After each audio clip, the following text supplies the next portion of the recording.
Okay, looks like we have a quorum. Ms. Rodriguez, I want to make sure with you before I call the meeting to order. Are we waiting for anything else? I would say we're waiting for the superintendent and otherwise. Okay, we'll give a few more moments here. Mhm.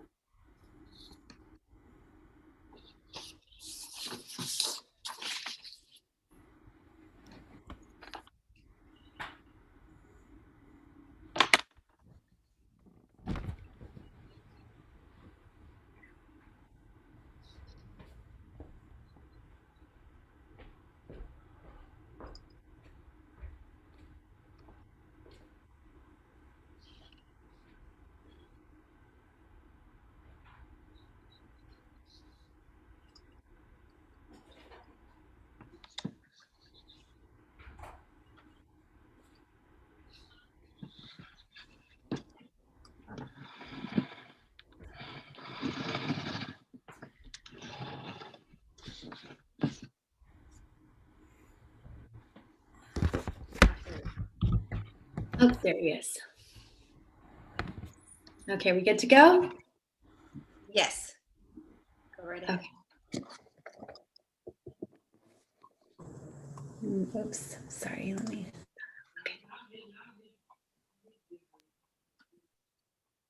Okay, well, there went my script. Okay, there we go. Welcome, everyone. Thank you for joining us this evening. I'd like to call this meeting of the Hayward Unified School District Board of Education to order. It is Wednesday, January 27th, 2021, and the time is 6:31 p.m. When we have our in-person meetings, we would call the meeting to order using a gavel.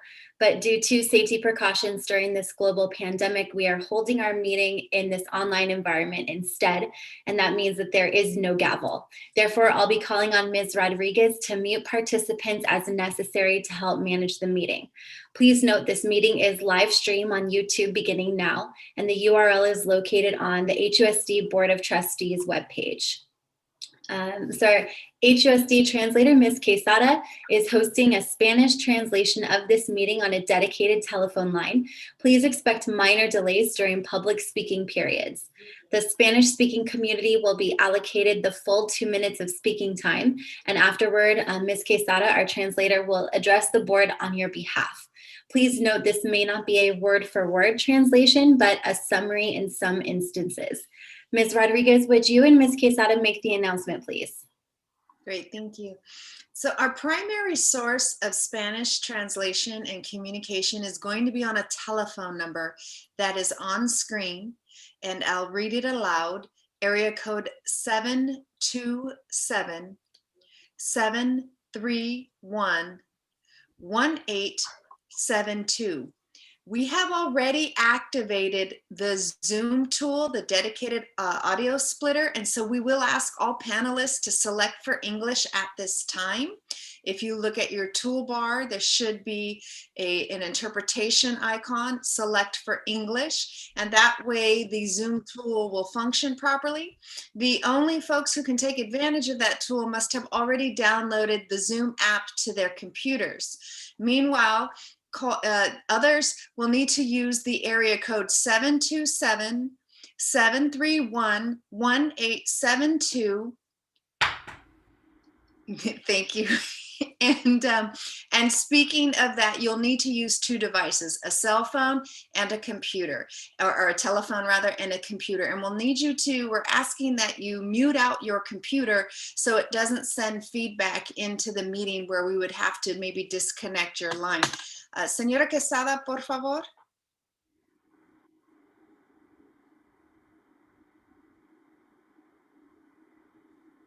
Let me see.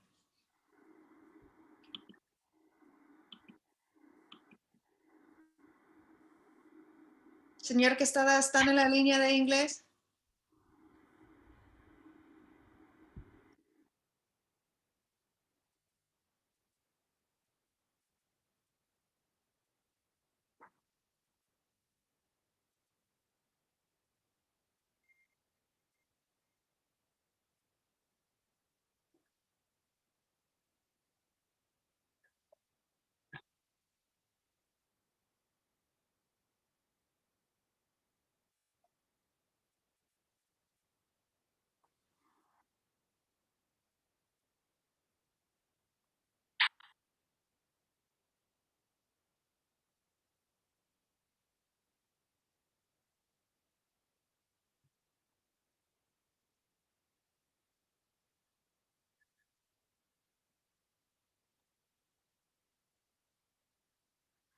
Thank you, Dr. Okinde. President Dr. Okinde, you have the floor.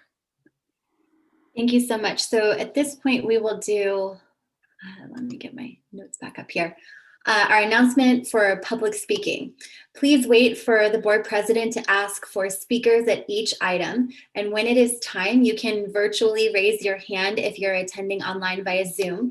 If you are attending by having called a Zoom telephone number, please press *9 to let Ms. Rodriguez know you wish to speak.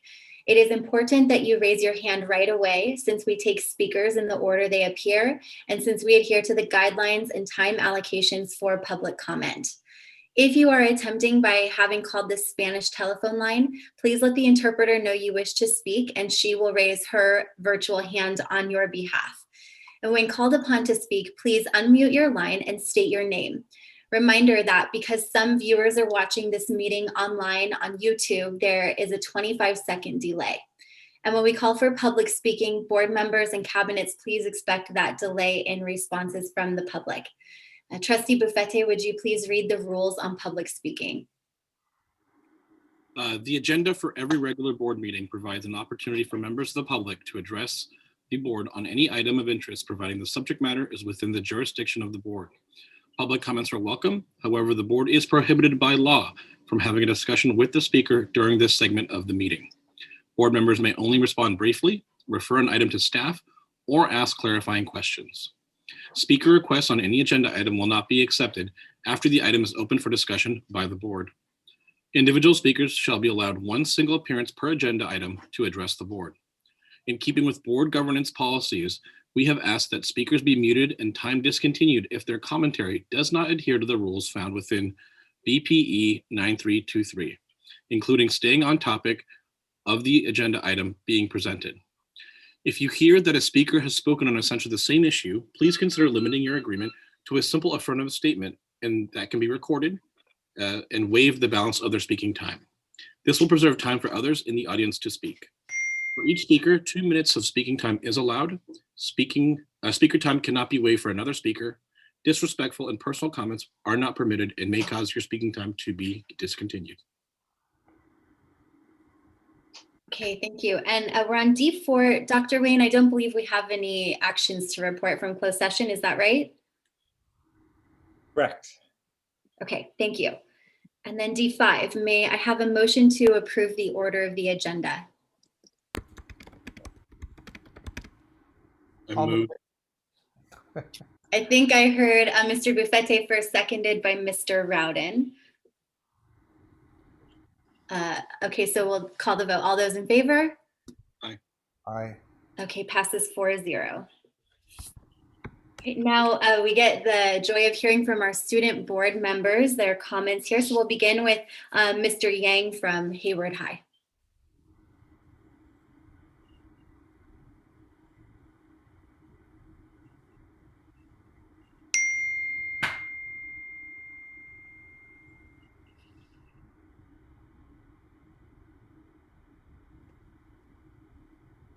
Good evening, members of the Education Board, Superintendent and his team, as well as the audience.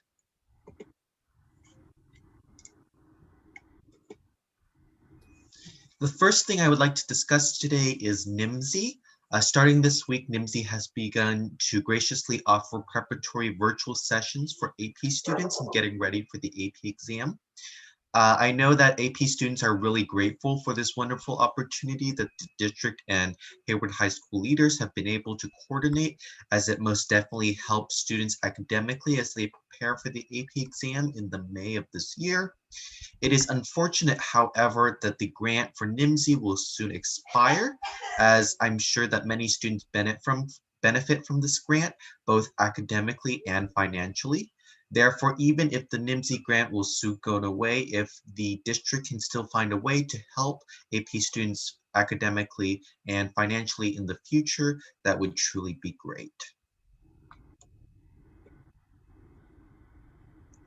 The next thing I wanted to mention is something that our school's leadership is doing in celebration of Valentine's Day this year.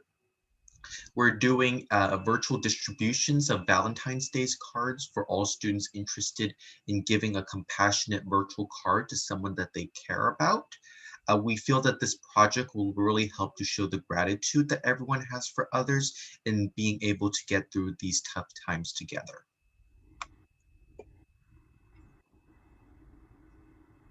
Finally, I just wanted to mention our school-wide class assemblies that occurred today. I wanted to thank Mr. Seymour, Mr. Miller, Ms. Bello, and Ms. Hayes, the Hayward High admin, for planning this event.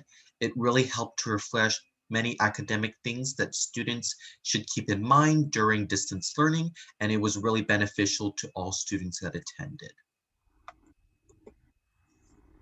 Thank you everyone for listening, and that concludes my presentation. Thank you so much for that. And we'll go to Ms. Maciel from Mount Eden. Hey. All right. Good evening, everybody. Isabel Macia from Mount Eden High School reporting back. First, I would like to recognize the Mount Eden High School programming that's occurring in this past month, which is for 9th through 11th graders. Students are given a set timeline, as you could see to the right, which is helping them through the process of doing all of this virtually.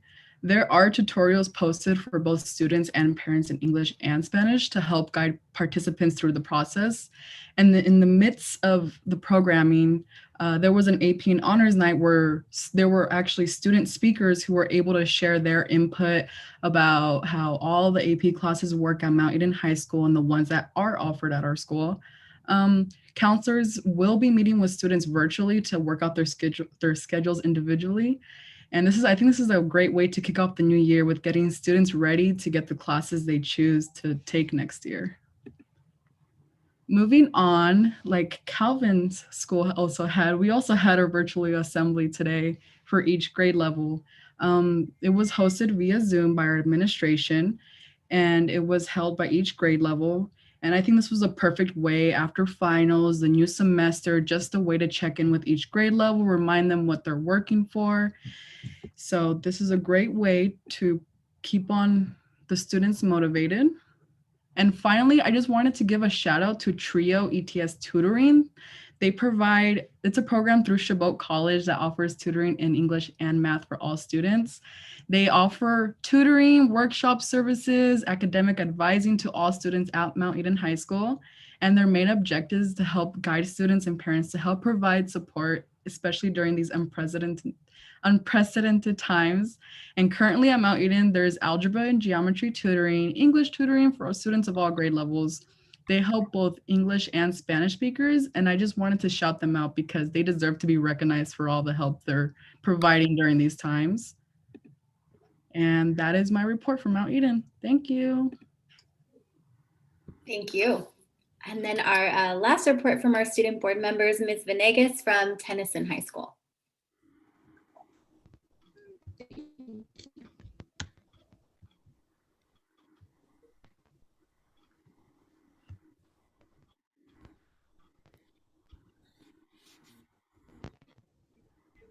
Okay, so hello, my name is Yahya Venegas, presenting from Tennyson High School.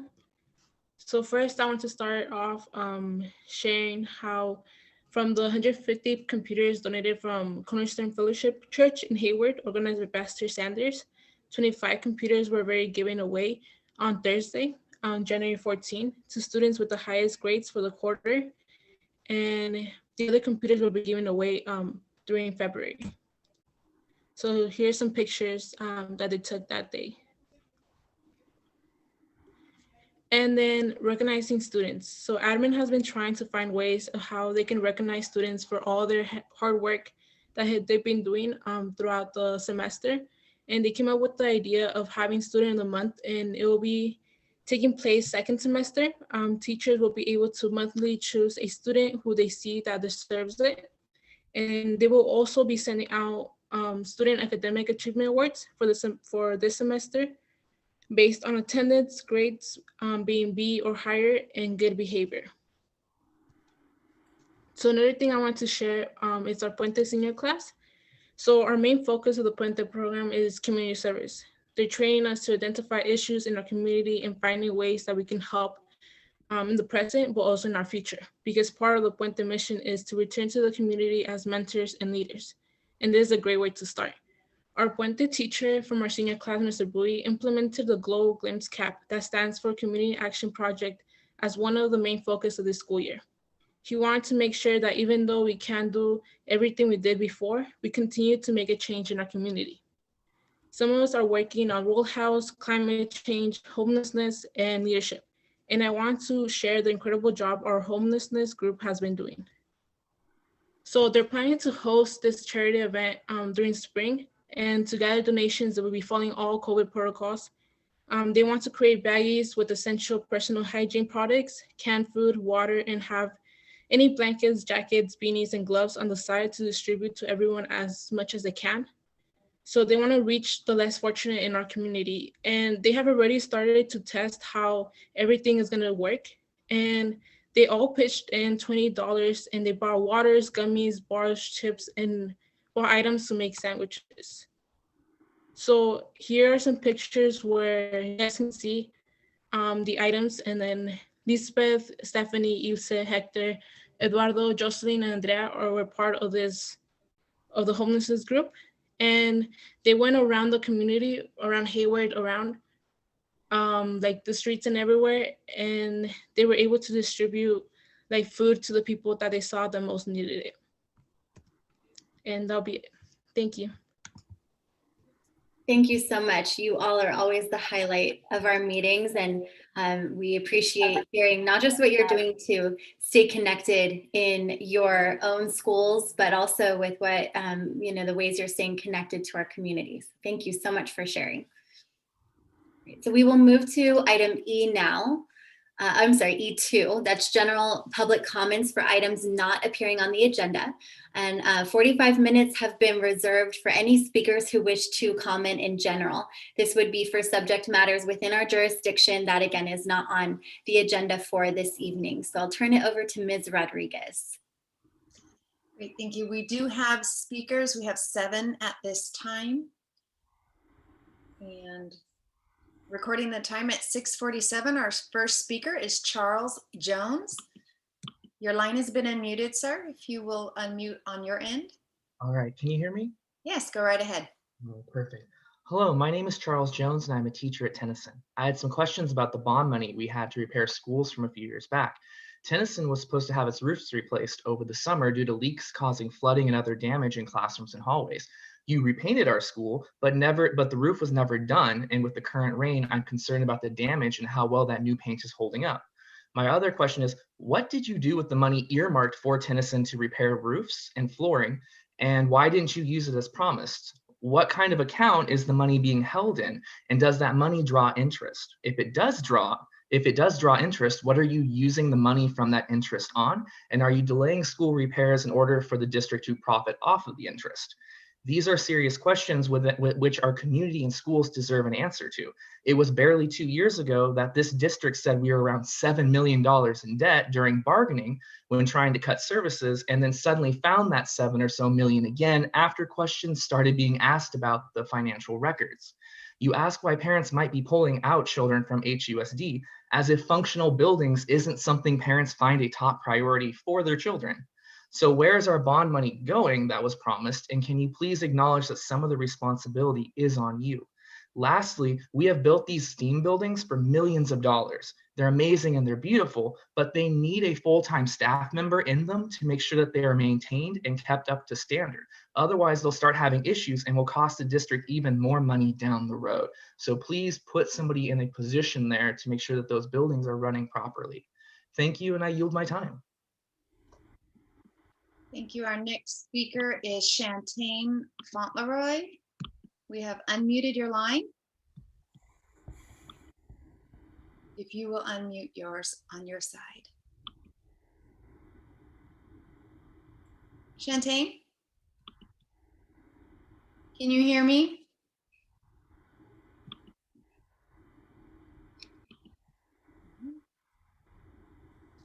Hello? There you are. Go right ahead. Okay. Hello, my name is Chantaine Fauntleroy. I am a proud HIA member, as well as a volunteer on the executive board. I would like to give a shout out to our union president and vice president, Mercedes and Mary for all of the support they give our HIA members. We can't say thank you enough. Also, I would like to give a shout out to my principal at Bret Harte Middle School, Mrs. Condon, for always supporting our teachers, staff, students, and parents, and being just an email, phone call, and or Zoom session away to troubleshoot any situation that comes up. I have to admit, I'm not all that tech savvy. And every time I have an issue with technology, I can call on one of my colleagues. He's our choir teacher at Bret Harte Middle School, Curtis Manna, and also our tech staff on campus, Vanessa Stuckey. I would also like to thank the district for the computers that we got, and Jermaine that is on the technology staff for always calling me and supporting me when I have tech issues. I usually, when I put a ticket in, I get a response within less than 24 hours. So I just want to say thank you. And the teachers are wondering when the district is going to put out some more dates so they can go ahead and pick up their computers. So we appreciate it if you would put those dates out again so that the staff and teachers can pick up their computers. Thank you. Thank you. Our next speaker, one moment please, is Kimberly Steffen. Get your line opened up here. Your line is unmuted on our side. Kimberly. Hi, can you hear me? Yes, go right ahead. Good evening, Dr. Wayne, school board and community. My name is Kim Steffen, and I am the physical education teacher at Cherryland Elementary and a proud HEA member. I wanted to let the district, the board, and the community know what an awesome job us teachers are doing this school year. There are and continue to be so many challenges for all of us teachers, students, and families in many areas of life. We as teachers have stepped up and taken this challenge on by turning our teaching into a digital one that supports all students. This has not been easy, and it has required a major overhaul that we did not have the time to do. We basically had to figure it out, and we did it overnight like we always do as teachers. We as teachers are all working late in the evenings and on the weekends to prep and grade assignments, but also making ourselves available to help our students, whatever the hour may be, but also attending meetings throughout our day and evenings. Principals and assistant principals, thank you for your leadership during this challenging time. Together, we are all continuing to show support for all of our students and families with empathy and compassion in this difficult time and when times may get more difficult. Thank you.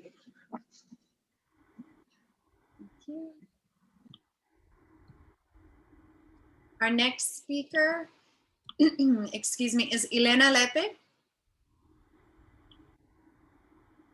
Elena, your line has been unmuted. Yes, voy a hablar en español, ¿está bien? Oh, sí, está bien. Sorry. Ok, so voy a dar mis reportes como padre involucrado en la escuela de Mauirin. So empezamos PTA el año pasado, debido a la pandemia no pudimos hacer mucho, pero unimos fuerzas con otros padres y también hicimos una propuesta. En caso de que el SSI no apruebe, estamos pidiendo que se hagan intervenciones después de escuela. Si son 10 semanas son 5,600, si son 5 semanas, si son 15 semanas son 8,400, 10 semanas son 5,600. Se hizo la propuesta al SSI, pero en caso que no pueda aprobarlo el SSI, es posible que puedan apoyar con esta parte para hacer tutoría después de clases. Lo otro, voy a hablar también como padre, creamos un grupo que es el Puente Comunitario y estamos dando bastantes entrenamientos a los padres. Tuvimos información la vez pasada de cómo ayudar al enrolamiento y también cómo ayudar a los padres a navegar el sistema. Disculpe, adelante. ¿Quiere que siga hablando y después lo traduce? Disculpe. Ok, como les explicaba, hemos trabajado muy duro con los padres. y todavía tenemos esa información, ¿verdad? Que si pudiéramos tener un poquito más de colaboración con los encargados del nuevo enrolamiento, pero tuvimos muchos padres preguntando. Nuestro grupo acaba de comenzar durante la pandemia y estamos empezando a dar presentaciones a toda la comunidad con el fin de ayudar a todo el distrito escolar de Hayward y a los padres. De mi parte sería todo. Quiero agradecer también a los principales, incluso a muchos maestros que nos han apoyado, la señora Irlanda y algunos directores. Gracias. And then we'll call on our interpreter to translate.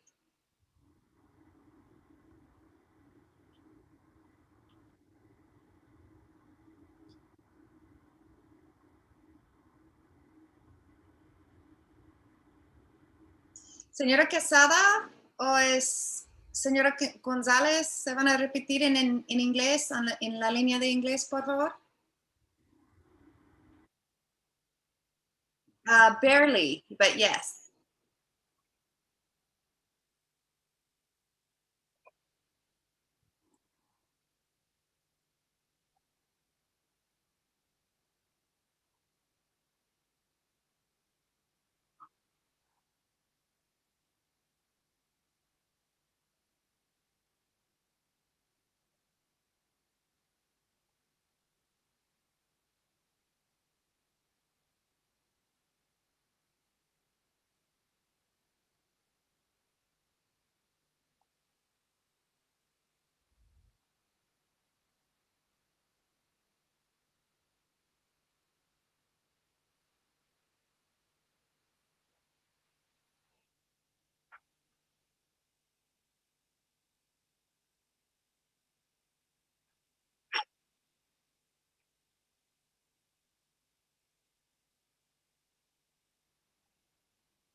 Thank you. Our next speaker, Victor Garcia.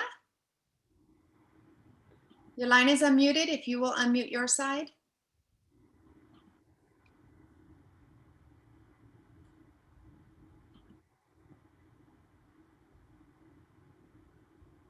Victor Garcia. ¿Me escuchan? Sí, por favor. Señor Wayne, a casi un año del cierre de las escuelas, da tristeza e impotencia ver que nuestras escuelas ni siquiera hay inicios de acondicionar cada salón de clases para un posible próximo regreso a la escuela. Gracias a que ya nuestro personal debe estar vacunado. La CNC dice, las escuelas no representan peligro para propagación del COVID. Señor Wayne, ¿qué se está haciendo? Señor Alangard, usted no ha estado presente en muchas reuniones anteriores del board. ¿A qué se debe su ausencia?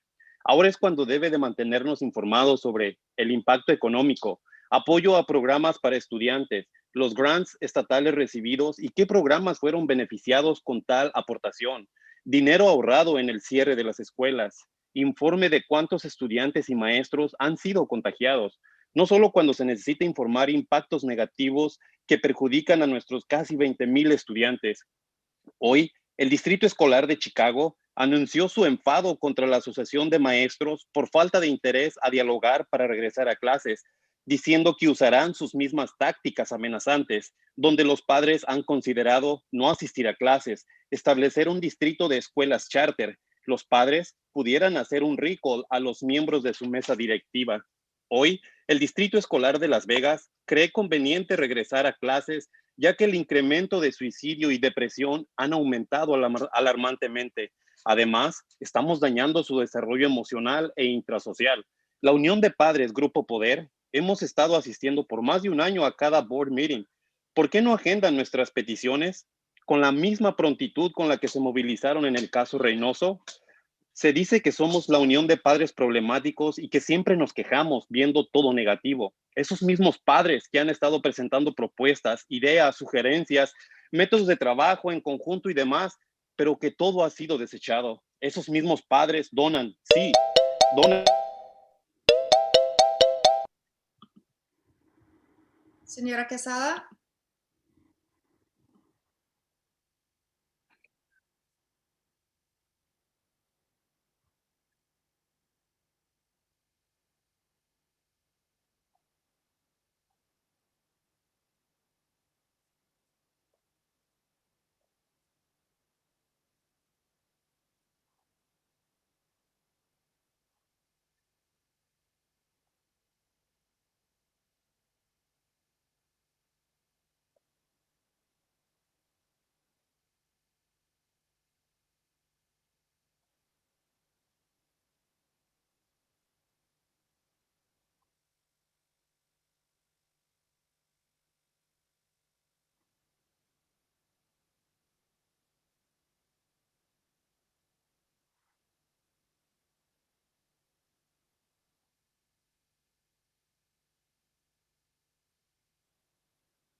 Thank you.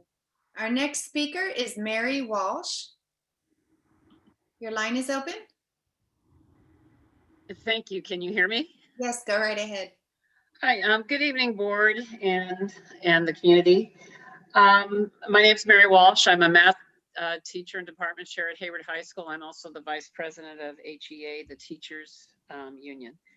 I wanted to, Calvin kind of stole my thunder. I was going to talk about the NIMSI grant. One thing, Calvin, you might find interesting, you may want to share with other students, that there's a potential to extend it for 1 year. So what I would hope that the administration would encourage and support teachers who are, or counselors who are involved in extending that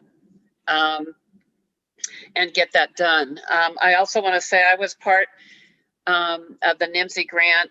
The NIMSI grant provided for an acceleration point at the high school level at the three traditional high schools for freshmen who they could accelerate during the summer, and they could potentially reach more mathematics courses that are at the AP level by doing that. So it's been a great program. It was a wonderful opportunity to work with those students, and during the summer it was a unique way to work with them, obviously, because our first, it was an online summer, but it was a great group of kids and a great summer, and it went really well at all sites. Those students have been quite successful. I also want to mention to Calvin that the seal of student civic engagement has been brought up in curriculum councils and has approached secondary. We're working on creating that opportunity for our students as well, and it's being supported by admin as well. I did want to say there has been some technology problems for some of the teachers. Still, there's the issues with some of our computers. I shout out to Jermaine with the tech group, because he helped me out with my issue and it's been resolved. But there's been some trouble with the help desk and getting responses in a timely manner for some of the folks. So if we could look into that and make sure it's with the new computers, and we want them working. So there you have it. Thank you very much. Our next speaker is Araceli Orozco. Araceli, your line is open. Yes, good evening. Tonight I want to talk about the transparency that we don't have here. I wanted to also make a comment regarding the closed sessions. We need to be more specific, and the public needs to know, and you guys need to be more specific, and what are the kind of conversations that you're having there in closed session. When we look at the agenda, we look at closed session, but it doesn't say much. So I know that I spoke earlier in closed session and the agenda item wasn't there, but I just wanted to say that we need to be more specific on that, and be careful with the wording too, because when you're talking about sunshine, most people might think, oh, they're talking about the day, but a lot of people don't know. Regular parents don't know that you're talking about, the teacher's contract. And I know that be starting negotiations, or at least to talk about the teacher's contract this coming March. And I wanted to make sure that we have been asking to have parents workshops to talk about, all the articles that the teacher contracts has, so that we could at least be aware and give suggestions. So that's the main focus for us parents, to give suggestions on some changes that we could have there, so that will benefit our children. Because obviously, the negotiations that have been going on, they're not benefiting our children. I don't understand why is that. And I'll take my last 10 seconds to also question about the $20,000 that Tennyson High School got for the improvement to beautify the school. Our next speaker is Rosemary Vasquez.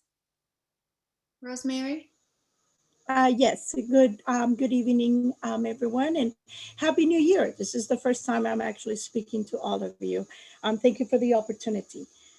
I wanted to just take my time to appreciate all the organizations that have made Cherryland what it is right now.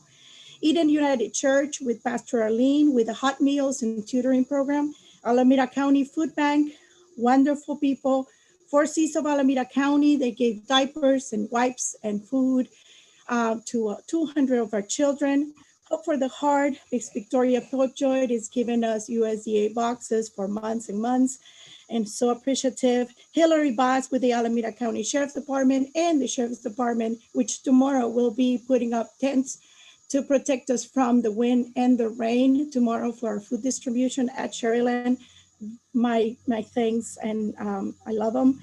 And finally, the one person that nothing will be possible with, our principal, Mr. Clark. He is conscientious. He listens.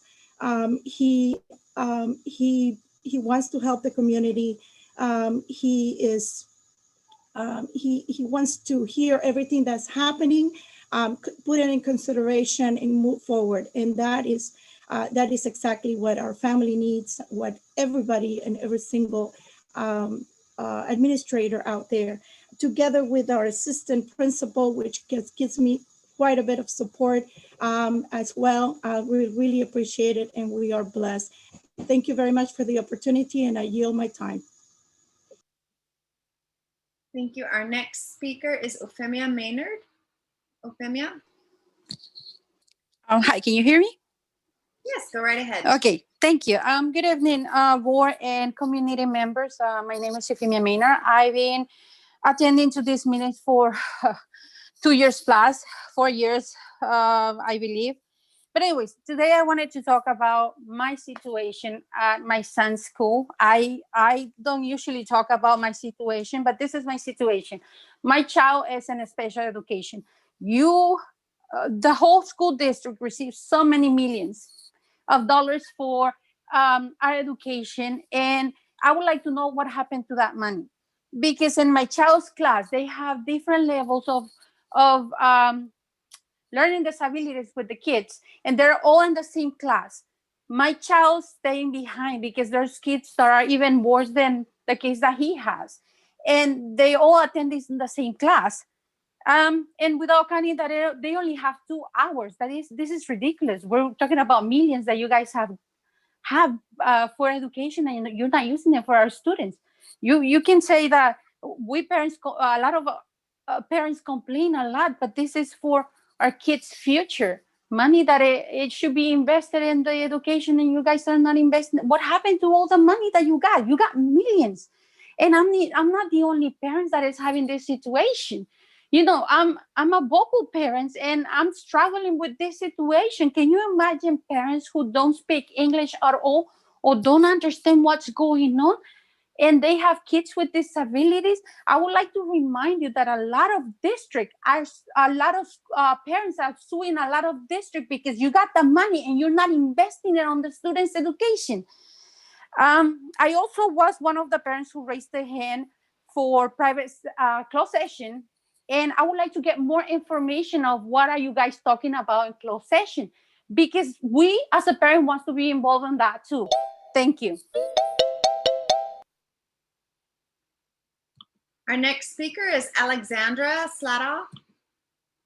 Alexandra? Yep, I'm here. Can you hear me? Okay. Yes, go right ahead. I just want to give a shout out. I'm a teacher in Hayward. I teach at Bret Harte Middle School, and I wanted to give a shout out to my students. I'm a special ed teacher, and to Representative Eric Swadwell, who is the House of Representative for the 15th District. We've been talking a lot in my classroom about current events, and one of my students asked if he could spearhead a project where the students were able to write letters to Representative Swadwell as an optional assignment during our help sessions about what happened on January 6th and their thoughts and feelings around it. I had a group of kids that showed up for 3 days in a row, learned how to write letters. learned what they wanted to say, and were able to create art on the computer as well as write up these letters. We sent them off to Representative Swadwell's office. Within a week, we had heard back. And not only had we heard back, he wrote back to our students personally and created a video on his Facebook page sharing about how much the cards meant to him and about how it restored his faith in positivity, which has meant so much to my students, being able to become part of the civic process, as well as knowing that they were able to brighten somebody's day. And it's just been such a wonderful opportunity, and I can't wait to see how it keeps growing and how more students and parents and people like that can get involved. Thank you. Thank you. Our next speaker, Ana Navidad.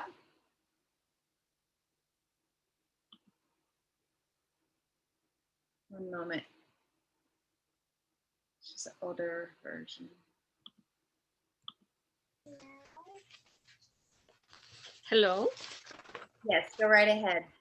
All right.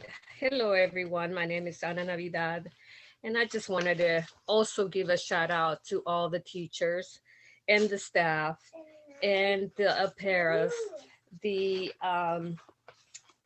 staff that have helped us achieve a better program for our kids, especially at Bret Harte and Stonebray. They're doing amazing jobs every time I reach out to meet with a teacher at Bret Harte in regards any thoughts or concerns that I have that have reached out right away. I'm able to go into the office hours, which I think my only opinion will be either have them a little later or extend them, just because an hour, sometimes it doesn't quite work out, that we don't know what assistance we might need. But after all, I just wanted to say thank you. And also for the classes that you guys are having for cooking classes at YEP and the art classes that both of my kids are so excited to do. Activities like that we need as a family, things that we can do together to be able to see other friends. Thank you so much for your time.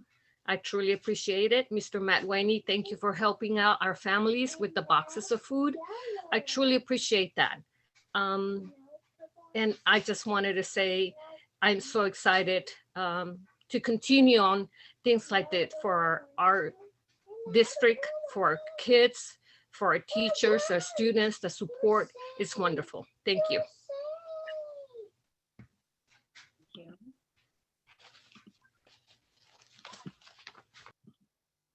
Our next speaker, Bibi Ijaz. One second. Also a version.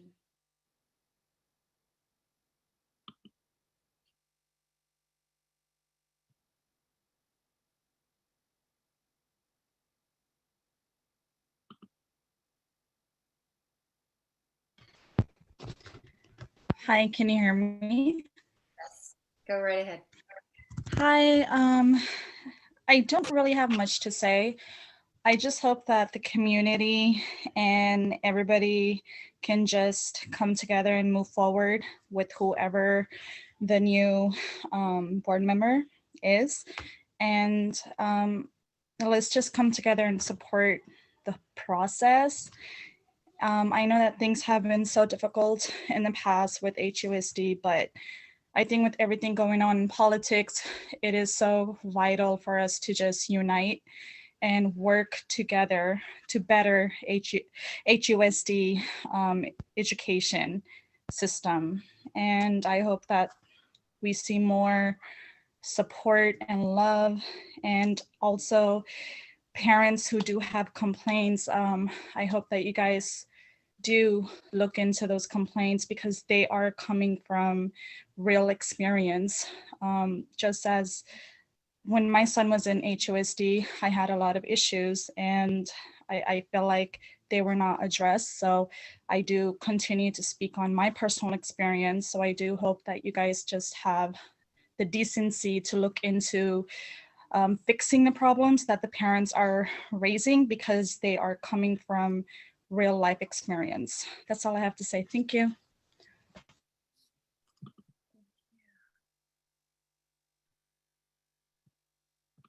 And then our last speaker is labeled Spartans 80.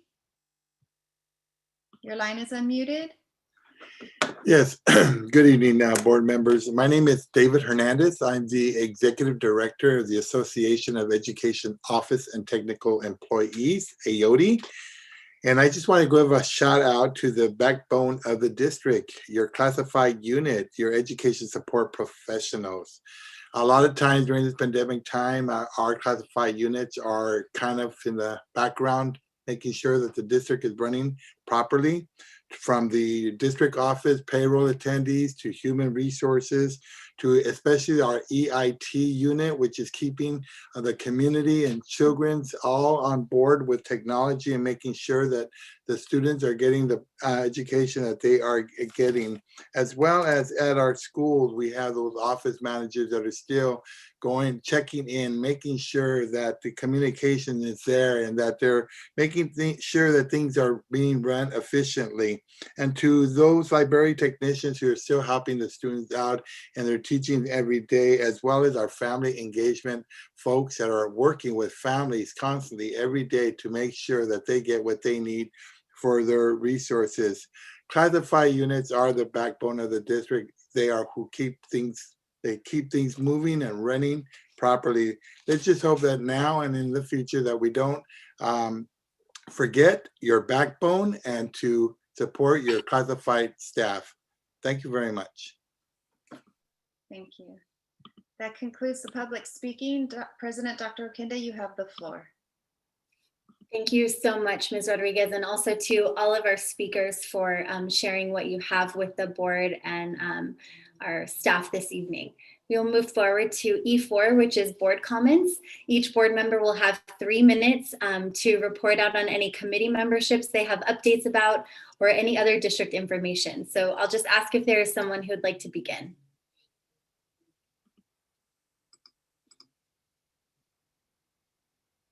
Okay, Mr. Buffete, go ahead.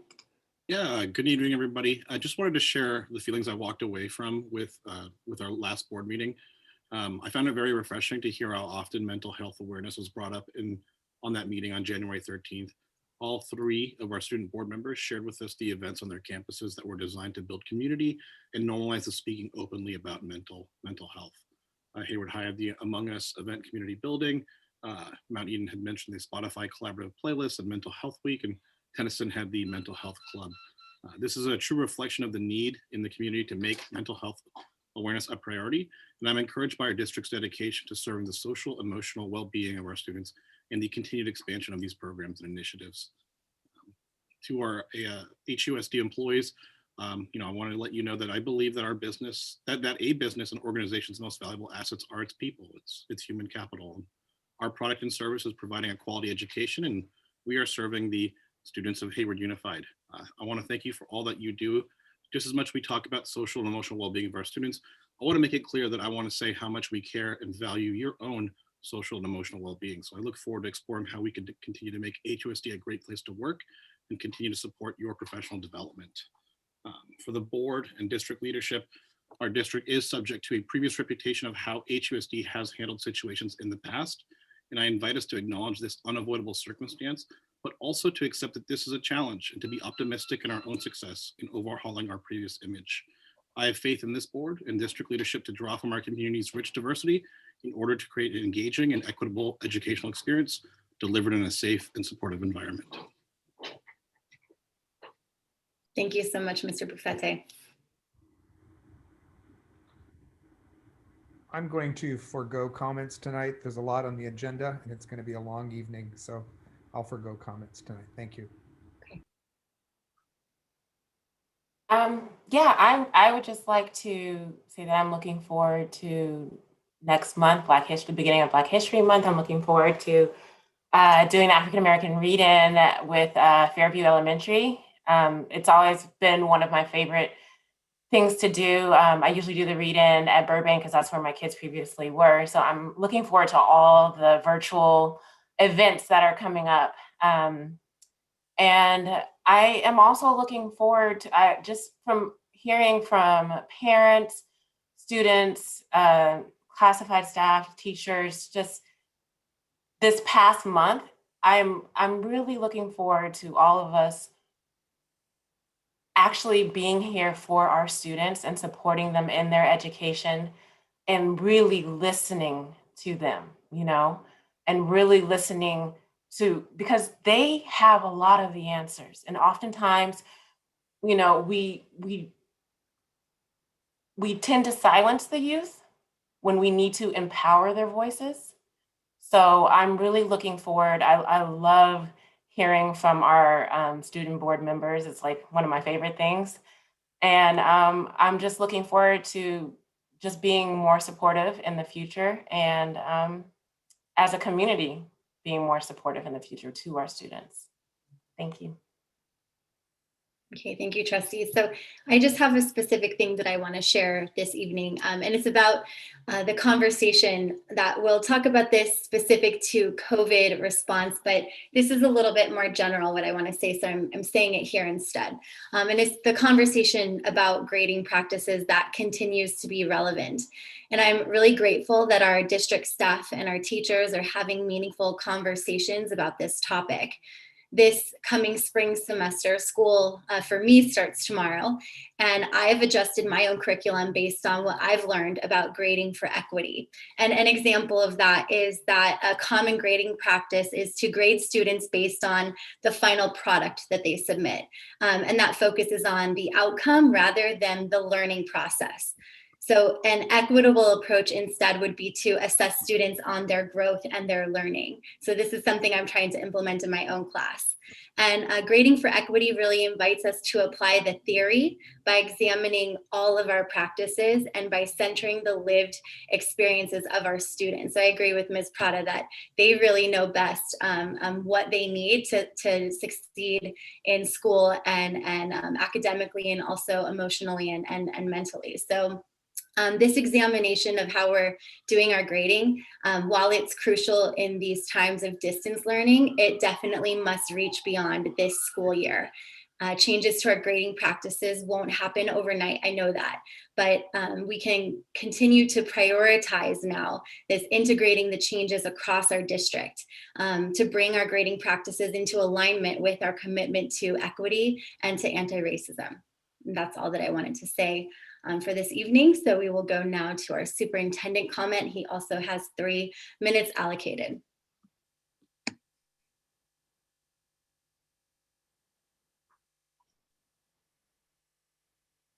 Thank you, President Dr. Akenda. Good evening, everyone.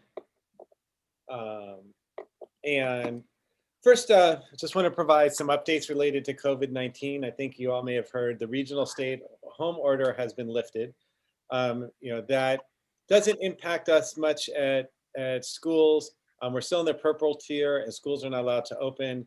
And as the community knows, we made this decision to stay in distance learning and then seek to bring students back for in-person experiences through small cohort programs. Also, the county health department is not yet distributing vaccines, and we're all eager to have everybody vaccinated, and educators have been prioritized, but with the limited supplies, there's not a distribution happening yet. So the County Office of Education has created a helpful website with more information about that. So as I said, while we're remaining in distance learning, we do want to provide in-person learning experiences. We had developed a pilot small cohort program to start at Southgate and Fairview in November after the Thanksgiving break, but in light of the surge, we put it on pause. But with the regional stay-at-home order being lifted and the case rate on the decline, we're wanting to get that program started on February 22nd, and then see about expanding it to continue to provide more in-person learning experiences for those families that are interested. As you know, this year, both as part of our strategic plan and following the mandates in our board policy on equity and anti-racism, we've been doing work around anti-bias and anti-racism training. And also just want to showcase, that work isn't just limited to what happens in a training, but really needs to infuse all of our efforts. And so you can follow what we're doing around ABAR on our website, and really need to see, check it out, see what's happening around the district. We have educators spotlighted who are bringing to life anti-racism in their classroom and in their work. And so I encourage you to check that out. And like Ms. Prada shared, it's Black History Month is coming up. And, we had a talk as district leadership. I mean, every year we do activities for Black History Month. This is our first Black History Month celebration since the Black Lives Matter protest in response to the murder of George Floyd and other issues and really the systemic racism that exists in our country. And if we're going to address, and be an anti-racist district, we need to look at our history as a country and how we have dealt with different races and specifically, our Black citizens. And so Black History Month provides an opportunity for that. Schools are doing activities, and I appreciate Bret Hart is resuming its district-wide conferences. And then, of course, Acai is starting its 6th annual, I can't believe it's 6 years, for its oratorical and visual performing arts. The submission deadline is February 5th. These are always great performances from our students. I encourage you to participate, and looking forward to seeing that next month. And just as a reminder, we're distributing meals every day at our schools, but we have been doing meal boxes. We started in December. It was very popular. It shows the need for that sort of support. And we distributed 3,000 meal boxes. I was at Chavez where they had meal boxes and the Alameda County Food Bank. So I feel like we gave 2,000 of the 3,000 out there. Definitely a lot of work, and a shout out to the Chavez leadership and team there that's supporting its community. And so look for more of those coming in the future. So thank you very much, and always feel free to reach out to contact us and share your experiences. Okay, thank you, Dr. Wayne. We will move forward to item F. These are consent items. Please note the procedural order for items appearing on the consent agenda. These items are normal operations that are usually voted on in what is called an omnibus action. This means that the board will vote once for all items appearing on this portion of the agenda labeled with the letter F. Given the online nature of this meeting, public speakers for any of the consent items may raise their hand now and then specify which item they would like to speak on. They will then make comments on the items when discussed at the end of the meeting. So please note that this is the public's opportunity to indicate they want to speak on a consent item, we'll talk about it later at the end of the meeting. So Ms. Rodriguez, are there any speakers for consent items? Do you see 3 hands raised? One was rather early, so we'll clarify. Okay. Elena Lepe, Araceli Orozco, and Eufemia Mayer. Elena. Yes. Señora Hola. Elena. Sí, estoy lista, señorita. Ok. So, mi nombre es Elena. Buenas tardes a todo el board. So, Un momento. quería hablar. Sorry. Señora, por uno más, nada más estoy preguntando si hay una agenda item que quiere hablar, pero Okay. ahora no estamos hablando, nada más, después. Oh, sí. La de recursos sería, la de recursos, que es el número 6 o 4, algo así. El de recursos. Resource for the... Creo que es la 1, es la 5 o la 4, no alcancé a ver rápido el número.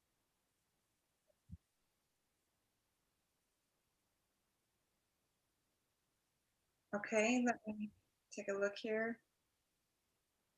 ¿Lo puede poner para verlo exacto o necesita exacto el número? Sorry. Perhaps let's give her a moment to find it, and can we come back to her after hearing from the other 2 community members? Absolutely. Okay. Araceli? Yes, I would like to talk on F3 and F6. Let me do a pick. F6A. Got it. Thank you. And then Eufemia. Sí, buenas tardes. Me gustaría hablar del F2, el F2 y me gustaría también hablar F6A y me gustaría también que se hablara un poquito del F1 A, creo que es, donde dice ACOE 12K Strong Workforce Programs. Yeah. Gracias. I did. Jenna, can you repeat them back to me just for my note taking? I got F2, F5 by Ms. Maynard. What else? F6A. Okay. Anything else? So Eufemia is asking for F2, F5A, F6A. Araceli is asking for F3, F6A, and then we are returning to Elena to find out which item. La agenda, solo vi ahorita, pero no alcancé a ver el tópico, pero solo vi que era un de recursos. So. Sorry.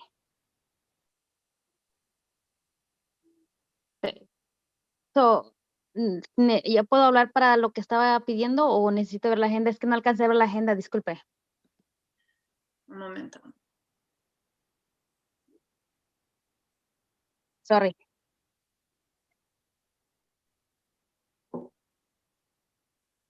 Sí, ok, no hay problema. Voy a bajar mi mano, está bien. So, no vi la agenda, sorry. So, voy a bajar mi mano y...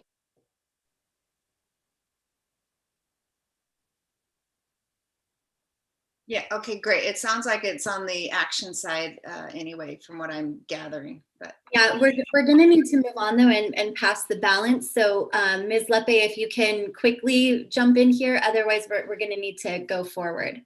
Mm-hmm. She's on mute, so it's possible that Señora Quesada is speaking to her.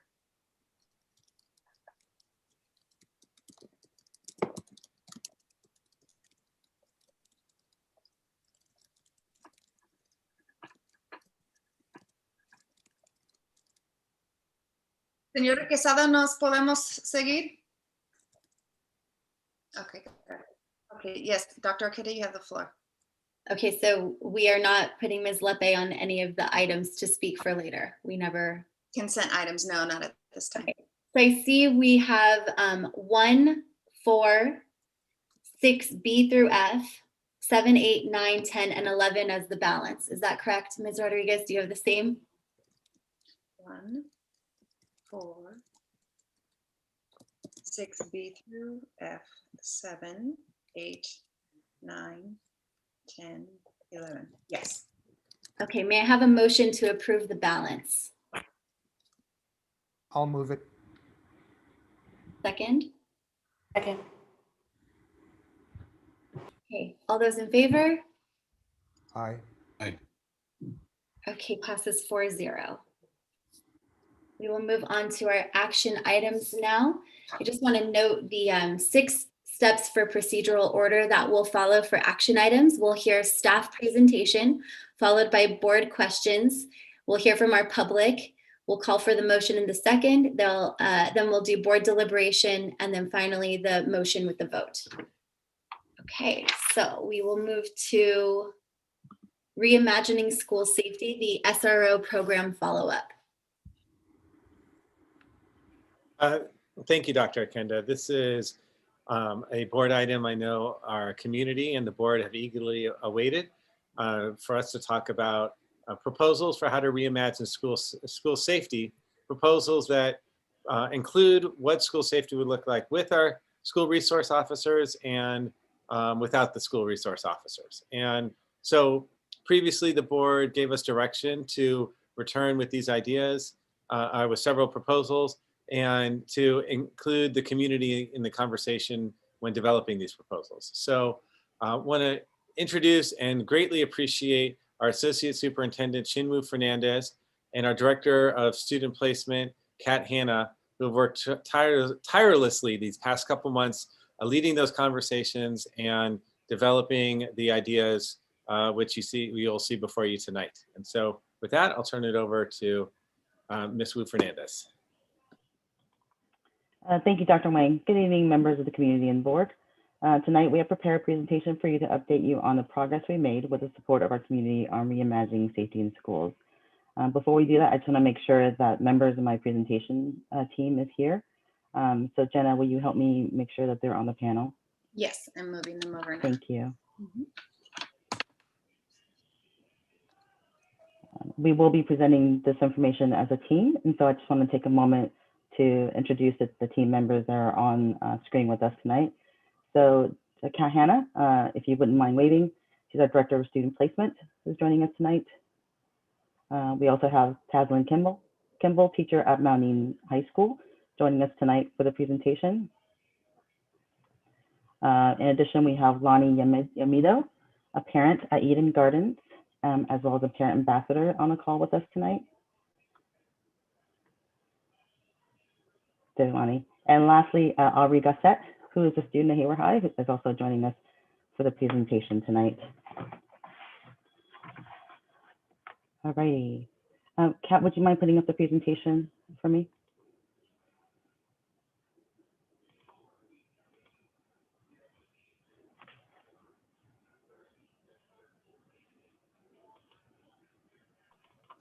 Are we there? Can everybody Perfect. see it? I just want to confirm before we go forward. Yes, I think can It everybody did see show the up? presentation? Yes. Great. I think so. Okay, great.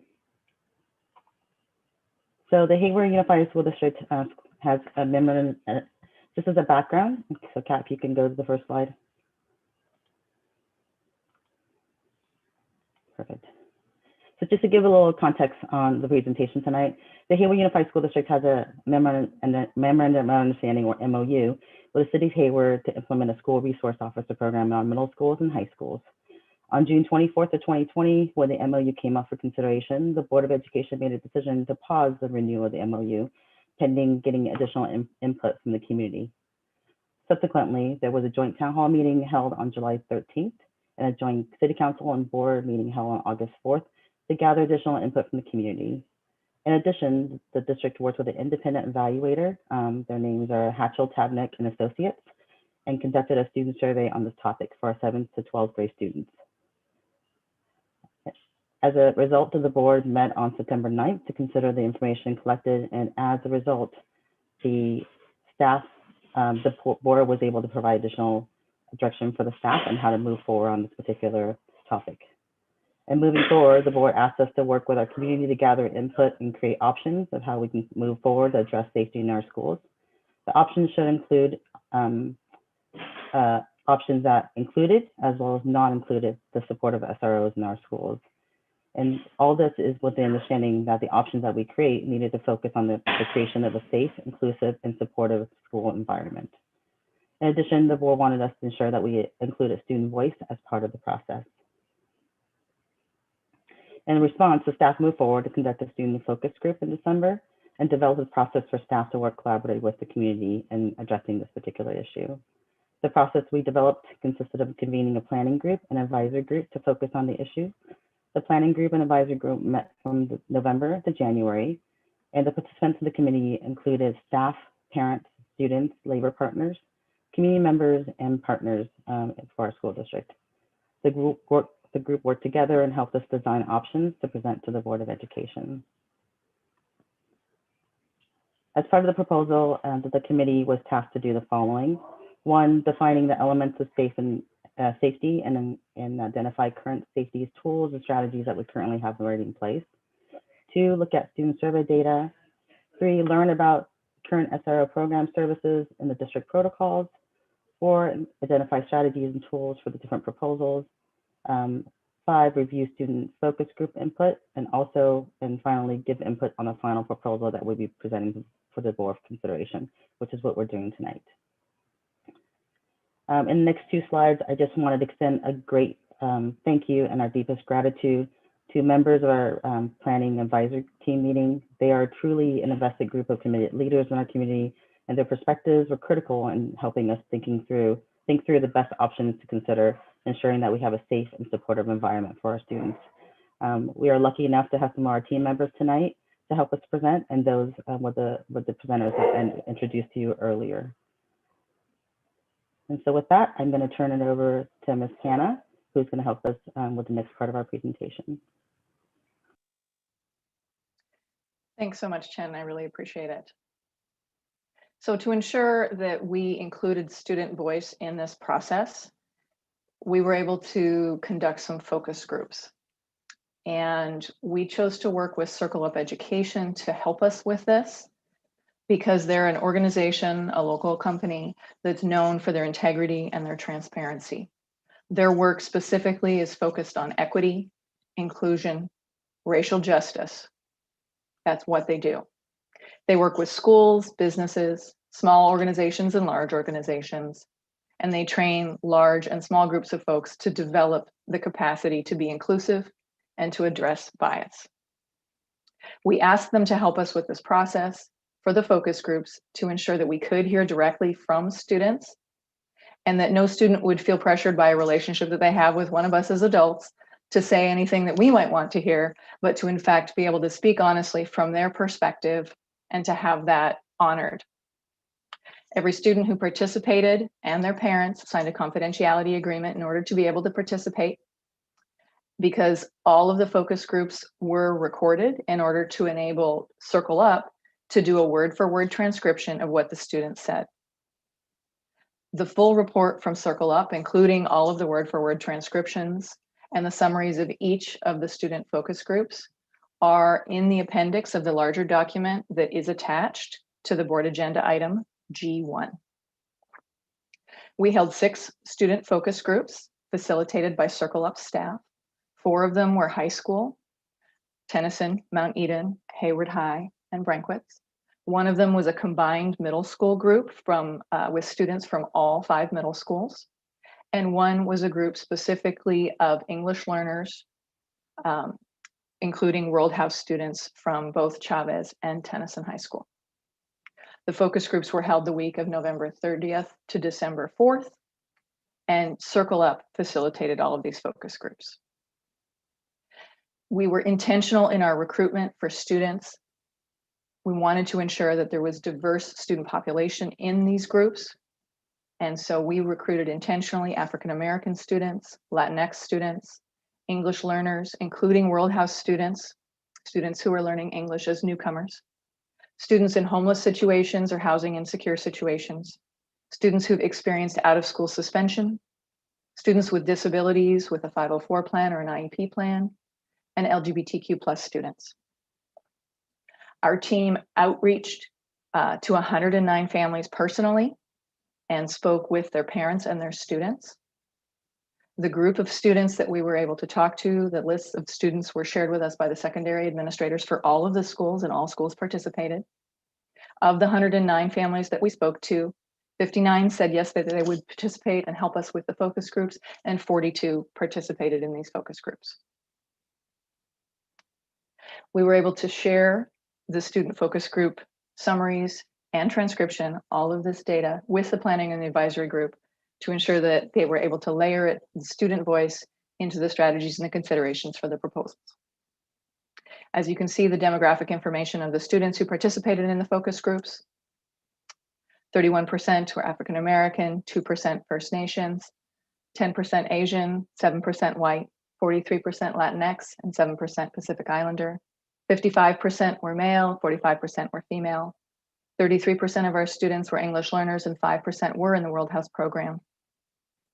34% of our students were students with disability who have a 504 plan or an IEP. 5% of the students who helped us have had an out-of-school suspension, with 2% having had an expulsion. 12% of the students are migrant students. 2% of the students are homeless or in a housing insecure situation. That's the MKV. That's the federal designation. And 5% of our students were unaccompanied immigrant youth.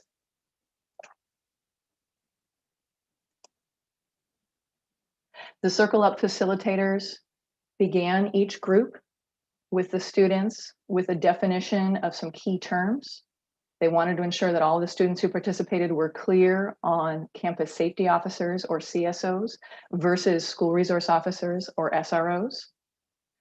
SROs or school resource officers were defined as being employees of the Hayward Police Department who work at schools in Hayward Unified. They often wear police uniforms, carry weapons, and they hang out at your school from time to time. The campus safety officers were defined as Hayward Unified School District employees who have radios and are present during passing periods and breaks every day. All students were asked the same questions, and you can see the questions here. The facilitators ask students, what makes school feel safe? What has been your experience with school resource officers at your school? What have you seen, heard about, and experienced? In your opinion, do you think Hayward Unified should continue the school resource officer program? And please explain your answer. Would you feel safer if school resource officers are on your campus, or if school resource officers are not on your campus? And if school resource officers were not at your school, how might staff keep students safe?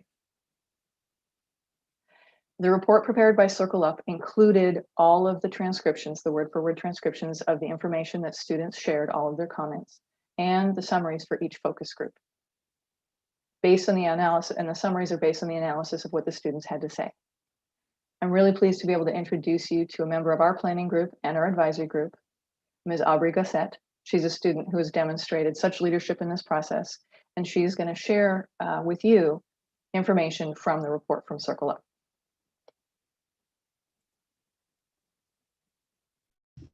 Hello, everybody. Here are a summary of the responses from the student focus group questions. So students felt safe when security was present on school grounds, as well as the presence of people, students, or staff that were familiar to them. Students believed that a continued security presence is needed to continue to keep them safe. Students showed concern with situations where security was no longer present and were unsure if school staff would be able to keep them safe as a trained staff member would in dangerous or high level of violent situations. Students believe that a continued SRO presence is needed, but also associated SRO presence with anxiety, and stated officers should be trained on how to interact with students and deal with incidents. Students believed SROs were visible, respectful, and showed concern with their well-being. Students stated that if SROs were not on campus, staff would need to speak to students about their behavior and how to respect the school. Students stated staff would have to ask clarifying questions to students about their personal issues to know what the students are going through, to ask more questions to the students. Is that the next one? To continue, security protocols, i.e. lockdowns, cameras, and locked doors, made students feel safe. Also, teachers are viewed as a safety support. Staff could walk around schools, check on students during passing periods, but also feel, let me restart. Staff could walk around the schools, check on students during passing periods, but also feel teachers do not have the same power as officers to break up a fight. Students noted that if SROs were not on campus, the school could use security cameras, enlist other staff or volunteer members to watch students, and input higher security measures, fences, and metal detectors.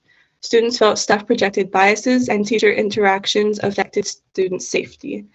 Majority of students believed that SRO programs should continue and should stay on campus to keep students safe. Some students also formed bonds with SROs. Students in some focus groups did not have much experience or personally know the SROs on campus. Some students never saw SROs, and other students saw the SROs on campus while not having contact with the officers. Noticed that patrolling school grounds and spoke to groups about safety.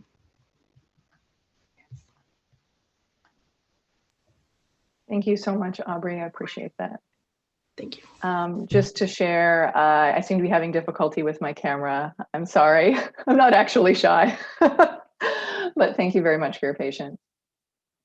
I really appreciate it. So the September 9th board meeting, we were charged to bring back proposals to share with the board and the community to reimagine school safety.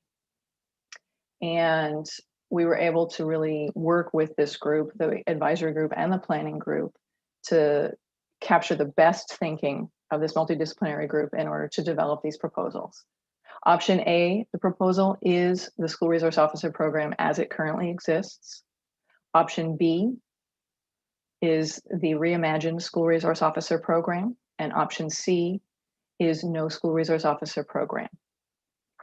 The student focus group information, including what Aubrey's just shared, was shared with the planning and the advisory group and then layered in as the proposals were developed. And each proposal, these three options, is an articulation of our investment in positive climate for staff and students, investment in our students and our staff. The proposal option A is the School Resource Officer program as it currently exists. This option would continue the School Resource Officer program in its current state with the existing structures, the existing staff, and the existing resources. We're going to share information with you about this so that everyone understands and knows what the safety structures and processes are and what the scope of the SRO program and its supports are.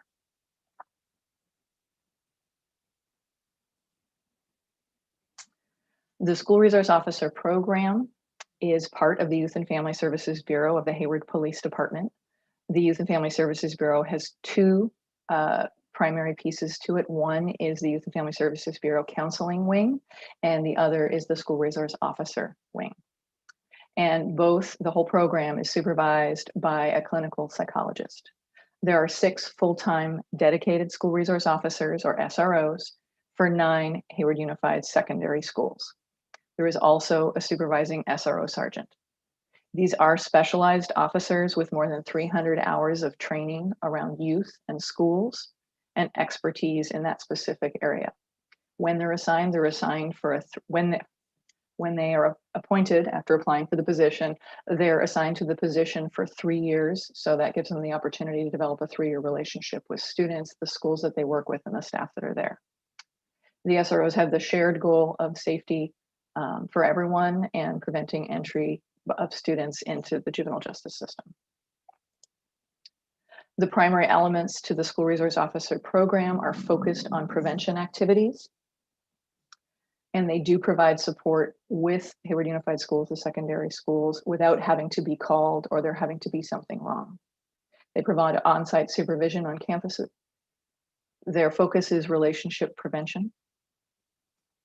They are the primary reporting agency for us as educators to do mandated reporting of suspected child abuse and investigation. They are the primary reporting for us when we need assistance to support a person who's in a mental health crisis or a 5150 assessment. They respond to the campuses for extremely dangerous situations. They provide supervision for large events, things like graduation, large events like, the big football game and that sort of thing. The supervision and prevention in the neighborhood when schools are released, at the end of the day or Friday afternoon, things like that. They train school staff, our campus safety officers, our administrators, and our teachers. They investigate and they respond to crimes against students. They're part of our emergency communication network.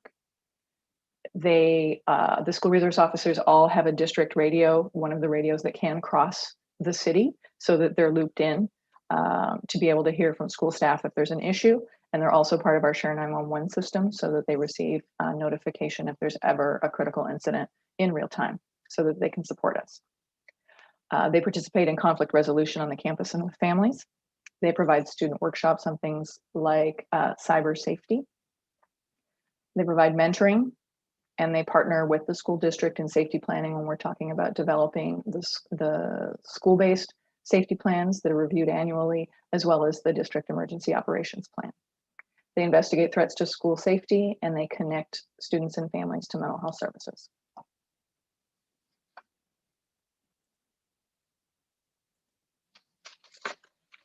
When we're looking at option A and we're proposing new strategies, There are not new strategies for option A. This proposal specifically is to continue the current SRO partnership as it has been as of the 1920 school year, with no changes to staffing or to the basic services or function.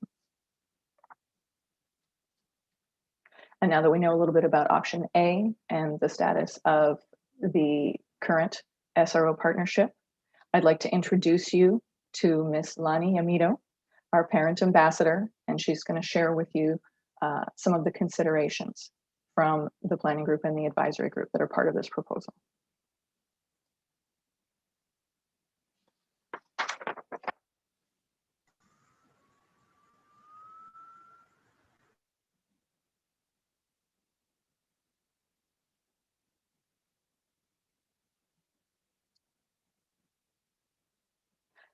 Hi, Miss Lani, are you okay?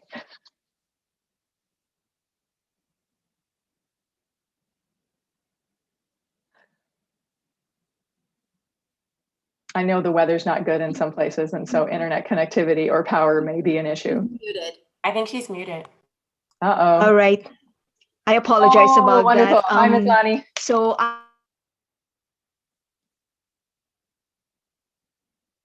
those are assigned for. Can everybody hear me now? We were able to hear that.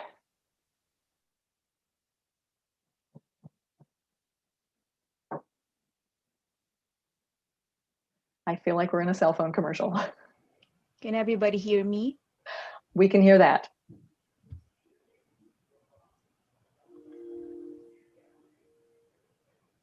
Lonnie, if you want to go ahead and try to speak, and if not, Kat can help you with this particular section right until your internet comes back on.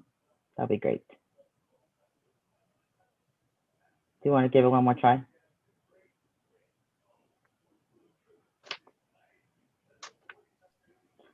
It looks like it's frozen, so perhaps. Yeah. Oh no. Okay, no, thank you so much to everyone for our patience with our technology issues. Thank you for bearing with us. Do appreciate it. I know Lonnie would say this much more eloquently than I, that she was going to share about the considerations for option A. And these came from the planning group and the advisory group. Just noting specifically that school resource officers are assigned for 3 years, so they have the opportunity to develop relationship with students and staff at their assigned schools. Oh, hello, there I am. The school resource officers are trained to work with youth and schools. It is a specialization with more than 300 hours of youth and school specific training. And they have the shared goal, that's their program goal, of safety and preventing contact with the juvenile justice system. The school resource officer assignment is a highly specialized assignment for a police officer, and most police officers don't ever become school resource officers. The district pays for 2 of the officers in the SRO program at an annual cost of $479,412 for the year. And the city pays for the remainder of the SRO program, which includes the cost of the other 4 school resource officers, the SRO sergeant, and the equipment that's related to the program for the SRO program. There are 6 school resource officers for 9 secondary schools, which does not provide 100% on-site supervision at each site. They do have to bounce from site to site. And I know we're going to introduce Ms. Taslin Kimball, and she is a teacher at Mount Eden, another member of our planning group and our advisory group. Good evening. So other considerations in option A, the SRO accountability processes, both formal and informal, are currently in place, such as participation in the SRO selection process. Also, the timeline for implementation is dependent on the approval of the MOU with the City of Hayward. Some other items that we cannot forget about. Some members of our school community have had negative experiences with law enforcement, and we all know that we have national history of racial inequity in the system pertaining to law enforcement, and we must not ignore that the disproportionate negative effect or impact that it has on people of color, such as students, staff, and families. Thank you so much, Taslin. That does bring us to option B, which is the Reimagined School Resource Officer Program. This option involves continuing the School Resource Officer Program, but with enhancements to focus more on relationship development, prevention, and the additional support that's needed for us to address the social emotional aspects of this work. It is primarily an enhancing and reimagining to create new and improved SRO partnership, investing in our students and our staff on support and prevention work. These are the strategies that have been identified by the planning and the advisory group. Revising the school resource officer schedule.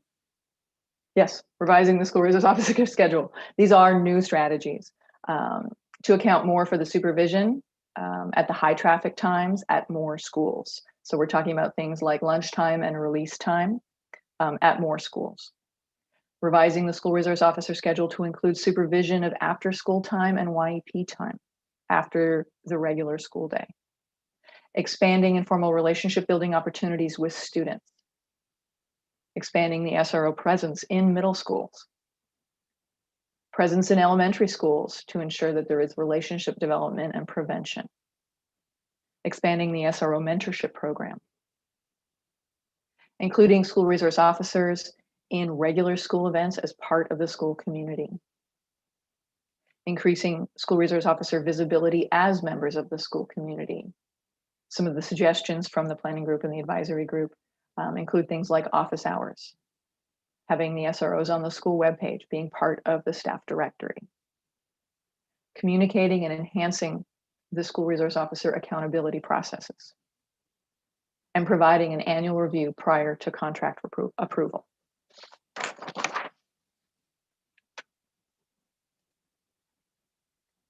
Additional strategies that were developed as part of this proposal to increase staff and SRO capacity together to implement restorative practices, to develop a restorative student leadership program, consider uniform changes and or labeling for the type of vehicle used by the school resource officers, and including where the vehicle's parked on campus to reduce the negative perception and anxiety about school resource officers being at school. Reviewing and revising the district SRO interaction protocols.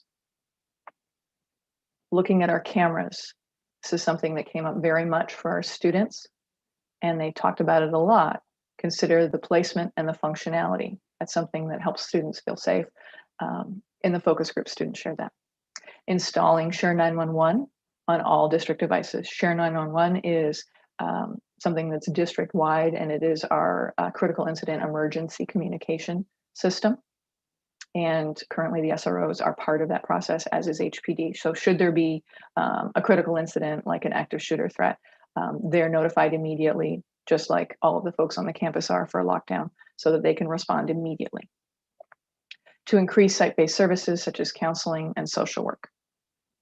To build the capacity of district staff and mental health partners to co-respond with school resource officers to incidents such as mental health crises.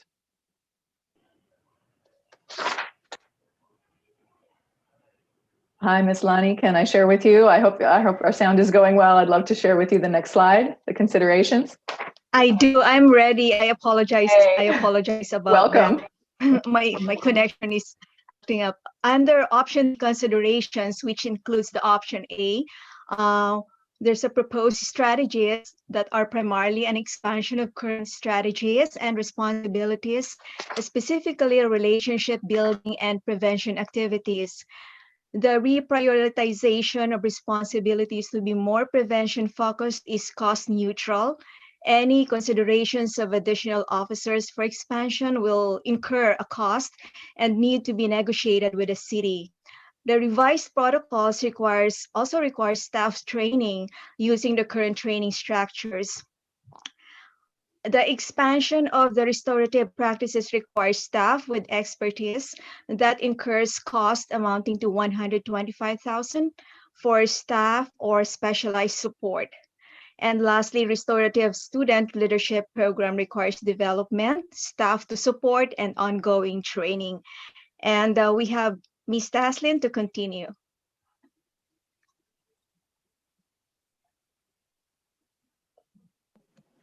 Okay. So more considerations in regards to option B. When expanding staff capacity, that's going to require training. That training will incur costs.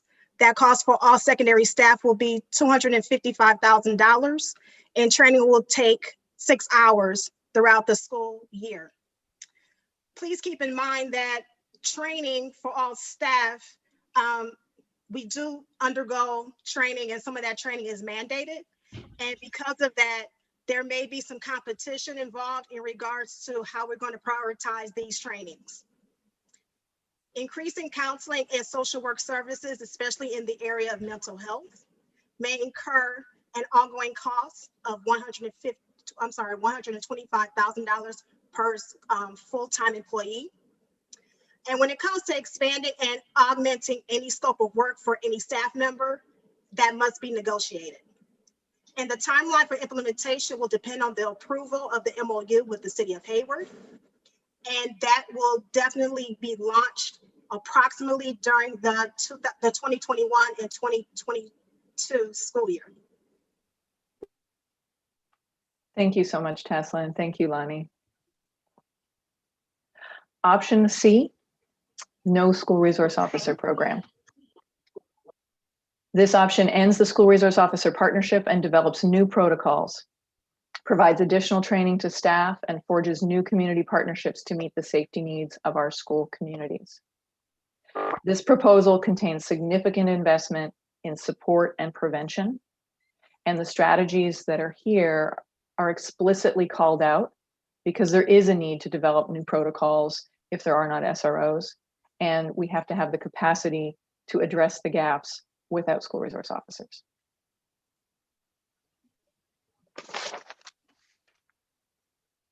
Option C, no school resource officers. Ending the school resource officer partnership does not end our relationship with the Hayward Police Department. We will continue as a district to have a relationship with the Hayward Police Department. Police will come to campus when they're invited or when they're responding to a call. They will not, however, be on campus for prevention activities. Police will be responding to school emergencies because that is their job. They're the police of the city of Hayward. Officers will be responding when called to come to school based on the priority for the city. So the police department will be responding when we call them, but based on the city's needs in order of urgency. We need to revise the protocols to meet the safety needs without our school resource officers. The community partnerships will need to be enhanced and developed further in order to support the response to safety services such as a mental health crisis. Currently, the school resource officer program, the school resource officers are our first call regarding a mental health crisis. The gaps in service will need to be met by district staff by changing staff responsibilities, hiring additional staff in current roles, and hiring additional staff in new roles.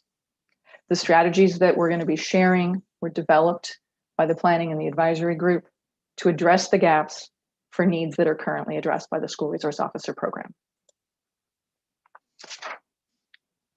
The Hayward Police Department and the school resource officers are our primary reporting avenue for suspected child abuse or mandated reporting. Currently, a call goes to the school resource officer or to the dispatch to access a school resource officer, and then they respond to the school, to the staff and the student normally that day. A new strategy would be for us to use as our primary reporting the Alameda County Child Abuse Reporting Line. Otherwise, alternatively, in case of an emergency, if it's just not safe for the student to go home that day, calling 911 or dispatch in case of an emergency. Currently, the school resource officers are also our primary support and reporting party for mental health crisis assessment. And normally a call is made, they respond. For mental health crisis assessments, the new protocols would include calling 911 or dispatch if it's an emergency, or also working with the Alameda County Mobile Crisis Team or the Alameda County Community Assessment Team and Community Assessment and Transport Team, the MCT and the CAT team. We'd have to review and revise district protocols for police interaction. and increase the staff capacity to de-escalate with training. Training specifically in de-escalation, in resiliency strengthening, in trauma-informed strategies, and in mental health first aid. We need to increase the staff crisis response capacity through training and through developed protocols. And increase staff partner capacity to respond to mental health crises, training, and protocol. As you can see from the strategies here, these strategies are intended to specifically address the gaps if there is not an SRO program, especially in mid-level situations, not emergency, but urgency. And so when we're talking about contacting the Alameda County Child Abuse Reporting Line or the Mobile Crisis Team, those are urgent situations, not necessarily emergency. As you can see, 911 and dispatch are still listed for emergency situations, and the Hayward Police Department will respond to us with those.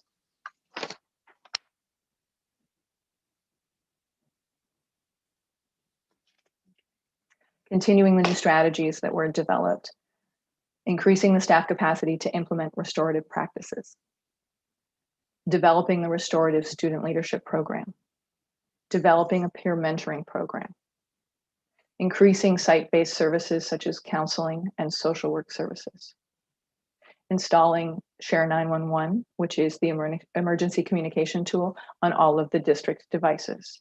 And I just want to note here that without school resource officer program, nonetheless, the Hayward Police Department will still be on the Share 911 system so that if there is a critical incident, they get it in real time and can respond in an emergency like that.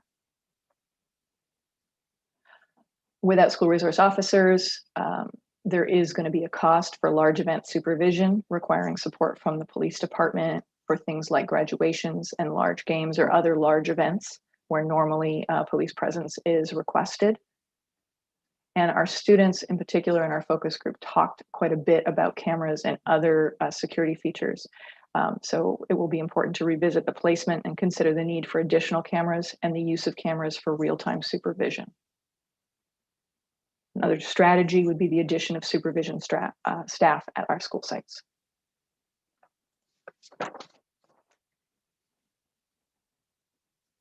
All right, Ms. Lani, can I give it back to you to speak on our considerations? Yes, please. Thank you. Well, thank you, Ms. Hannah. Yeah, thank you, Ms. Hannah. So under option C, when there are no SROs, these are the following considerations. District staff will continue to utilize the police department for incidents that requires police response. Officers responding to sites will not have youth or school-specific trainings or prior relationships with staff and youth on site. There are no regular police presence at the district schools, hence response to call for service. The response time when you do reporting to County Child Abuse Reporting Line for child abuse reporting will increase. And the response time for all other calls to the police department will be based on citywide safety priority. And of course, the Hayward Police Department, like what had Ms. Hannah mentioned, will remain on Share 911 in incidents like active shooting. And I move it forward to Ms. Taslin. Thank you. Thank you. So other considerations for option C, again, when it comes to the large event supervision, such as games or graduation, that would incur another additional cost of $30,000 per school year. When it comes to revised protocols, and that's going to require staff training, and that's going to be using the current training structures. When expanding restorative practices, that's going to require a trainer. That trainer must have this expertise in the area of restorative practices. So that might be a person within the district, or it could possibly be someone that needs to be outsourced. That cost will be approximately $125,000. Staff support with restorative practices will also incur a cost. When it comes to restorative practices within our student leadership programs, that is going to definitely require development and staff to support that program and that will also need to have ongoing training. And when expanding staff capacity that requires training, again, the training now will increase to 12 hours per school year. And for all secondary staff, that will cost approximately $510,000. And I give this back to Ms. Lonnie. And thank you, Ms. Taslin. To continue that one, the increasing counseling or social work services may incur an ongoing cost of $125,000 per full-time employee. The expansion or augmentation of scope of work for staff must be negotiated as well. The expanding number of cameras will incur a one-time cost of $2,000 per camera. The additional supervision will incur an ongoing cost of $75,000 per full-time employee or classified staff. The timeline for implementation will, of course, depend on the development and onboarding of additional resources, with an estimated full launch in this school year 2021-2022.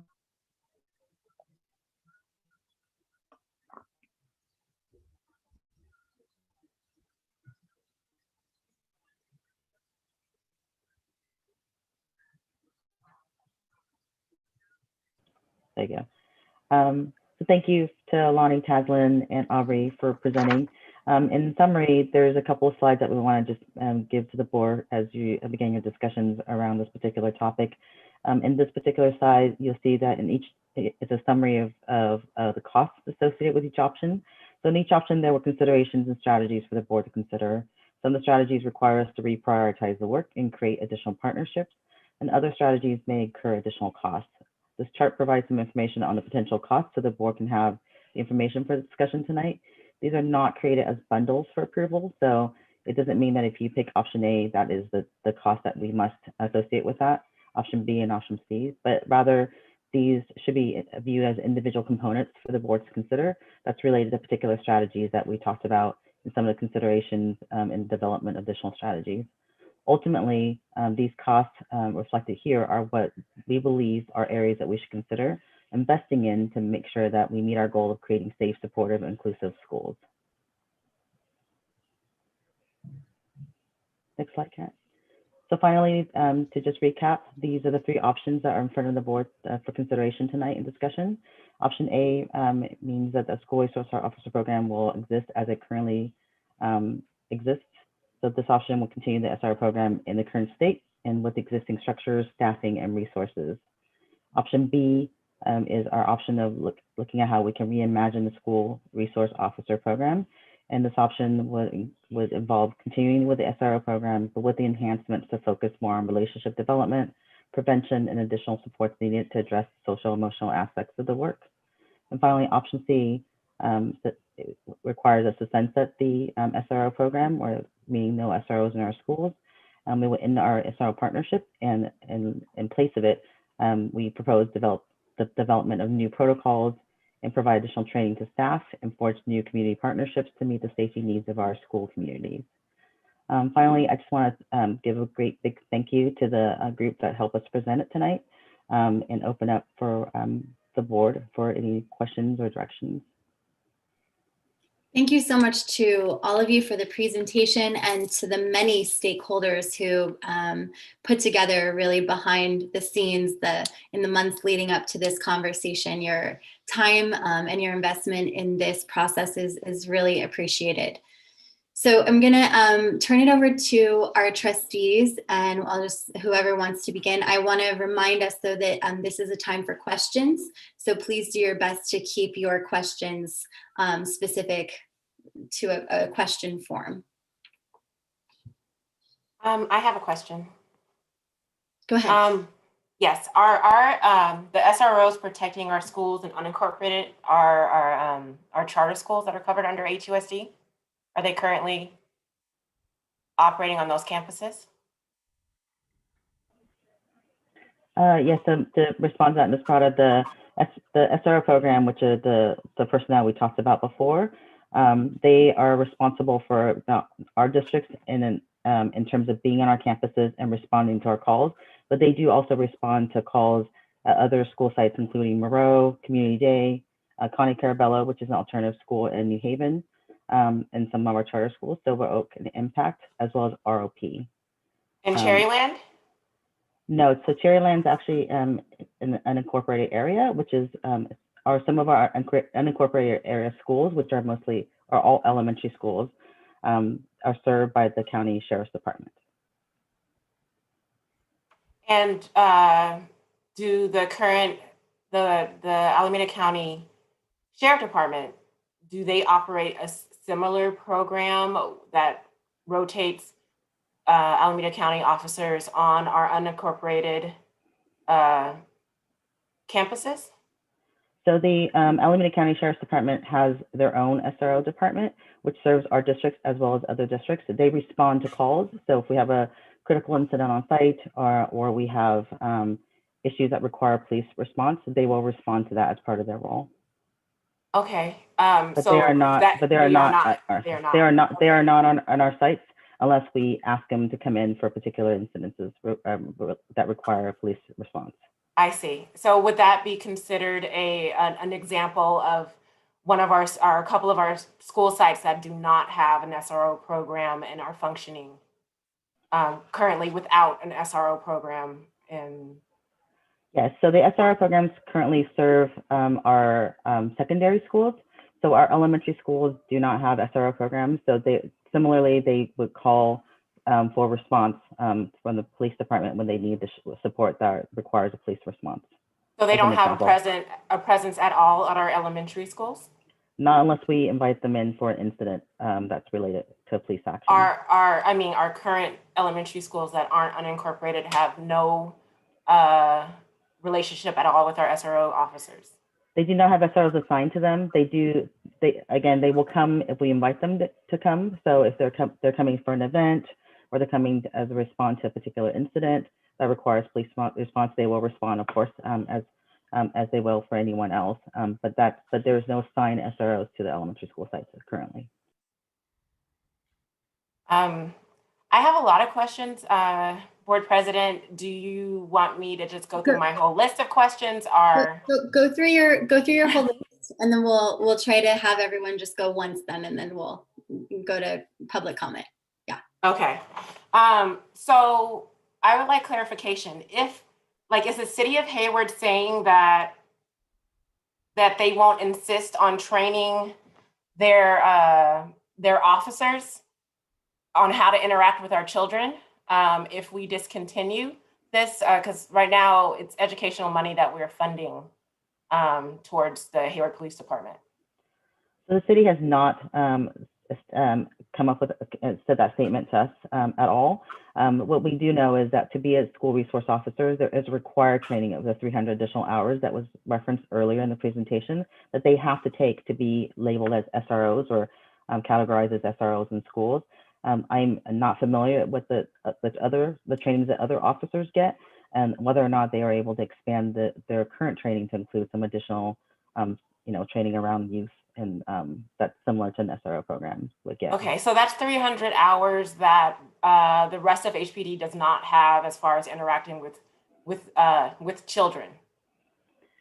The SROs they're not SROs kind of for a long period of time. They're SROs for 3 years, and so I'm sorry. It's okay. They don't have okay. training in place at HPD that training for interacting with children. They don't have that. That's something that's just for the SRO, and that's something that we would have to pay with education money. No, so let me see if I can be clear. So I'm not sure what trainings they do get as just uniform officers, and they may or may not include the training of working with youth. That I actually don't know. The part that we do know is for them to come in our schools, the police department is responsible for putting them through trainings so that they can actually have additional hours to be labeled as school resource officers and be able to work in schools. But I'm not familiar with other officers that are uniform officers that are assigned to patrol duties, and to what degree they're able to what degree and how many hours do they get on particularly working with youth and children. Okay, my other question is about the mental health response.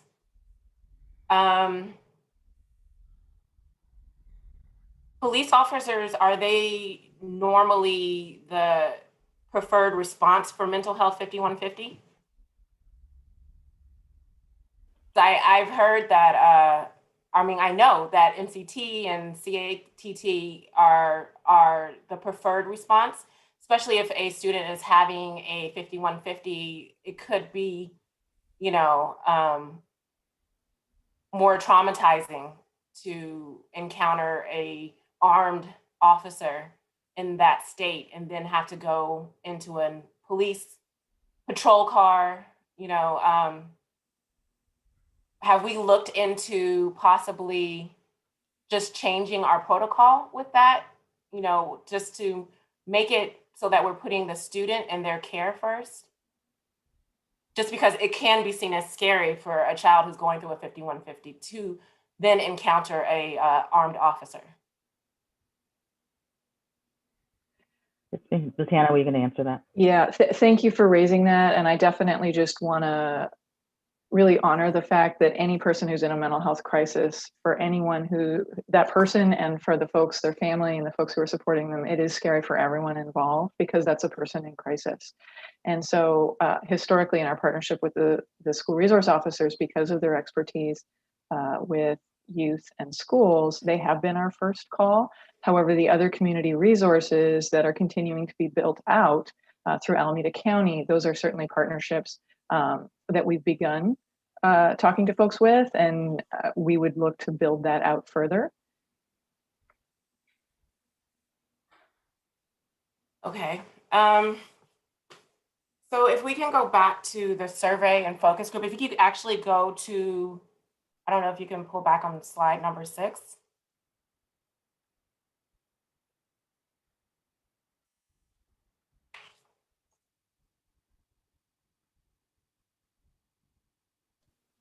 Thank you. Yes, we got there. Okay, and who was it again that you guys went with as far as doing this, the focus group? Circle Up Education. Okay, so for me, it's a little suspect because if we could go to CA, can you explain to me CA? Okay, so yes, so this acronym here is intended to be Caucasian, and really that's our white students. And I do want to just share that these tables were generated not by Circle Up at all, but by us.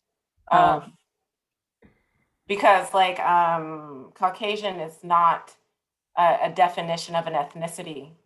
So it's just, it should have been white. No, understood. Thank you for raising that. And I would like to look back at, let's see. So with the way that you guys selected, can you explain a little bit further the way that you selected the students? Were they selected by administrators?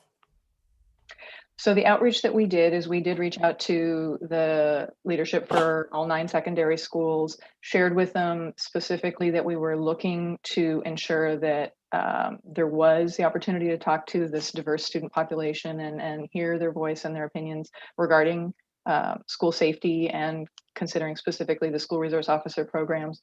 They shared back with us lists of students that we could contact.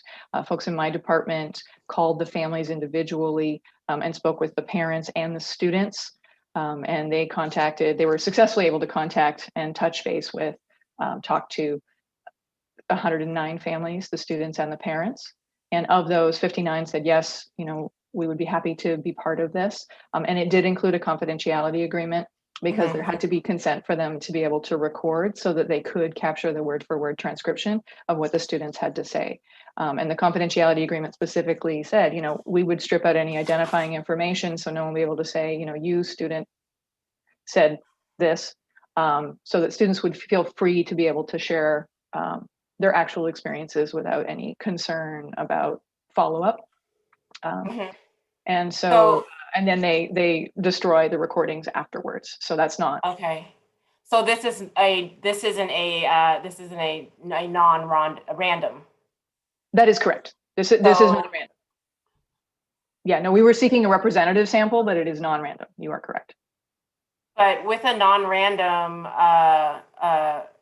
like polling, you can't really like say that exactly how representative this is.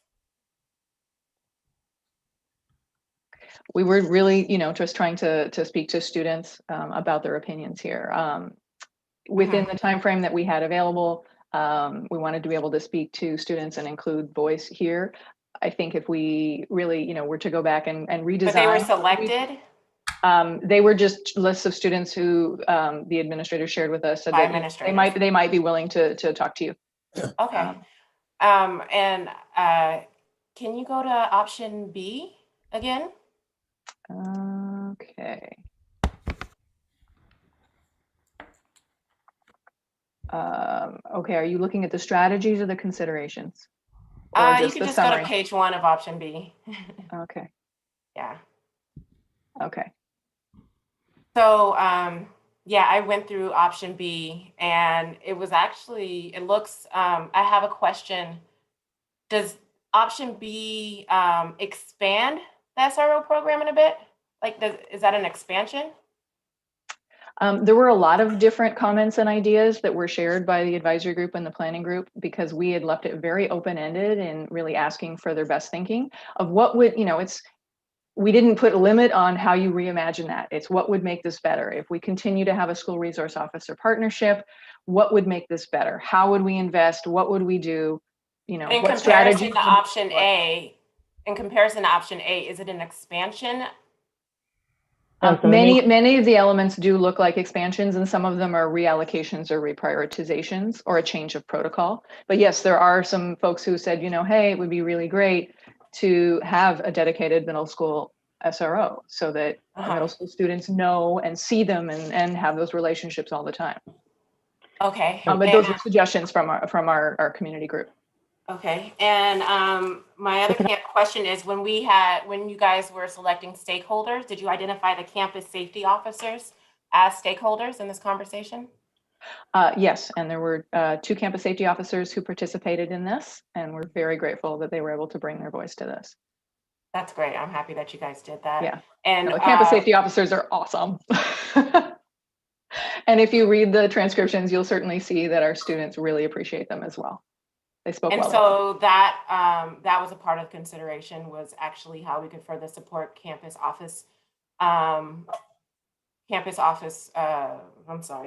safety officers. Yes, I'm not sure what slide it is, but there was a strategy around more training. And that was specifically with campus safety officers. Okay. And my other question is, who has more expertise? This is regarding mental health. Who has more expertise with mental health issues, SROs or child counselors? I would hesitate to comment on that. What I can share with you is, school. Who has more hours with training, schooling, and that type of comparison? Who has a degree? Oh, absolutely. Mental health clinicians. Absolutely. So school resource officers are law enforcement officers first. Yeah, they are. Absolutely. They are. With education dollars, are you suggesting that we pay for less for our students, people who have less experience?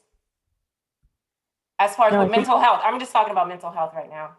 Right. So so if you're looking at option B, Ms. Prada, the option actually included both. So you'll notice that you had asked an earlier question about expansion, and the cost analysis that we gave in the charts, there's no expansion of the SRO programs, but however, there's certainly recognition that for mental health services, you need folks that are trained to do mental health to be able to do that piece of the work, and therefore you see costs in considerations for mental health providers to actually work along SROs as part of the design, because there's a recognition for like 5150s that the counselors on our sites are not able to put the students potentially, on a 5150 hold or classify the student as that. But certainly they would be able to do that part, but they would not be able to provide mental health services for students. So we are suggesting in option B, the infusion of additional staff that actually can do that piece of the work, which is provide the mental health supports for our kids that are in crises and actually need that, and not suggest that SROs do that piece of the work. Okay, but in option B, we would have $4.79 thousand less to invest in more qualified counselors and support systems on school site. That's what option B is. So for Kat, would you mind going to the cost slides for just a minute so I can make sure I'm clear? So in option B, you actually have the inclusion of both, right? So the option B is reimagining, reprioritizing the SRO work to be more preventative. So you'll see the cost of the contract still on option B as a potential cost if you were going to maintain that particular programming. And then also the enhancement with the additional counseling support services and trainings, as you were mentioning earlier. And option C is where you have no contract with the city, and therefore the $475,000 that you see in front of you, or 479, if I can read correctly, will get reinvested in different ways to mitigate some of the concerns that are being talked about as considerations. And therefore you don't see that in option C for that reason. We would sense that the contract in option C. So in option C, it looks like option C is the only option that's not defunding education. It's not. It's option C is the only option that no longer maintains the MOU with the SRO program. Okay.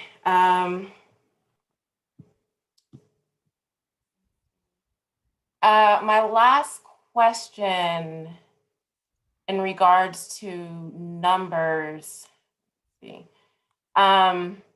Exactly how many students the number of students would we need to be uncomfortable with SROs for this to be okay for everybody? So frankly, Ms. Prado, we did not, that was not the— That wasn't a question in the survey? In the survey, the original survey that was conducted, or the focus group? Our survey focus group, was this question ever, how many students is needed? Like the number, like a number, 1, That question 5, was 1,000, not 2,000? asked because that was not the task of the group. And so we did not ask folks how many was the threshold for us to decide on which option, because the purpose of the group was to create options for the board to consider. So we did not ask that question in either the surveys or the focus or the community work that we've done. Okay, thank you. Sure, Mrs. no Prado? problem. Thank you. Yeah, and I think you're really appreciate your thoughtful questions, and I think your last one strikes at the heart of this issue and what's the challenging discussion and a decision the board's going to need to make, right? Because we're talking about issues of student safety, and there's the technical aspects of providing a safe environment, making sure if a fight happens, we follow this procedure and that procedure. But then there's also what you're describing is what kind of environment do we want to create for our students, and that's more of a values question than an operational question. So appreciate you raising the question, and that's what I think we're going to hear tonight, and we've heard throughout this process. Different perspectives on that question, and then ultimately that's what the board will need to consider tonight in making a decision about how to move forward.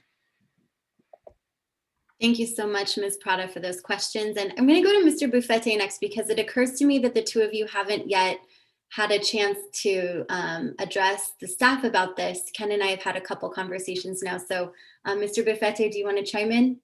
Yes, did want to just ask a question of, has the dissolving of the SRO program occurred in any local or regionally local other school boards nearby? Yes, Tatiana, would you share the information? We were able to talk to the 18 school districts in the county and gather some data around that. This is kind of the data that it's a little small. Can you grow it up, Kat? Thank you. And so here's the data that we've gathered so far. So we listed ours as pending, and out of the 18 districts, there are 10 districts that do not have SRO programs and 7 that have SRO programs. And Kat, can you speak a little bit about the different reasons why folks may or may not have a program? Sure, absolutely. So, Mr. Buffetti, the specific question is who has dissolved their SRO program, and that's not necessarily information that we have, because when you ask the question of who does have an SRO program, there are different reasons why some of these school districts do not have one. It may be about size, it may be about funding, and it may be about the decision to no longer have an SRO program based on what's best for that community. So there are the no's here do not necessarily represent all of those districts making that decision. There's definitely different things happening for different districts. Okay. And if the SRO program is dissolved, do we anticipate, or I think you guys did this in the slide, but I do want to clarify for the public, do we still anticipate HPD to still respond to emergency calls from HUSD sites? Absolutely. Okay, and then, and also talking about that, what type of, do we also anticipate a delay if there is no SRO program to those emergency calls? The calls and the responses are all going to be based on the priority and the urgency for the entire city's safety. And so if we have a critical incident, there's a threat to our school, the police department is going to dispatch and respond based on the urgency of that threat, and we're going to have service right away. And another question I had is, what other examples do we have of HPD and HUSD and having a partnership or interactions with outside of the SRO program? So we currently. Sorry, go ahead. So currently we have a relationship with the Youth and Family Services Bureau, which is actually the department that the SRO program is housed under. And they have a counseling aspect of that department. And so we do have a relationship and agreement with them to be able to provide some services to our students and our families in that capacity. Outside of that, even though, like I mentioned, in the elementary schools, they don't have SROs assigned, the officers in the units will come by if we invite them for presentations with kids or families on things like cyberbullying. So they have been partners with that in that aspect as well. And then I saw the slide with the Reimagine Planning Group as well as the Reimagine Advisory Group. Just wanted to confirm, did they have a recommendation on an option for us to proceed with? We did not facilitate a recommendation of a particular option. There certainly were folks with different opinions about SRO programs in the room, but they were very much lean in to do the task of creating options that were viable in each of these scenarios, whether it's with or without SROs. So we did not poll the group for recommendation as part of the conversation. Thank you. That's all my questions. Thank you, Mr. Buffetti. Mr. Rowden. Thank you. A lot of my questions have been answered between Sarah and Peter, but I have a few. And if I can read my scribbles, would you go back to option A, page 6, and you talked about the percentage of the focus groups and all of that.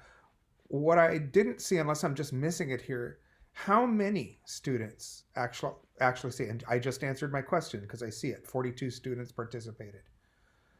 42 out of a district of how many middle school and high school students district-wide? That's, it just seemed, I'm sorry, I don't mean to comment, I know this is questions, but how many students do we have district-wide, between middle school and high school and secondary?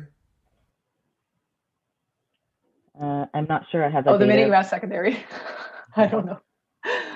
Yeah, I'm sorry, Mr. Round. I'm not sure we have a data handy to report. Well, at any rate, you can see my thinking with only 42 students participating. Mm-hmm. I just question whether that's enough of a sample size. That's all. And I wondered if you took that into consideration. I mean, you could only get 42, or why did you stop at 42?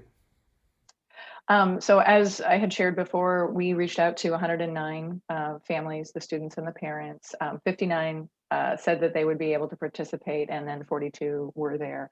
The intended population here was for each focus group to be about 10 to 15. So really, 60 to 75 students total. A focus group is not intended to be like, what do most people think? It's instead intended to be sort of in depth, to really get the thinking of the people who are in that room. So yes, it is what our students are telling us, but we have to very much acknowledge that it is not what all of our students are telling us. My next question is, it's funny. I have a former student who I think was in your focus group because she talked about it, and somebody called me and all of that, and she was confused about CSO versus SRO, and I want to make sure that the students that you spoke with all understood the difference between, because this particular young lady did not. So, was that differential made clear to them? Yes, sir, absolutely. That was actually, all of these focus groups were conducted by Zoom, and there was a slide deck, just like we do all these presentations via Zoom, and the facilitators in that group specifically had a slide, and they revisited it multiple times throughout the group that specifically spelled out what is a CSO, campus safety officer, that is a district employee. They have a radio, they're at your school all the time for breaks and passing. And what is an SRO, or a school resource officer, and that is a police officer with the Hayward Police Department. Sometimes they're on your campus. They will have, they're armed, they have uniforms, things like that. So that was something that did, specifically get explained and then re-explained to make sure people were as clear as possible. Because, and can you go to the next slide, in slide 7? Mm-hmm.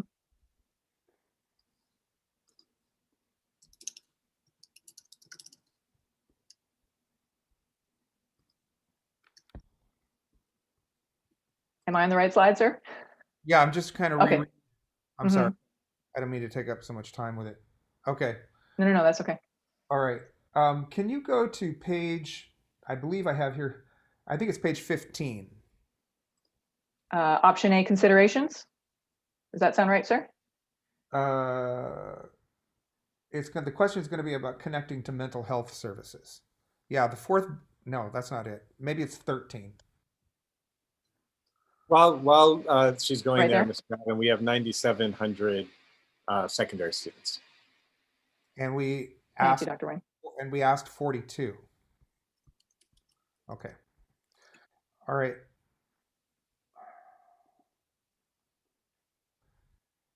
Well, I think my question, now I don't see the bullet point on either page, but the bullet point revolves around when we connect. Oh yeah, there was a bullet point that said connect. Here it is, down at the bottom. Oh, you can't see my arrow on the screen. What am I doing? Yeah, that one.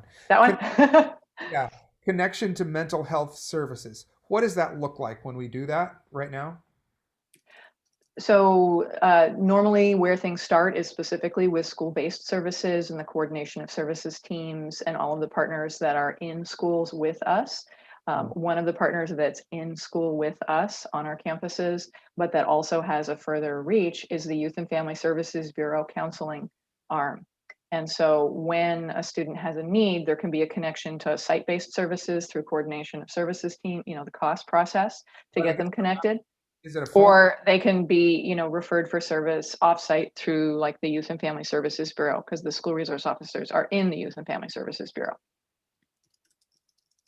which can also include services for their family as well. So assuming we're not in COVID for a minute, would that be in person, or is this just a phone call? For site-based services and for working with the Youth and Family Services Bureau, it could be either to start and connect. And I'm assuming that after we have returned to in-person instruction, there's been so much telehealth that's been built out that people will have a lot more choice as to how they access their services and supports. Okay. And then on page 15, you said the SROs are assigned for 3 years. So is that as a team of 3, or is it like they rotate individually also every 3 years? How does that work? Sorry, for the 6 officers, they tend to rotate in and out at about 2 at a time. So Okay. it's a little bit like what's happening with the board. You know, you have different cycles so that there is not ever a clean slate of all brand new people all at the same time, so that there's overlapping. Okay, that's good. That was staggering. Yeah, so you don't end up with just brand new everybody all at the same time. That was my question, actually. Okay, and then I have I understand somebody asked this question. The officers go to private schools, Moreau, charter schools, and so forth. But I want to dovetail on that and ask, do we pay for that? I'm just asking.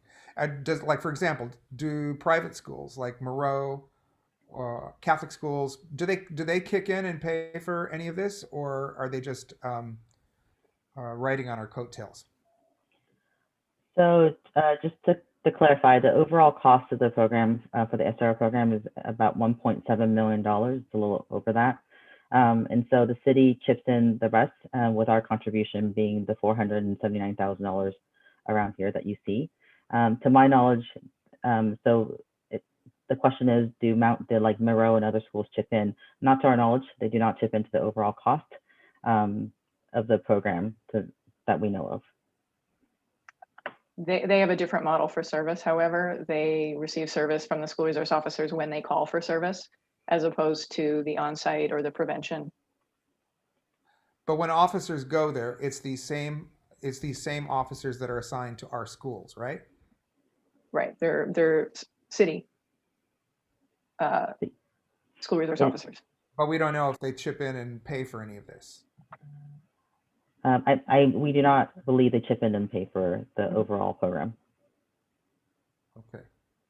And then Taslin, I really appreciate you sharing and reminding us, that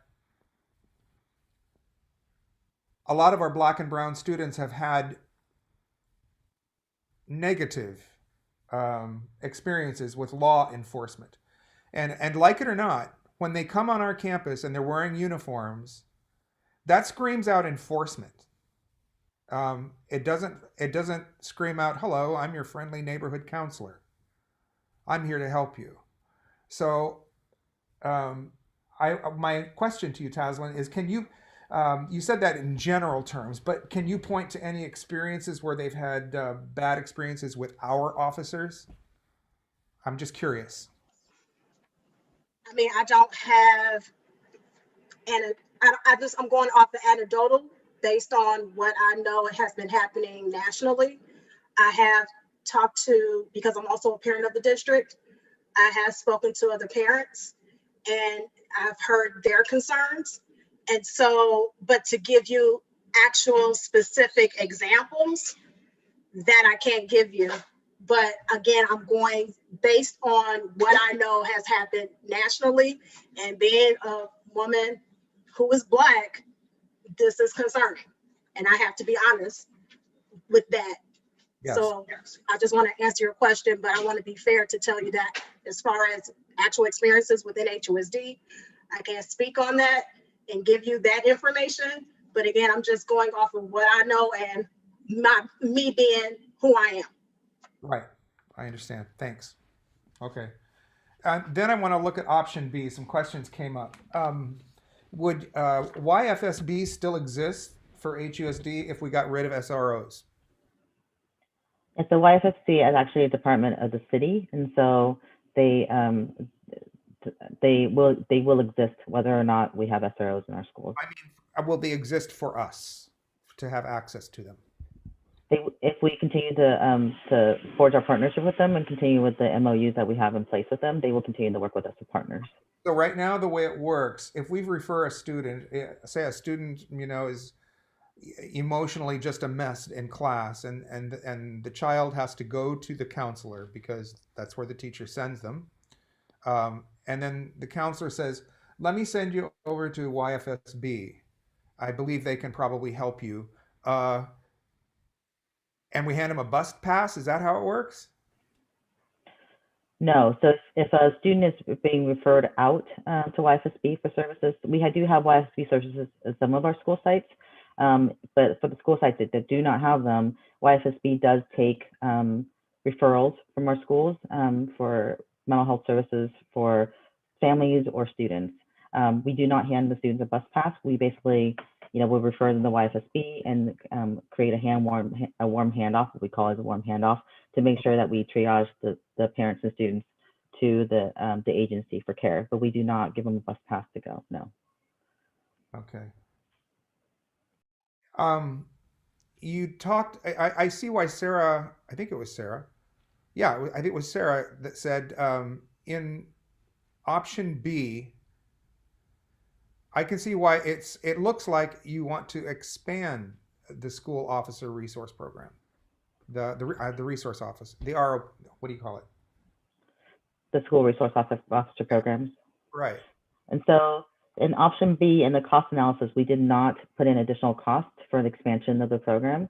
There were, however, discussions when we had the work groups with the planning team and the advisory team of folks who believe that there should be more SRO presence in, for instance, middle schools, or that SROs should somehow create relationships with elementary school students by going to the elementary schools. So some of those things that are being asked can be done within our current scope of the MOU. So for instance, our SROs that are assigned to secondary schools could potentially go to elementary schools to make presentations that were more positive and prevention related. That will not incur an extra cost necessarily, but if we are going to say, yeah, we're going to add another officer to middle schools, that would incur an extra cost as part of the process. But we did not actually include that in our cost estimation. So if we're going to head in that direction, we do have to recognize there will be additional costs associated with that. Okay. All right. In option C, the fourth bullet, could you go to that?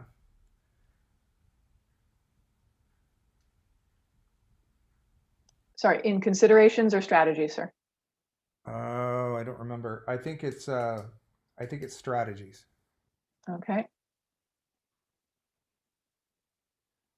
Nope, it was the other one. Okay. These are our strategies here. And then we moved into considerations.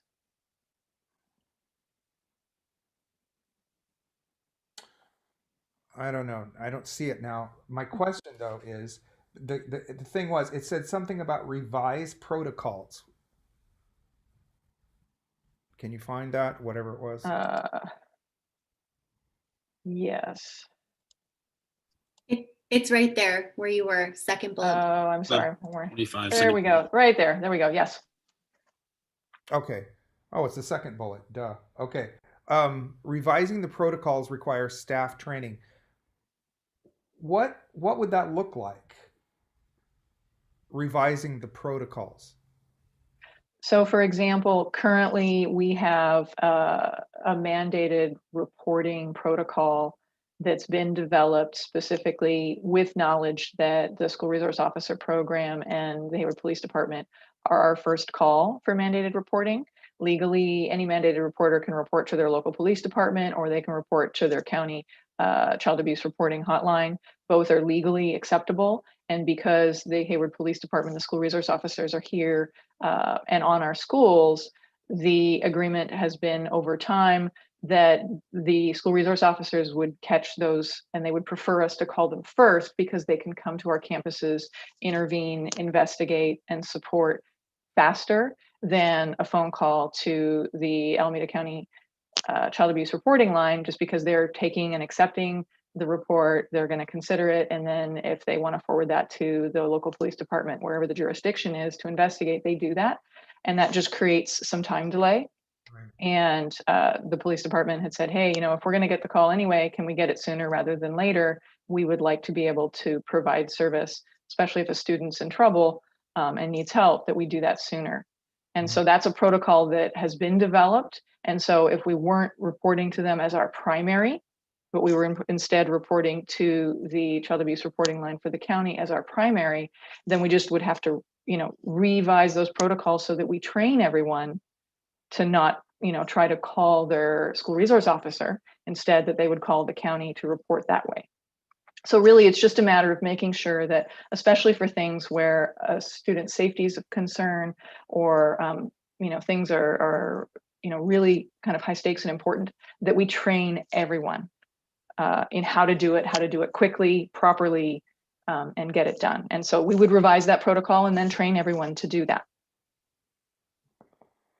Okay, thank you. Does that make sense? Yeah, it does. And then the last thing I had down is I want to look at your cost page.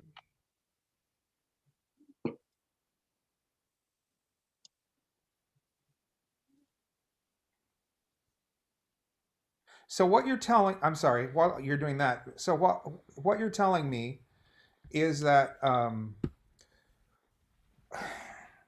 we don't call the police and CPS at all. We call our SROs right now. Well, the school resource officers are the police. And so we do call, whoever wants to first. If a teacher is having an issue in her classroom, she can't call CPS. The protocol is to go to the SRO. Well, the first reporting would be, the suggestion of this is how you get a response would be with the reporting to the school resource officer, but the protocol does include that you can call Alameda County because that meets the legal requirement to make sure that as mandated reporters, we are acting if we have any suspected concerns.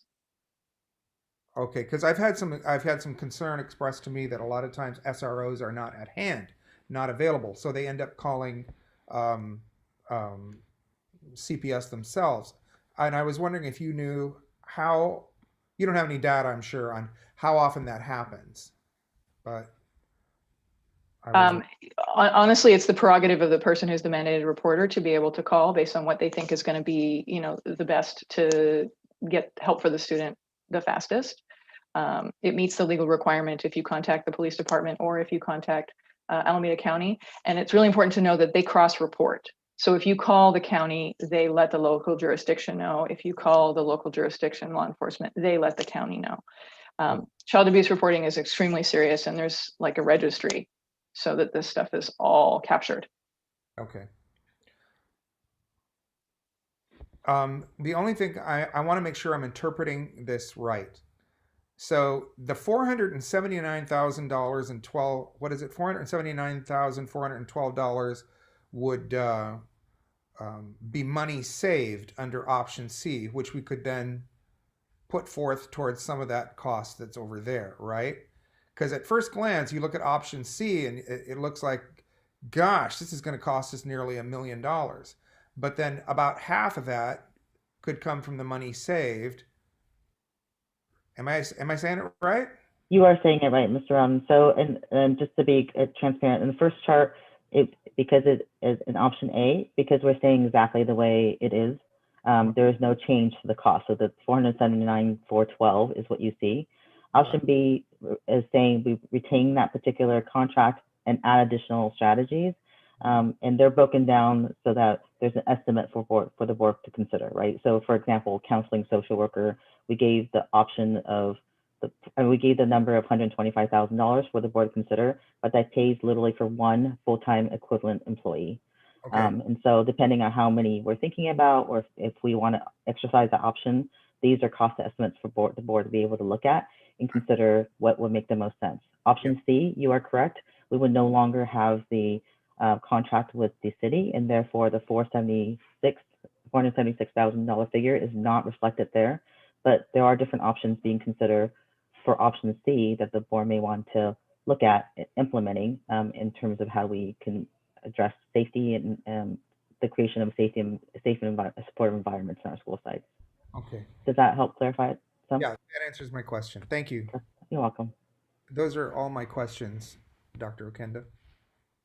Okay, thank you so much. I have a few here myself, and then we'll go to our student board members. Can you please take us to slide 7?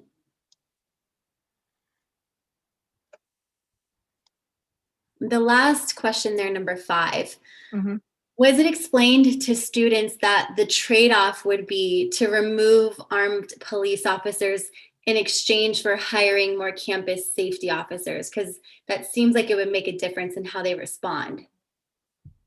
So this was the question, and there wasn't further interpretation done with the facilitated focus groups, because honestly, the facilitator would not have been able to commit to, you know, if this, then we'll buy that, because they're not in a position to know that or commit that. So this was the question, it's as a standalone question.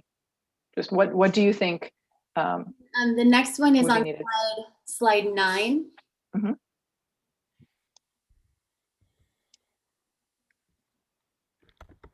And so regarding safety here, first, I think something I agreed with Mr. Rowden's line of questioning, that I noted there were a lot of references to security here. And so Mhm. that's kind of what makes me concerned that students aren't quite clear. But so I had a similar question, but I believe, you know, the answer happened with Mr. Rowden's question there. So I'll move on to the aspect on slide 9 here about regarding safety. So do armed police officers typically break up fights on our sites, or is that done by other staff? As a general rule, the staff are responding first.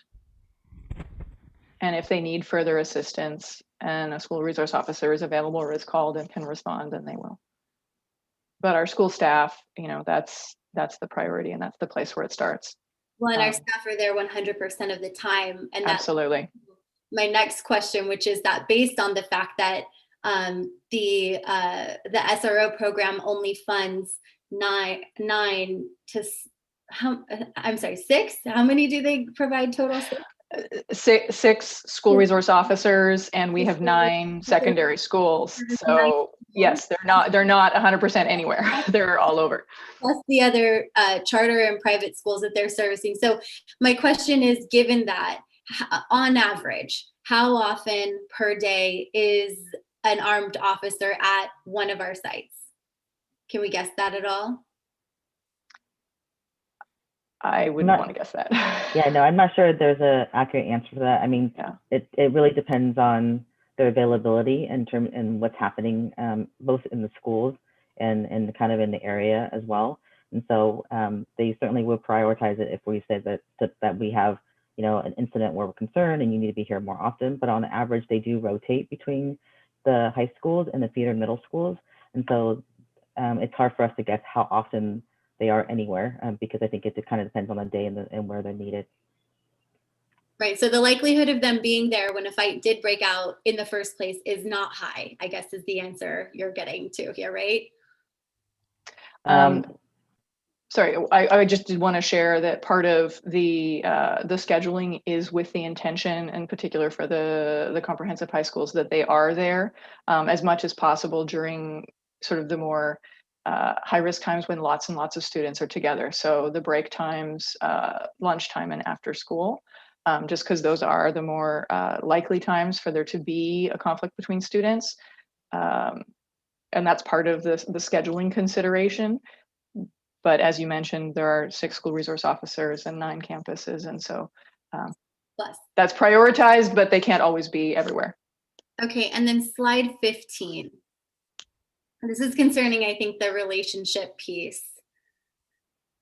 And so my question is, if they rotate every 3 years and our CSOs are on campus all the time and our permanent staff, how do we measure the depth of relationship that's forged?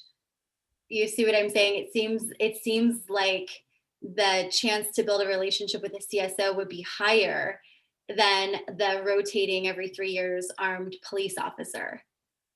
Is that true?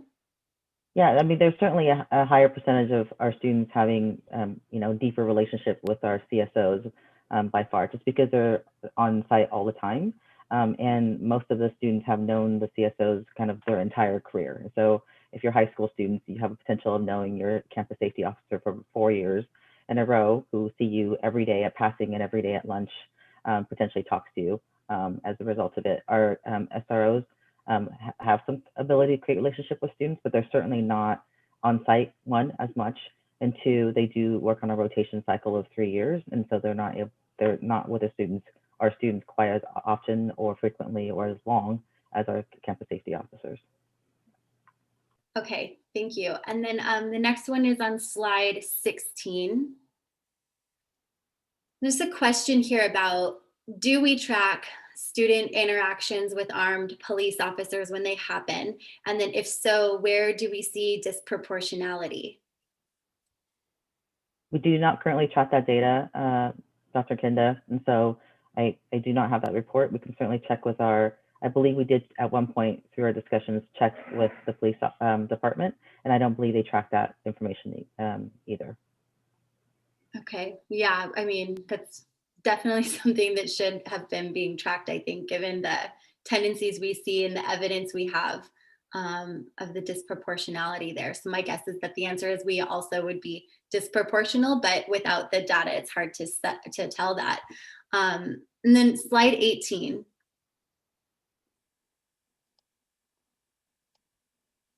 Do we have evidence that armed police officers are getting us the results we want in terms of the push we are trying to make district-wide for comprehensive restorative practices? I'm sorry, Dr. Kinna, I'm not quite sure if I understand the question. Will you mind asking it again? We know that the program trains them in restorative practices. So given the district's goal of having a comprehensive restorative approach, do we have any evidence to show that this program helps us meet that goal? I mean, are we measuring that in any capacity? All right, so and Kat can speak a little bit more about this. In addition to the SRO trainings, we do actually, when we collaborate, we do train our SROs on particular things that are priorities for our district. And so restorative justice training is one of the trainings that has been implemented. Kathy, do you want to talk about that for a minute? I'm asking if we have evidence for that being effective. I know we do it. Oh, Have okay. we been able to measure its effectiveness? With respect to data that we're capturing, I wouldn't necessarily be able to speak to that. I can share that the police department has shared data back with us about when there are, when there do have to be arrests for youth and what happens with those, and primarily because they have the shared goal of not having students enter the juvenile justice system, if at all possible. Most of their arrests, when there is one, are diverted so that they don't actually go through prosecution. So students are referred through the Youth and Family Services Bureau or other like Community Works. Doesn't have any evidence that we've been able to track. I'm sorry, I missed the first half of that question. I apologize. But our district, we don't have any evidence that we'd be able to track? No. Okay. And then my last question, slide 29, the cost page there. So this list of investments, can you just speak to us about, regardless of what we decide to do with this program tonight, can you speak to these investments? Like, do they align in any way with our mission? Is it part of our strategic plan? Like, are these things that we should be doing regardless of what happens with our choice tonight? Like, how relevant are those to the goals long-term that we have for our students in our district? So I actually believe that the group did a wonderful job of aligning kind of what our district's priorities and strategies are in terms of how the conditions that we want to create for our students, right? Which is around safety, relationships, supportive environments. And so those are going to be our mission in terms of what we want to create going forward anyway, without the conversation tonight around the SRO programs. The costs here are specifically designed because there is a recognition that those are important factors for us to consider. And so, and in particular in option C, there are some that are related to the different strategies that you're talking about around creating more relationships in our schools and supportive environments. And there are some that's very specifically aimed at safety as well, because we do recognize that we want to make our schools as safe as possible. Are some of these things that we should implement whether or not we have an SRO contract? Absolutely, because it meets with our mission of creating more equitable schools that are supportive and safe. Some of them are very specifically like the camera and the replenishment of camera are very specifically safety related that we can consider as part of our how we move forward as well. Again, without the SRO contract. Okay, thank you. And then we'll, I saw Mr. Yang's hand first, so we'll begin there. Yes, thank you. So my question is also on this page. So I'm still a little confused. Which is option C less expensive than option A or B, or is option A or B still less expensive than option C? Ms. Wu Fernandez, if I might share, because I hear a lot of questions on this. I think what we were trying to do is to indicate the cost for certain services that would be provided. And as Dr. Akenda, her question indicated, these are services we would want to provide. So it's really gives a picture of that. We're going to have that conversation when I do our budget planning. So it's not just that we have $479,000, and if we don't do the SRO program, we could put that towards this, and if we do it, we can't. We're saying our charge was to reimagine school safety. When reimagining school safety, these are some resources we would want to have. So even though it's $125,000 per FTE, probably in reimagining school safety, that's not going to just mean necessarily one counselor or social work for 9,700 secondary students. We're going to need to consider what sort of staffing we'd want to do if we push in that area. That will happen during the budget conversation. This was just an effort to give some sense of what what services the committee in reimagining school safety, what would be required. Where there's only the literal match is as Mr. Rowden asked, if we don't spend $479,000 on the school resource officer program, we have that money available to spend on whatever. I guess I'm asking if that helps you, Calvin, but maybe the board and the public of just what we're trying to capture here. Yes, yeah, it does make more sense to me, as it's just a general expense for each option. Then my follow-up on that is, where would those additional expenses, if not option A, where is that additional expenses going to come from if originally they did not exist, those additional expenses? Yeah, and so that's what we'll be discussing next month at our budget workshop. So when, about when we submitted first interim, we would, which you were at the board meeting, that was our budget report in December. We would said, well, it might need to come from other programs then, because we are looking at not having enough funding and needing to make reductions for 2021. Then the governor proposed his budget and is putting more funding towards schools overall, and then there may be funding that they could support social emotional learning. So we'll have the overall budget picture in February where we can see that. But I will say, just to summarize, it's a much better conversation to have after the governor's January proposal than it would have been to have in December, because that would have meant pulling resources from other places. Okay, so then that means that other district programs would lack due to more expenses that would need to go to here. In December, for sure. And now when we talk in February, perhaps not. We'll explore if that would impact other programs or if some of the new funding coming in could be used for this. Okay, thank you. Thank you, Mr. Yang. And then Ms. Maciel. So since a majority of the questions were already asked, I just had a quick clarifying question. I believe it was on slide 27. Yes, about where it says restorative student leadership program requires development staff to support and ongoing training. Can you expand more on that first portion of that point right there? Sure. So the planning group and the advisory group specifically raised this as a suggestion to ensure that students would have voice in, directing when we're talking about climate and student discipline and accountability, having that voice, as students, can we be part of setting the expectations, identifying what we're going to do, holding each other accountable, and having a say in the governance of the school as self-governing to some degree, but that then has to be developed like there has to be a structure and a protocol, and people have to learn how to do that together so that that works as a program. Okay. But it was really exciting that people were raising that, saying this is something we think would be great. Okay, cool. Thank you. That's all I had.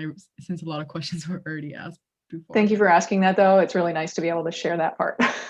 Thank you. Yeah, and I do want to reinforce what Ms. Wu Fernandez said. I mean, really appreciate the reimagining that occurred, and the services that are being presented are totally in line with where we're needing to go with the strategic plan. And so it is nice to see that alignment there, such as bringing in the student voice like that.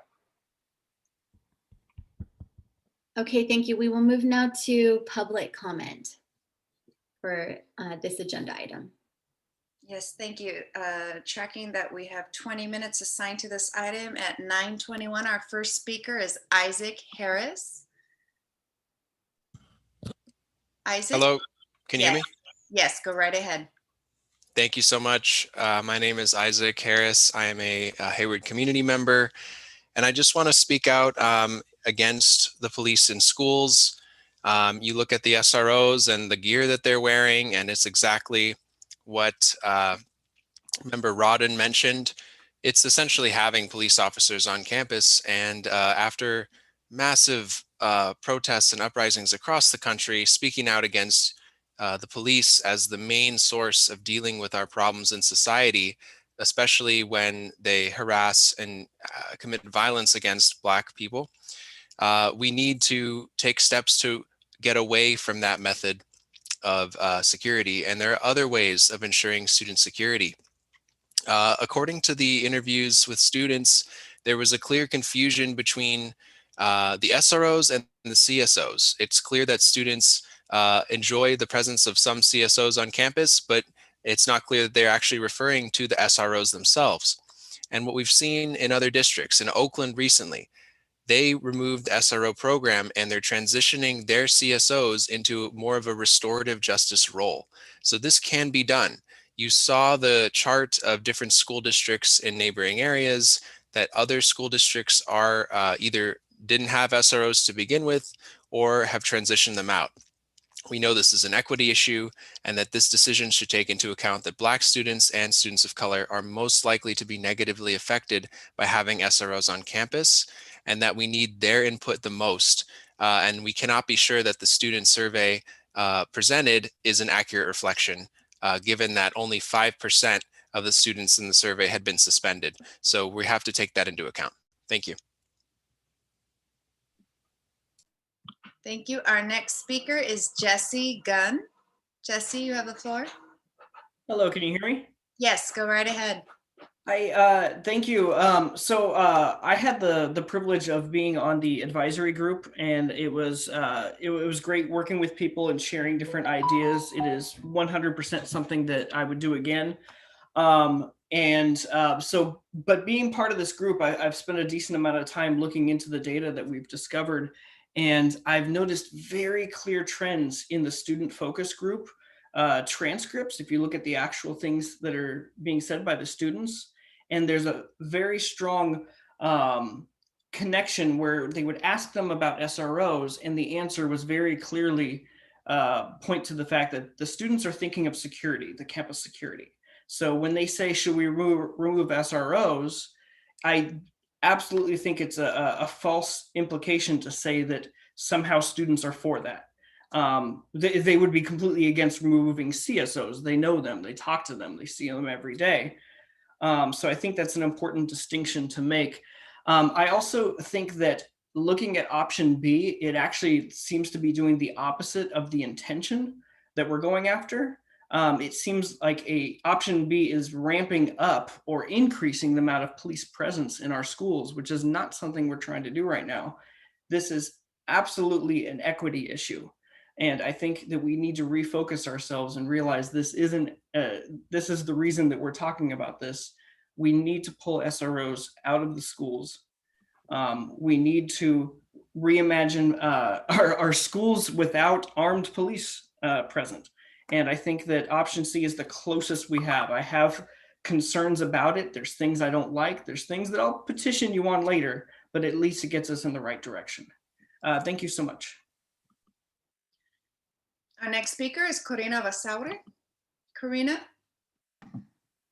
Thank you so much. Good evening, Board of Trustees, Superintendent Wayne, staff, and families. My name is Corina Basaure, and I'm a parent of 2 HUSD students. I want to first thank the students, families, and staff that participated and put together these 3 options for us. We must first strive to provide schools where students feel safe, supported, and academically ready for their future. The bigger question is, what do we want our schools to look like? I urge the board to prioritize students and put the funds previously given to the SRO program and directly have it go to support our students and staff. I urge the board to go with option C. Yes, it costs more than option A, but it is less than option B. And option C, I believe, empowers students and school staff to address issues that happen on their own campus. Students and staff at our campus are at our campus all day long. SROs are not. The reality, and it's been discussed a couple times today, is that the reality is that SROs do miss things that happen on campus, which leads staff to have to deal with those situations or other students to step in. So we can't guarantee that they're 100% going to be there. This, my last point is, in thinking about moving forward and doing work with students where we're asking them questions, we can all agree 42 is a pretty low number, right? But I honor those 42 students who took the time and staff who participated in the option. I really highly urge staff and the board to really push for student surveys. You know, there's all these different great options. We use surveys in my classroom where you're asking the student, you're sending out surveys to every student and having them give their honest feedback, our SROs, or whatever topic we're talking about. So I thank you, and I ask you to go with option C. Thank you. Thank you. Our next speaker is Selena McManus. Selena? Good evening. Can you hear me? Yes, go right ahead. I just really want to thank board members and trustees for asking really vital questions that we need tonight. I think it's questions that a lot of us listening have wanted to ask from hearing this survey and the results. I wanted to read a short paragraph from an actual therapist from YFSB, which is Youth and Family Services. So here we go. The school resource officers that are my colleagues apply to be a special assignment position. They attend extensive training in working with youth. The goal of YFSB is to have a collaborative relationship with officers and mental health counselors. We have worked together for 40 years in this unit, and it is one of a kind program. It's unfortunate that the actions of bad officers now defines all of them. Our goal is to do prevention work and assure that the kids of Hayward who have contact with law enforcement are not arrested as priority, but offered counseling so they do not enter the juvenile justice system. This makes me very emotional as a parent of 2 Hayward students. My son needed therapy for depression and for struggling like many of us have been during a pandemic. And for this therapist to be biased, she does not belong in working with our youth. Our youth should not be subjected to entering a violent police state building for youth and family services that is tax paid, that we pay for. Get it out of the police station. Get therapists like this away from our kids. It's brainwashing. I watched the city council last year be bullied into thanking the police and the police chief after they demanded to be thanked. These kids are going to have PTSD from this pandemic. They're going to have a lot more emotional issues than we've ever seen before.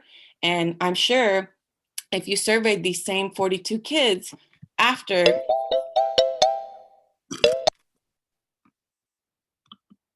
Our next speaker is Maria del Carmen Espinosa. Hi, can you hear me? Yes, go right ahead. Hi, yes, this is Maria del Carmen Espinosa. Listen, first of all, I want to thank the 42 students. But 42 students out of over 9,500 students is just, I'm sorry, it's ridiculous on my book, right? Because it should be way more students that should have participated. And also they were selected by staff members, which also is unbelievable to me, but okay.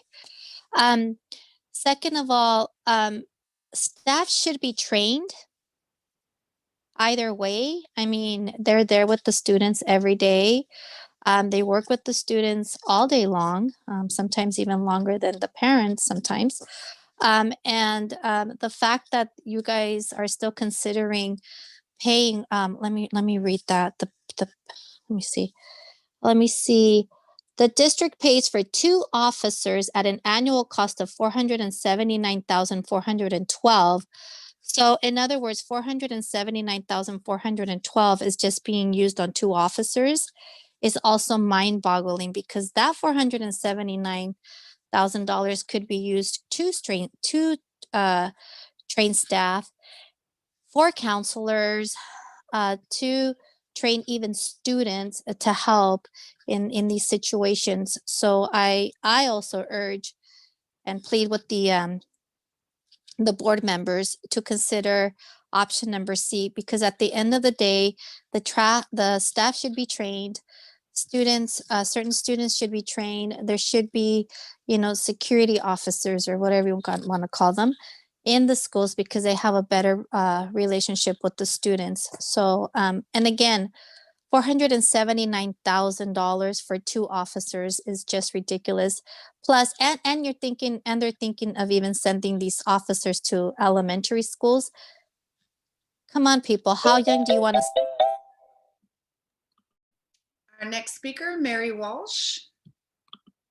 Mary? Hello, can you hear me? Yes, go right ahead. All right, my name is Mary Walsh. I'm a high school teacher. I've been a high school teacher for 42 years. During that time, for most of the time, we've had some SRO support.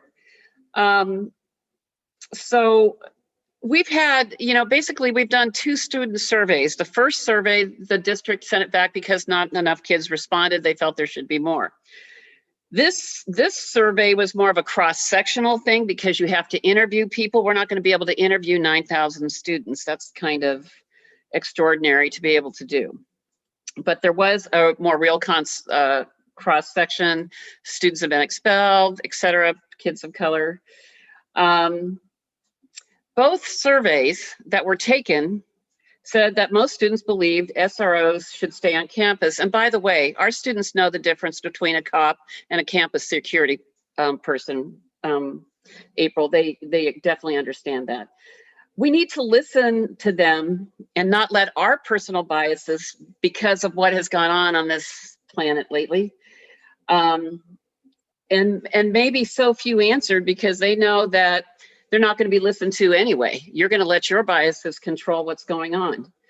These students are aware of what's happening. It's a safety issue for them. They need to feel safe. I would speak for having ABAR type training for these guys, continue that, have them in league with what the district is doing.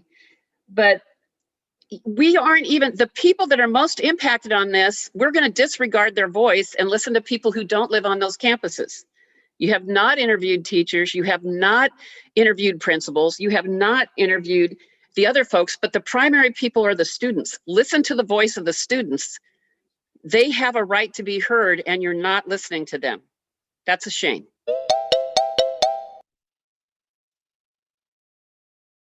Our next speaker, Bibi Ijaz.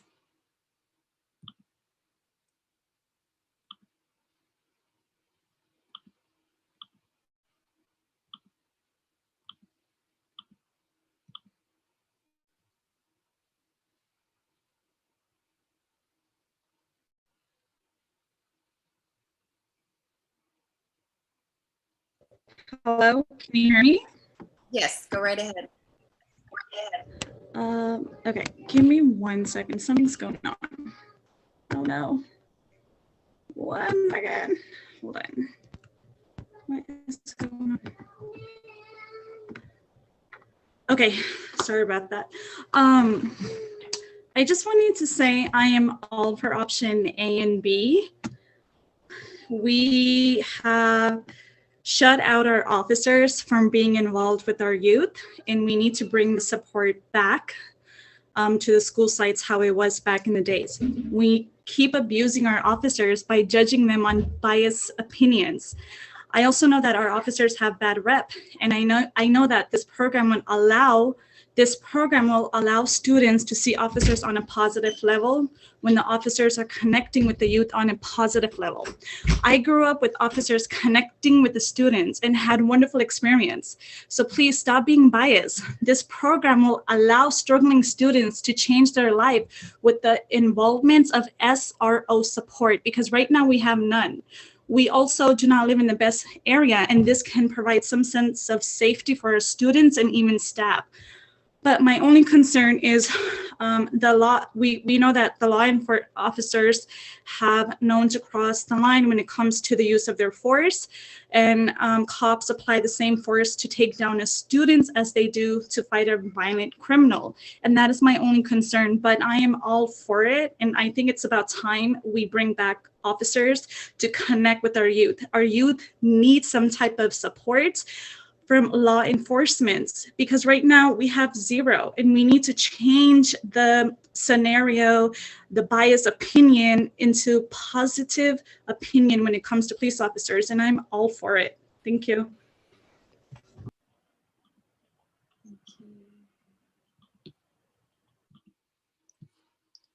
Our next speaker, Jeff Landro. Hi, can you hear me? Yes, go right ahead. Thanks a lot. Yeah, I just wanted to throw my support for option C. I thought there were some fantastic, very thoughtful questions from our trustees and school board members, as well as the student school board members. I really want to support a couple things that stood out to me. Trustee Prada mentioned education dollars. You know, the city of Hayward, they collect tax dollars to fund police. It's like we're commingling two different funds. I feel like the city of Hayward needs to be a better partner to the school district. I think Trustee Rowden brought up the question of how are we getting such a bad shake on this? So Moreau is not paying part of this. The charter schools are not paying part of this. But HUSD is somehow footing the bill for $500,000 for SRO programs. You know, the city of Hayward really should take a vested interest in supporting the public schools. I'm very disappointed with our city of Hayward. I know that they're in talks about building a charter school on that 238 property. I'm not happy about that. I'm not happy about them having, you know, the school district pay part of this SRO program. And I agree with a lot of the speakers and a lot of the folks that see ways that we can re-envision how we can do this. And I'm a strong proponent of option C. So thanks a lot, and have a good night.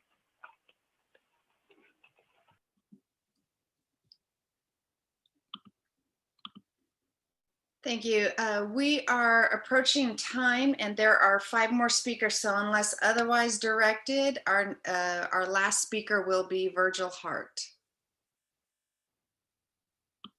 Virgil? Hi, can you guys hear me? Yes, go right ahead. How you guys doing? My name is Virgil Hart. I'm a school counselor at Tennyson, but I'm a proud and born Hayward resident. Throughout my life, living in Hayward and being in the education system here, SROs have had a huge impact on my life. I had 2 that I'd like to talk about for a second, Officer Reed and Officer Pierce. Officer Pierce, rest his soul, he passed away maybe 3 or 4 years ago in a bad biking accident. But these 2 officers themselves have impacted not only me, but my family and generations to come. My family, just like others, have some issues, and Officer Reed and Officer Pierce have been on multiple calls. When I was wrongly arrested by a police officer in Hayward, I reached out to Officer Reed and said, this officer has harassed me, and he falsely accused me of doing a crime that I didn't do. Officer Reed was off, doesn't live in Hayward, drove up here and made sure that I was I was my right was right. And so he actually had the officer apologize to me. These interactions that a young man like myself, being an African-American male, and not only being just I'm a big guy, a target that can be a threat, but having officers like Officer Reed and Officer Pierce that build relationships, that want the best for students, changes the path. All my life, I've felt discrimination and a lot of racism, but with key role models like Officer Pierce and Officer Reed, it really changed my life. Officer Reed, not only was he a SRO, he actually assisted in the football team. So he was reaching out, he was there, he was trying to help, he was really trying to impact Hayward High. And without those two officers, at times when we had riots, they were able to stop it just by their presence, not by any physicality, but just by being and having a relationship with students. That's all I have to say. That concludes our public speaking. President Dr. Okende, you have the floor. Thank you to all of our speakers for sharing your perspective with us. And we will now entertain a motion. So if we can just go ahead and pull back up for the board the options that we are looking at here, and we'll have a motion to move one of them forward. So if we can get that on screen.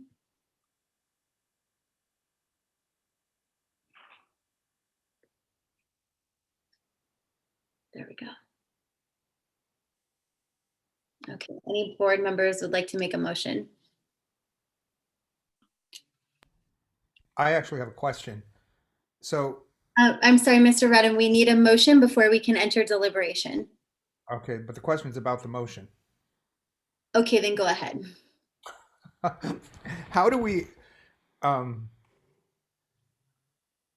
so is there a way we can just vote on how many choose option A, how many choose option B, how many choose option C? No, we're going to need someone to put forward one of the options, and then we'll be able to enter deliberation about that. So if there's something we want to change about it, that'll happen after. Okay.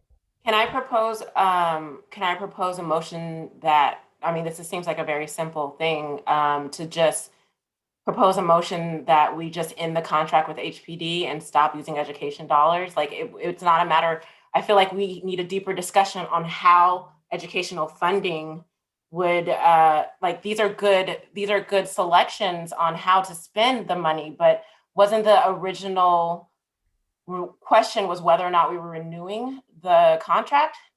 So I feel like as a board, we should discuss all of the suggestions. So your suggestion then would be to push for option C. That is no contract with HPD for the SRO program. That's what's on the table for tonight. And then we can enter into conversation about what that looks like as we unroll it and what things we want to do in place of that. Yes, because I the fact that we don't have a stronger voice from one of the stakeholders, I feel like we need to hear more from the campus security officers and that partnership. I feel like we need more definition on the restorative. So what will happen is whatever motion is put forward, we can deliberate on what we want staff to bring back to us next, but we really do need to have a motion on the floor before we can deliberate. So is someone willing to make a motion to put one of these options forward so we can start? I'll motion to put option C. I'll second. If I may, Dr. Okende, I think it's fine to say Ms. Prada's, motioning to put option C with the focus on ending the contract and then further discussion on the strategies that will be put in place to address school safety. Perfect. And then I heard a second, but I'm not sure who it was. It was me. I'll second it. Okay, great. Now, Ms. Prada, do you want to start us off on the deliberation? Because I know you were going there with an idea for what we should do next. So now I would like a more in-depth evaluation on how we can better build our restorative justice and how we can, I also want to hear from our campus resource officers. I want to now think about exactly how we can spend this money to build a better support system for our students, for our staff, for our teachers, for our community.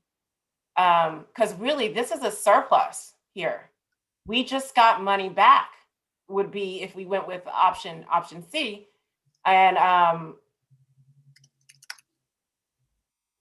basically, we can create some, we haven't been able to see what, I'm sorry, I'm a little emotional. If we go with option C, that means that one child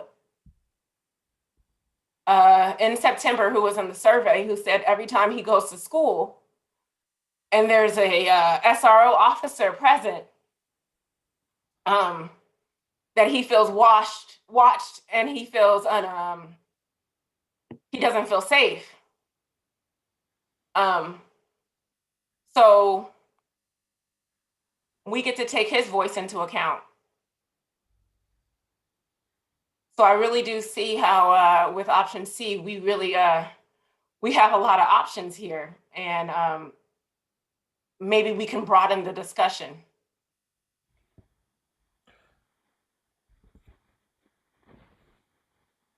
Okay, Mr. Buffette, Mr. Rowden, do you want to chime in? Mr. Rowden, go ahead. I was just going to say I agree with what you said, Ms. Prada. The only thing I'm not agreeing with, it's not like we're getting this for free and it's a wash. In terms of commitment, that's going to mean financial commitment as well. Mm-hmm. But that's okay. It would have been my only hesitation in voting for C. But then I see that B, in a financial sense, is even more expensive. So we definitely can't keep going with option A. That's my feeling. So I agree with you on everything, but except maybe that practical side of spending the money.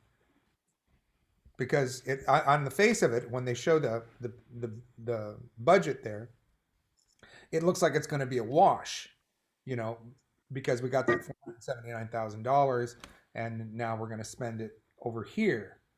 But like somebody else said, we're going to need that at every site. So I don't know if I'm saying it right. Are you following me, everybody? Yeah, if I may, yeah, and if I may clarify what, again, what I think maybe the motion is and what you're saying, and Ms. Wu Fernandez can add on if I characterize this incorrectly. I think we want to honor there was meaningful work done by this planning committee to really reimagine school safety. But by the motion you're making, what you would take action tonight does not mean that automatically tomorrow we have an implementation plan that will cost us $1.2 million to hire these people and do this training. That this gives us the framework for reimagining safety, and then the kind of discussions that you're asking for, as well as the additional input, will happen when we do our planning for the 2021-22 school year. So when we're doing both our budget planning and when we're doing our planning for the local control accountability plan and what we're doing next year, and as I said, a lot of this is related to the strategic plan. That's when the details of how we would implement our re-envisioning of school safety will come out. And so, again, it's not that every bullet point now is automatically implemented. And I think that's what Ms. Prada, you're saying. You want to have some time for both the board and other community members and stakeholders to consider what some of the ideas that were proposed in option C, what that might look like, and if there's anything missing. Am I saying that correctly, Ms. Prada? And then Ms. Wu Fernandez could add on if what the committee's intent was. Yes, I'm basically saying with option C, it means to end the program and figure out the spending at a later time. Right, and I just want to recognize we have some good ideas already to start. Mm-hmm. From what the committee did. So we fortunately don't need to start from scratch. They actually did a lot of good thinking on reimagining school safety without SROs. I want to give a chance for Mr. Buffette jump in here as well?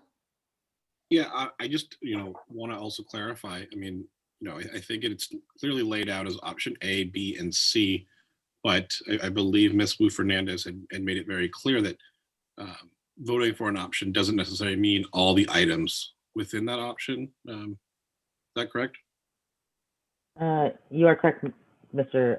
Buffetti. So these are options of considerations for the board as the kind of discussions unfold with the work groups that we were involved in as considerations for the board. So to Dr. Wayne's earlier point, these are areas where they feel like if we're going to consider safety and also support our schools, that we really need to consider these options as areas of shore up. But it does not mean today when you pick C, you pick everything on that list and have to decide today how much of each on the list that you want. Thank you for clarifying that. The other thing I also just want to comment on is, when it comes to the safety of our students, the cost of the budget for that usually tends to come second place for me in terms of the quality of the service that we're providing and the safety that we actually are. Meaning that I am willing to spend more money to make sure that our students either feel safer or actually safer on our campuses. So I think people, when you weigh out these options, we have to not just look at it as a bottom line number, but actually finding out what the best solution is for the students, for everybody on our school sites, even the teachers and the admins. So I do want us to maybe get away and move away from looking at the cost per package or option and really looking at what actually will be the best solution moving forward. And also having the foresight of what we want our schools to look like. So I do want to throw that out there because there's a lot of talk about the cost of these services, and I think it's a point that we shouldn't be taking as the number one when making this decision. So I'm going to jump in, and then we have a student board member to hear from next. So I want to just thank everyone for this presentation and echo the hard work that was put in here. Certainly, this is something that we all take very seriously, and safety is something we take seriously. It's one of our values, as is equity and anti-racism. And so how do we we can't just rip the Band-Aid off here. We need to be really deliberate and intentional with keeping our sites safe. And so how do we put together a rollout plan, so to speak, that honors what each of us have said? And I'll read it back in a moment, what I think the takeaway is here from what the other trustees have already mentioned. But I think that this time of COVID provides the opportunity for us to really to take that step back and to look at how we're going to be deliberate and intentional with this reimagining of school safety. And I think it's important to, a lot of what we've heard tonight is that it's important to think about not just our school sites as places for healing and not incurring more trauma for our students, right? Dismantling systemic racism, all of these things, but how can we heal this relationship with our officers as well? And so inviting them to more positive events at our school sites where they're not there as a way of enforcement. And so I think that should definitely be something that we include as part of that plan. And it was mentioned, I think, a couple times in the options. So just to highlight what I've heard people mention earlier this evening. So yes, I think this is an important thing to bring back to the board. We've approved to move forward. Well, we're about to vote. If we approve option C, then the next thing would be that it has to come back to us so that we can see the financial rollout, just an essential rollout plan of what we're going to do to make up for the services that the SRO program provided. So if I heard that correctly there. And then we'll hear from Calvin, and then we'll hear from other board members if they'd like to say something else. Thank you. Thank you, Dr. Okenda. I had previously reserved my comments on the matter due to it being question time previously. However, as this matter directly affects me and my fellow peers within school, and there were no other students as of currently to share their comments today, I felt that I must share my comments now. First, I just wanted to say it was wonderful to be able to see that the district is including the view of my fellow peers, as I just wanted to thank the district for the increments of student involvement in district measures and decisions. Second, I just wanted to mention safety, the issue of safety. As seen in the factual results of the focus groups presented today, most students in the focus groups having a clear explanation of SROs by district staff preferred the continuality of having SROs on school campus and felt some sort of safety within their present, especially with the current circumstances that we students live in now. The maintenance of best safety measures that can be had is invaluable and a necessity. In a serious emergency, the time for people to respond to a said emergency when they are farther away would be saved by on-site security.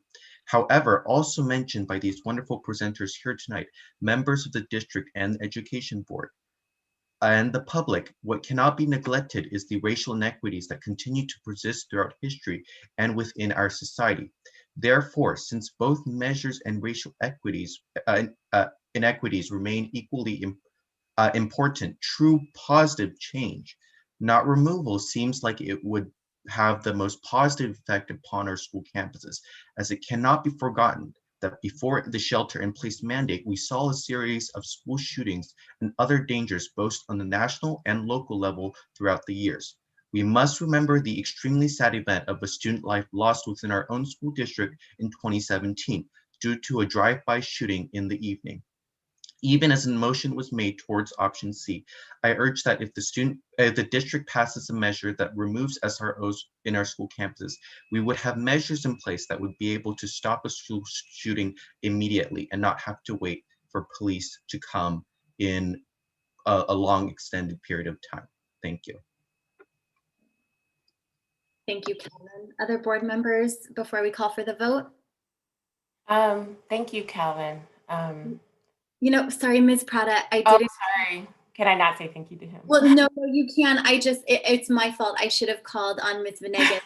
She just raised her hand. So okay. We'll come back to you. Sorry. Go ahead, Ms. Venegas. Thank you.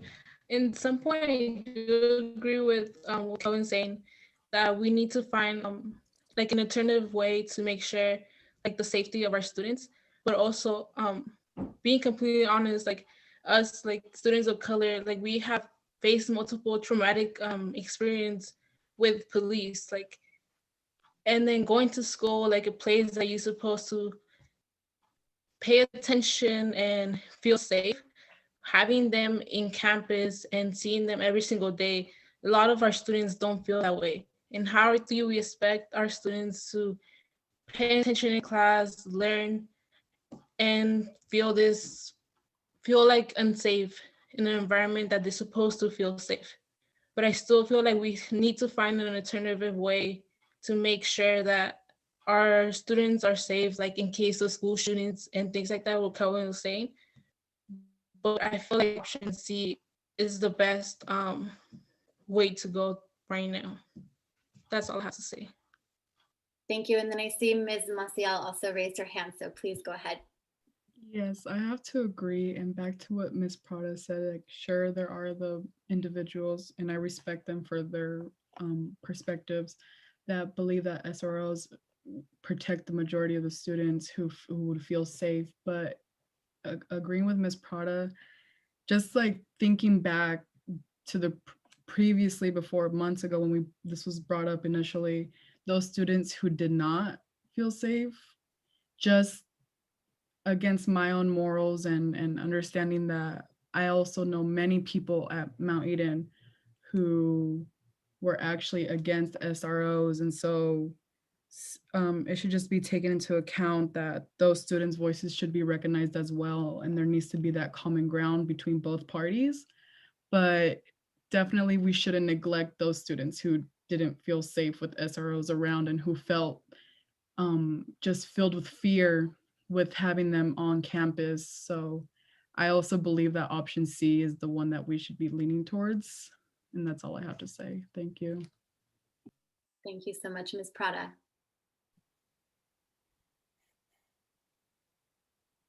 I want to thank all the students for being brave enough to speak up. And what we want to do as adults is make sure that you guys all feel safe. That's, as a mother, that's all I ever want for my children, and that's all I ever want for any children. One thing is, if I can just get a little technical, the SRO program, as far as like school shootings go, protocol for police officers is to wait for backup. So even with, I mean, I don't like bringing it up, but like in the incident of Parkland, the SRO officer waited outside for backup during the active school shooting. So it is protocol for them to wait for backup. So, but what I am thinking as far as reimagining a world for our children, our students, our community, is getting to that student beforehand, before that student picks up a gun. First responders, our teachers, counselors, friends, community, parents, you know, we are the first responders. And unfortunately, we cannot erase a history, a reality of the fact that some of our police officers view our children who are Black, brown, as threats, depending on how large they are, what color they are. To the gentleman who called before, who said he's large and he's a threat, I wish he didn't feel that way about himself. Because being large, Black, male, should not make you a threat. And I am fully in support of police officers having training on how to treat children. And I think the city should make sure that a part of that large budget goes towards that. I just don't want our schools to be training zones for that. But I do hear you, Calvin. And I hear the callers that called in. And I think we need to continue to hear those sides too. But we need to also look at the sides that, the voices, and listen to the voices that are often silenced in this situation. And maybe as a result, officers can have deeper conversations, you know, about how, you know, I know that one of the things that was an option was talking to elementary kid students so that they can have a better relationship with the police. Having programs, you know, so that they can see that officers are friendly. Well, my 5-year-old, after ballet, when she was 5, after ballet class, we went to go get hot chocolate. 5 years old, that's kindergarten, right? Yeah, for kindergarten. 2 officers were in the front and she was trying to go get a straw. She saw them and she ran away. And it wasn't because I was like, officers are bad, because actually that was the exact opposite of what I had been teaching her. I never said all officers are bad, but because she saw the way her uncle was treated, because she's seen the fear in her grandfather's eyes, because she's been privy to conversations, not just on the news, because I try not to play too much news, but within like our household and outside of our household and within our family, because of the color of our skin. My 5-year-old had a reaction and a fear in kindergarten. So it's not about having the children learn how to have a better relationship with police, but maybe we should invest, not we, HUSD, but the city should invest and having the officers learn how to treat children.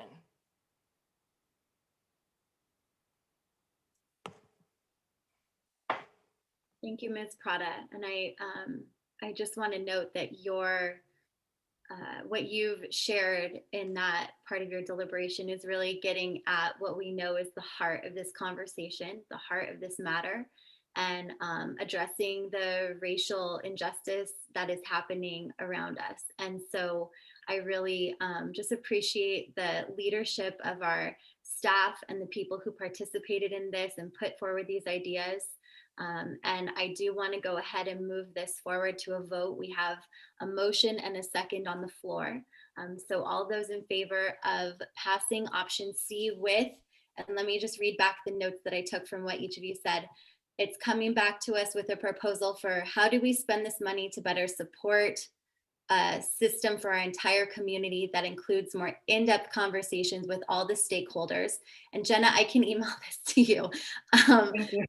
Proposal for how we make these financial commitments, that we look at the best solutions based on what we want, our vision for what our schools should look like, places for healing, and that we urge the city to continue to fund training for police officers on how to treat children and more interactions with police in positive settings in ways that are not punitive or about enforcement. Did I miss anything there for the board? Okay, so then all those in favor? Aye. All those opposed? I'm sorry, Mr. Buffette, I didn't see your hand. Maybe you said something at some point. Is that it? Aye. Yep. Aye, okay, I'm sorry. So it passes 4-0.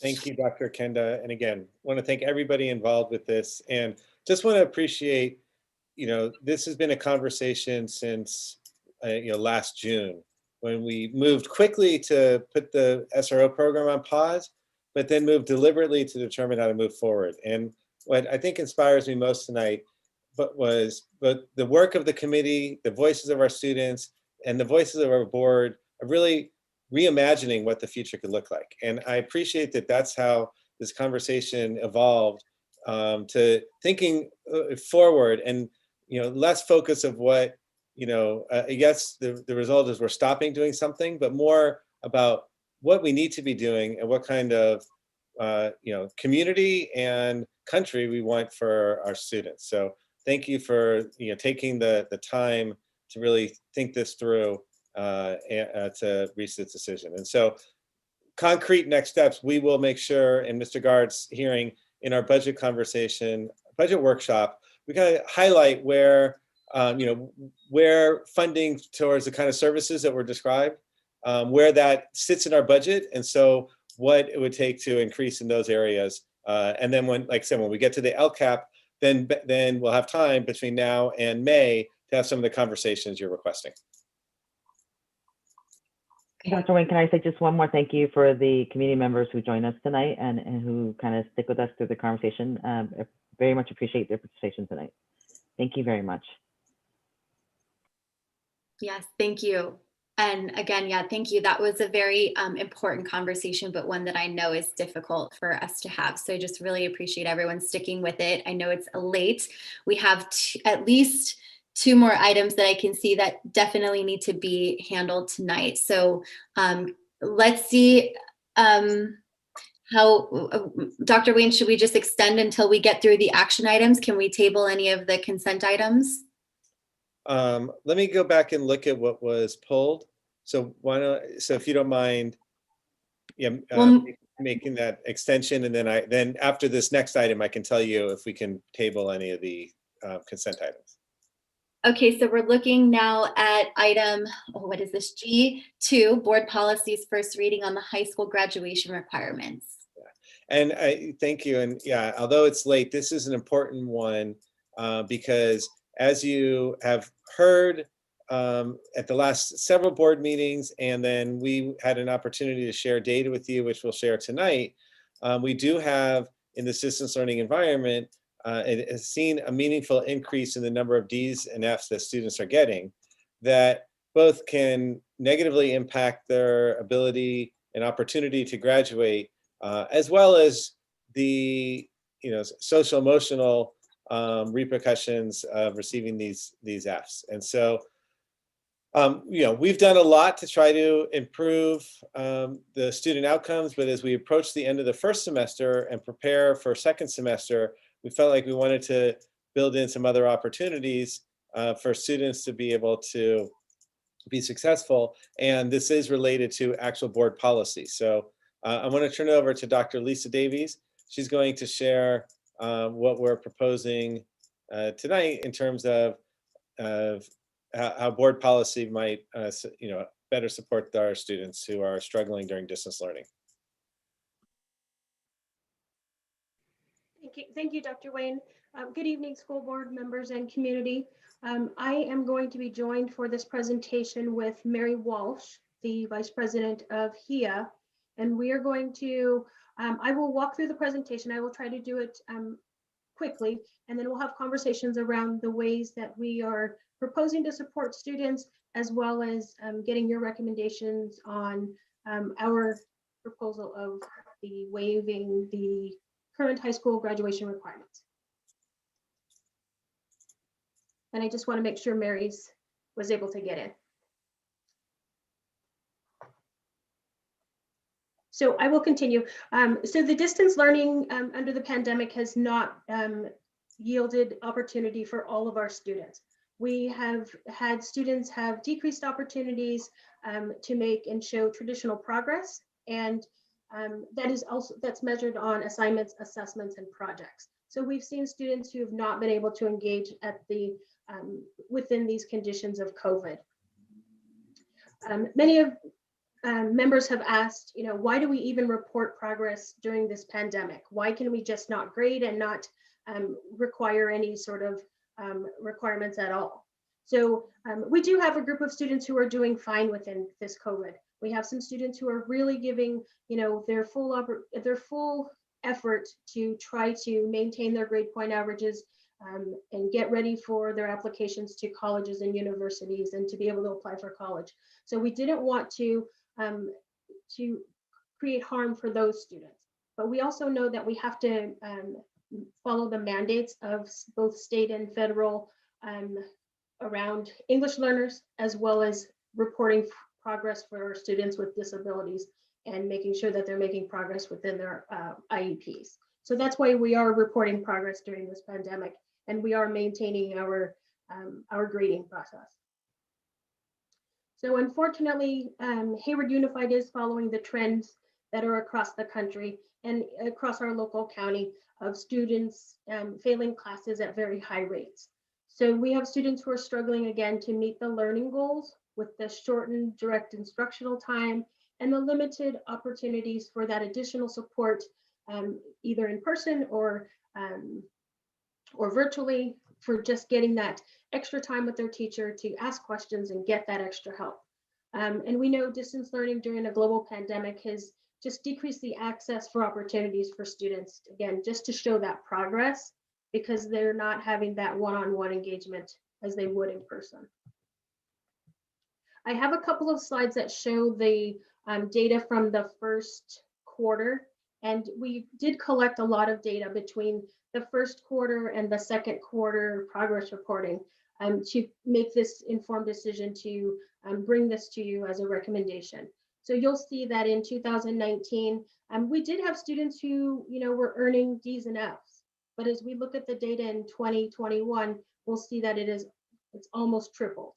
So this is data from the first quarter where we were really doing our very best to make sure that students understood, what distance learning was about, that they were getting their computers, they were getting their technology and their hotspots, and that we were doing the outreach to them to make sure that they knew their schedules and the expectations of the distance learning. So, we expected to have some decline, but not at a triple rate by the time we got to the second quarter. And then this is just one of the other pieces of data that we see the students who were on track for graduation. So for this first row, you'll see our African-American students. We have 120 of them. And by the end of last school year, we had 81 of them on track for graduation. So unfortunately, by the end of the first quarter, we saw that they had increases in Fs. So their on trackness for graduation had started to dwindle. And then you'll see the same thing for our homeless students and our students with disabilities. And while this is a limited amount of data that I'm showing you, we did collect a lot of data during the first and second progress reporting periods.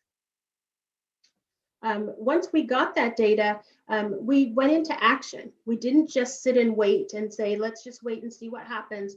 We really did a lot of outreach to students to ensure that they did have their computers and internet access. Hotspots were a really big deal. We had to make sure that students were able to connect to the internet so that they could attend those virtual sessions. Once we started to get the first quarter grades, our principals went into action and they reviewed grade data with staff members. They provided conversation spaces for teachers and staff to give input on things that they could do at the school site, which included to review and adjust their scope and sequence, to think about the reality of this less direct instructional time. Also changing grading practices that lessened some of the assignments that were in the asynchronous block to more synchronous time. They've extended the assignments, the due dates. They allowed late work. They were extremely flexible in ways that students showed mastery, either through exit tickets, through projects, through other ways instead of just turning in the traditional assignment. We also offered the virtual after-school tutoring with our staff, with outside providers. We connected with the Hayward Public Library around tutor.com. We prioritized credit recovery. We do have the Cyber High program that is virtual. We signed students up as soon as we could, but we did find that students just had a really hard time being able to engage in that more traditional aspect of learning through modules while virtual, but just to be able to do it during a global pandemic when they didn't have the conditions in their homes to do the credit recovery and to complete the courses as we thought they would. And then we also had students who had signed up for a lot of the AP courses. And many of them continue to push on, but we did have a group of students who asked if, can I just transition to a regular English class, a regular history class? Can I, bypass maybe this year of doing an AP course? Because it is very difficult to, transition to this distance learning format and still be able to achieve in a traditional fashion. We did listen to our staff, we listened to our families, we listened to our students, and we heard many of them at these board meetings. We also heard many of them as we were giving out food in the school parking lots, as we were doing virtual check-ins with students, their student government classes. And then we did the surveys where we heard students and their feedback around, they just had no way to be organized enough to complete all of their assignments. We heard the one student, I think within this meeting, where he said he just has like one assignment, then he gets another assignment, and he just was not able to stay ahead of it. And so just that organization was just set him up for failure. So he was not able to do well. We did start the conversations around grading for equity. We had lots of site conversations. We have school sites who are piloting some of the practices, and we have a group of teachers and staff members who are going to continue with the Joe Feldman Grading for Equity to really support students in grading over the next couple of months as we move forward. We always want to hold our students harmless. We want them to have access and opportunity, and we do want to hold them harmless. So we did a lot of outreach to make sure, again, that students had the tools and the connections that they needed to get into their Zoom sessions with their teachers. Their teachers, did a lot of outreach, made phone calls. We had our cost teams, our family engagements, our administrators, our office managers, our attendance clerks. Everybody was reaching out to students to document, where they were, how to help them, and get them connected however we could. So we did our best to try to get everyone connected. But unfortunately, we're still seeing at the semester a lot of students who just did not do well. And within the first semester, we just closed the semester last Friday. So we're in the process of gathering the last bit of grading that needed to be entered. We did extend the time for grading because we had just the opportunity to give students a little bit more time based on the pandemic. And then we did have power outage during the week of finals. So there was a lot extra. So our recommendations for some support for our seniors in our class of 2021 is to support the emotional burden and the ongoing penalty of receiving an F. We are requesting that we would be using the policy 5121 to shift the calculation of the F in a student's grade point average. So while a student would still have the F, they would need to repeat the class, but having the F not be calculated into their full grade point average would help them by, not having just everything be kind of coming to the bottom. Instead, we'd be able to support them with lifting them up. They would still need to repeat the class. The class would still be one that they would need if they were applying to college. And we would need to also be mindful that students who would want to play sports or participate in CIF activities would need to have a grade point average that would create eligibility for them. And then the bigger piece is that we're asking for the Board of Education to offer us the opportunity to waive the Hayward Unified Graduation Policy and adjust the number and types of credits students would need for graduation. And what we mean by that is, while we want to hold the integrity of a Hayward Unified School District graduation diploma, we also want to be thinking about the best interest of our students.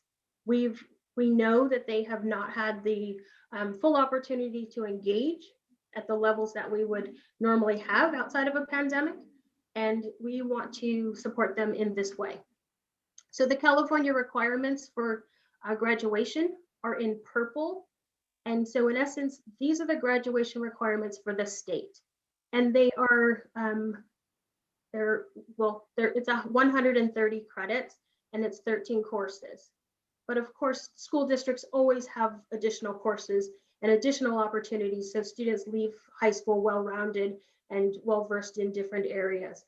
So our Hayward Unified graduation requirements is 220 at our comprehensive high school and 190 at our alternative schools. And what we are asking for is to give us the opportunity to analyze the current grades for the first semester, really think through where we would need to adjust our graduation credits and types of courses based on what California requires and what is on our current district 220 list. So we would ask that we would be able to waive the HUSD graduation policy, giving us the opportunity to analyze our current practice, what we have for grading, and what students would need to meet the graduation requirement. We are not asking for a course or a credit by name tonight. What we're asking is that the board will offer us the opportunity to continue this work of analyzing where we are and giving a recommendation to the board of the decrease in credits. So Dr. Davies, if you don't mind, so leave this on the screen, just in the interest of time, just want to share. No, go to the next slide that you said. So as Dr. Davies said, this would be a waiver for the class of 2021 only. So for seniors this year. And so after we look at the first semester data, we make a determination, okay, should we stick with 220 or reduce it to 200 units? And should we stick with the number of, that is 4 years of English, or can they, graduate with less? And so we know we'd still be meeting the state standards. So our students would still be graduating having met those standards, but it would provide some relief for them. And so to be clear, how would it help a student? Well, let's say I'm a student in an English class who fails first semester. What would normally happen is I would need to take credit recovery in order to be able to graduate. And we know managing 6 classes during a pandemic is challenging enough. Now they'd have to manage 6 classes and they would have to manage the credit recovery. And so kind of the urgency of bringing it to you tonight is it would let us know that we'd have some flexibility. We can do that analysis, and then we can get kids matched up in the right credit recovery programs and possibly have fewer kids needing to take fewer credit recovery classes so that they would still graduate having met state standards, but could focus on second semester being successful in the classes they're enrolled in and taking the appropriate credit recovery. The other thing I'm going to say, just for the interest in time, if you go back, and I'm going to do this a real-time question to you, Dr. Davies, but if you go back to the one about the GPA, that is not it's a board policy that assigns that to me as superintendent as to adjust that policy. That's not as time sensitive, correct, Dr. Davies? So there may be questions about that, and we've already heard questions from staff about that. I'm going to recommend that tonight the board focus on the graduation requirement one. We can table implementation of this and then get the questions that are coming from staff and come back with more conversation around that. So if you go back two more again, the remainder of to the slide that said one more after that. So then the remainder of the presentation, we are going to put in more supports for second semester. Dr. Davies has a list that you and the public can see, but just in the interest of time, want to make sure we really focus the conversation on our request that for the class of 2021, the board authorizes waiving the current graduation requirements, and after the analysis, we'll determine the exact number of credits and courses that students need to graduate. Students from the class of 2021 need to graduate, and then that will allow us to match students with the appropriate credit recovery programs. And then lastly, just want to appreciate, as Dr. Davies said, Mary Walsh is here. We worked with the union to understand the implications of this, and they've committed to recognizing, credit recovery, and we have robust independent studies programs, and we could put some things in place to really help make sure kids are graduating. So they do get that content they need, but there's not quite as much pressure if we didn't do this waiver. Okay, thank you, Dr. Wayne and Dr. Davies. So I want to be clear with the board that we are not going to be asking questions then about the grade change. It's just about tonight, the graduation requirement change. Okay, and same would be true for our public speakers. Okay, so board, let's go ahead and ask any questions that you might have about the change in graduation requirements.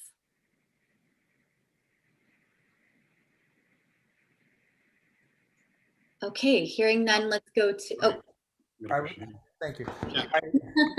Yes, go ahead, Mr. Rowden, and then Mr. Buffette. Dr. Wayne, you threw me for a loop because all of my questions were on what you just took off the table. So as I said, we've got, we published on Friday that we were considering this. I know people are looking at it. We know that raised questions but you heard in terms of being able to support the students now, the graduation requirement is the main topic. No, but it's board question time, and I'm sitting here going, die.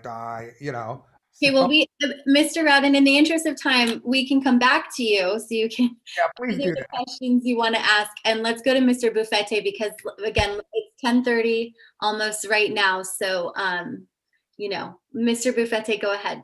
Yeah, I did want to have a point of information on that. Do we have to extend the time now that we have reached the 10:30 marker? We already did extend the time. Okay, perfect. Yeah. Just kind of on this aspect, do we have, can we have any information in front of us in regards to how colleges are also treating and responding to the unique circumstances of this pandemic and on students and their performance? Yes, so some of our local universities have changed some of their grading policies for the incoming class. They definitely, there's definitely lots of literature around that is showing that there is a decrease in applications to universities. But for our students that are graduating, leaving Hayward Unified this year, they have not offered any information around lessening their criteria for acceptance. And in terms of just how we've kind of done the study and looked at the numbers, I did see that there was the doubling of the students in the D and F range. I wanted to discuss, or I guess I wanted to kind of discuss, are we looking at kind of, did we actually root cause those issues, or do we not have a root cause on that piece? And that is what we would be doing over the next few weeks, because we know that we've tried our best to do the outreach, but we're not sure if it's the outreach, if it's the connection, or if it's really, the way that they are engaging with the distance learning. Although I will say from our student survey and what we've seen, I think one of the root causes is being able to manage the assignments for the 6 classes. And that's what got us, would have us concerned if seniors need to continue with 6 classes and then take additional credit recovery courses, that might be a lot to manage. And so also have been working with HIA we talked last month about strengthening distance learning. And so some strategies and identifying some best practices that would support students at all levels, but particularly secondary level who are getting D's and F's. So we've had conversations around office hour structures, as well as the instructional program, kind of giving time for students to work with teachers on those assignments. But for the D's and F's in particular, Dr. Davies, as she said, we'll then work really individually with these kids to get them lined up to either the right credit recovery and understand what they need to be successful later. And teachers have already been doing that as well. Have comparable districts, school districts of our size and locally, regionally, have they taken similar measures as the one before us? So we have some local districts that have done some changes with their grading policies, as well as are in conversations with the changing of their graduation policies. So we're all kind of at the same point right now, where we really wanted to see how students did at the semester with the early interventions.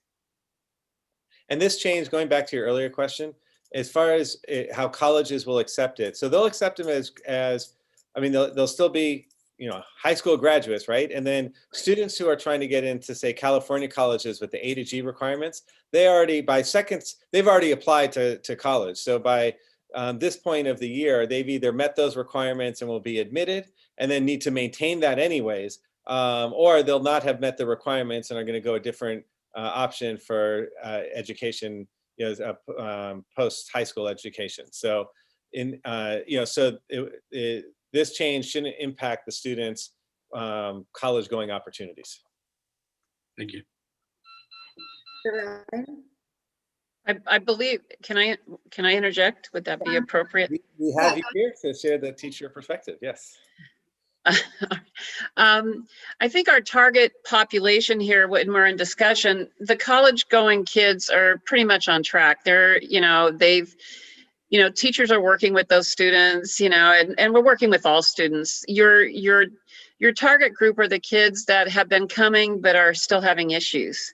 So, modifying your requirements for those students, and we have to look at the data at semester and look at F data, because we're talking about trying to get students graduated here. And that's the data I believe you should focus on personally, because they would get their credits and we've done our job. What I think we need to do is look at the group of students we can help. For students who haven't been coming, my hope would be that the state I'm hoping the state provides other avenues for them in a 5th year in a different kind of environment, where they're not working, where they're not trying to find a place to live, where they're more stable. But this is a kind of a targeted group where we can give them a bump up, a chance to get their diploma and move forward. And it's an answer for them. Some things we can't take care of. A student who hasn't been here, we want them to be here. We've done aggressive outreach to them. We've done a lot. But for students that are we're going to pick a range of credits that we can say, we're going to waive these. We'll waive these credits. That'll give you a chance that will help you. In addition, if you're still further out, let's say the traditional day has been difficult for you, maybe you're working and it's been impossible, you're trying to help your families out, just surviving, to do kind of looking at an independent study program that's more, it's not the same thing again. You're still online, but you're going to be in a small group setting or individual. You can really connect with the teacher, have teachers that are experienced in dealing with intervention type situations for students to give them a better chance for success. That sort of thing. That's what we're looking for, and providing, flexing that time for them possibly. Things have to be negotiated, but providing a different option, a different approach. Right now, the first phase has been, we're taking students that have been attending and maybe they had their 1 credit behind or 5 credits behind. We're shifting their classes, and we can do that contractually within the first 5 days, and kids have been shifted to get them into where they need to be. Now we're looking at kids that have a bigger problem. And so it's been a kind of a step approach. Thank you, Ms. Walsh. Okay, we'll go to Mr. Rowden and then Ms. Prada. Well, my questions are limited, so we're only asking questions this evening about our graduating class of 2021. Yes. And the graduation requirement adjustment for them. And the graduation requirement adjustment. Okay. So I've had umpteen phone calls today regarding, but this particular portion of it, my biggest question that comes to mind right now, can you guarantee us that this is only going to be for this year? Because there's a lot of pessimism out there, and I'm hearing, that once we open this Pandora's box, it's going to be very difficult to close. Is there any truth to that? Yeah, so we can say the proposal we're making is only for this year, and graduation requirements do require board action. So if we wanted to do anything different for the class of 2022 and beyond, we'd have to come back to the board. So yes, it's guaranteed that your action tonight would only be for the class of 2021. And my another question revolves around communication. How I can just hear the rumors buzzing amongst students right now. What are you going to, how do you spell this out in such a way that they understand this so that there's no question? I'll let Dr. Davies share that. And I think I'm going to have her respond to that and just say, in the feedback we've received about this, in talking with teachers, and I know this came up at Secondary Curriculum Council, it's a balance between, we want kids to stay motivated to continue in the core, doing their work. And one of the motivations is knowing they need to complete these courses for graduation. But we also want to help our kids who have struggled during this time. And so I think we're saying we're willing to take the risk of the former to achieve the latter of saying, this will help give kids push forward to be able to graduate. But so the communication and make sure that the underclassmen suddenly see, oh, when I'm a senior, I get to do this because that's what they're doing. So that needs to be squelched, that idea. So Dr. Davies will share about the communication. So we would provide a pretty robust communication to both our staff as well as our students, because we don't want there to be confusion and our students to either become less motivated or to just have misunderstandings and missed opportunities for taking courses that could be enriching to their outcomes. So we would make sure that the communication was clear. And I put on the screen, we started frequently asked questions, because I was already starting to think through, how would we communicate this to students? Because we are getting a lot of questions about, like, why would we do this? And we all know, for the best interest of our students, to make sure that they have access to graduation, because we know that's, future for their families and their, and based on just everything. A high school diploma, will just open a door that could be closed. So a quick comment. Key personnel in this, well, your administrators obviously, but also the counselors work closely with seniors at this time of year. This is a critical time for our students. I see her, Yahida shaking her head. Yes, the counselors are always reviewing The counselors are critical in this process. They will be critical in communicating with students. They are a critical element in this whole thing. You know, we're going to be targeting our seniors. They're always reviewing what's going on. They're going to look at this data. Counselors were involved with Lisa in the beginning in developing some of these concepts. You know, there was conversations between counseling and ed services and then eventually it headed towards Mercedes and I, you know, and having further conversations and how we can make this happen. You know, there's a strong goal here to rescue who we can and do the best we can for the kids that are in range. And we get to kind of pick that range, but we're trying to do the best we can for these kids and give them the opportunities they need, and maybe in a different way. And for our underclassmen, it is, you know, the counselors are meeting with their students as they're programming them for their courses for next year. So they will make sure that they're clear on what they need for the required courses for graduation for next year. Yeah, but the primary focus right now has got to be these seniors, you know, and because we are short on time. You know, the years, it's, you know, I can't believe it's been a year since COVID, since we left schools. That one day we were told, hey, bye, you know, and it's been almost a year. So we are short on time. It passes quickly. It's amazing how fast it passes. So, you know, there is urgency here. That's why I think Lisa brought this forward and communicated with us, and we're working together on this, trying to make it happen as quickly as possible and as efficiently as possible. But you know, your counselors are going to be a critical piece in this, and they always are when it comes to this time of year. They know the credits, they know what students need. I think the way that you've presented this is way better than it was presented before, in terms of you know, dealing just with the seniors and their ability to graduate, rather than hook GPAs into it for everybody. Mr. Roden, I want to be careful we don't slip into deliberation. Do you have any questions? No, that's it. Okay, Ms. Prada, go ahead. Thank you. So Dr. Davies, do you have, like, let's say we were to look at the California dashboard from like a couple of years back and look at what demographics of students were at most risk.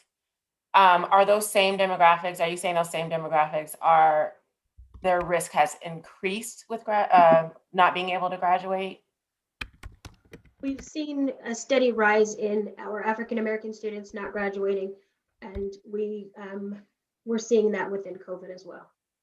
Okay. And are you guys also saying that with COVID-19, with the pandemic, there's been, well, like an increase in food security, housing security, access to ability to charge devices, especially for our unhoused students, possibly an increase in anxiety, an increase in depression, and that these things might be impacting our students and their ability to complete their assignments and their testing, even though even though most of our teachers have gone above and beyond in outreach and engagement. I can just really quickly, our cost teams have been providing a lot of supports for our students. It's been amazing. It's been phenomenal and made a big difference for those kids. They've reached out, you know, like maybe a student is hesitant to say something to you, but they're more comfortable with a counselor or another member of cost. The communications happen, you know, things get resolved as quickly as we can, and support services, you know, the cost team has more expansive support services available to them so they can provide those supports to students. And so I think there's definitely been a rise in the use of cost, I guarantee you that. And obviously, and just getting those services to students, we've really used the programs that we've had in place and expanded those uses. That's great. And also, I mean, with our, is it the TOSA? There's been an increase in how much we depend on their skill set. Well, I would need to know specifically. I'm sorry, did I say the wrong? Counselors, you mean? Our counselors? No, I'm talking about like tech. Oh, our tech support, the EIT. Yes, for Yes. sure. They have been in increased demand each and every day. And yeah, and and Ms. Prada, I just wanted to share, like, when when you asked your question, I was thinking of a young man. At the beginning of the year, I did a student panel to hear about their experience, and he started working this year. He's a senior, but he's been working with his dad to bring in additional income, and so it's just to, those are the kind of situations that get referred to the cost team, and he's still working hard at school too, but it is a lot to balance right now. Yeah. And I mean, when you did this report, Dr. Davies, did you guys take into account Hayward, our demographic in Hayward, and like our 3-generational household? The fact that our students that most of our parents are essential workers, our students then, especially if they are older siblings and such, then take on the role of parent and then have to also complete their assignment loads and make sure that there maybe possibly their younger siblings are also completing that? Correct. We have found that in many cases, and with the added of, if a family is ill, they're actually taking care of, their siblings, plus maybe a family member who might have COVID or who might, have fallen ill. So we are finding that, our students are in, very different conditions that are not exactly conducive to them completing the traditional coursework and assignments. So, again, with the flexibility of our staff and our teachers, they're doing as much as we can. And so we are asking tonight for this waiver so that we can, do the best that we can for our students. It's really about just reaching out to our kids and giving them that one more safety net. And I think, and just quickly, that's kind of why originally the schedules were made the way they were. There was some flexibility, so students could work in the afternoon. But in addition to that, what's being proposed also is this flexible independent study program that would allow that flexibility, that students may be doing some daycare during the day and then or working during the day, and they could potentially have an opportunity to do their independent study later in the day or off the main, so there's a strong awareness, I think, by everybody here, what these students are going through and what these families are going through, and just trying to provide as flexible an environment for these kids to get some credits if they can come in. We want every opportunity. That's what we want to provide them. And I think by this waiver and also pairing it with this independent study in a different format, so you're not there dead tired or with 35 other kids, you're actually getting a chance to work more one-on-one or in a small group and have that kind of additional support. And one of the things that was discussed that had been brought up by Lisa was also to having an outreach person that aggressively just goes out and outreaches to these kids and go, hey, in addition to the counselor, another person that's going to say, hey, you can do it. We've got a plan for you. You can make it here. And that, I mean, it's critical. It's emotional to me. When you get emotional, I mean, it's a big deal to me because it's life-changing. And so we are trying to provide the best things we can for these kids and the most opportunities to make it. Thank you. I will push the questions into more comments for deliberation so that we can move on. So let's go to public comment.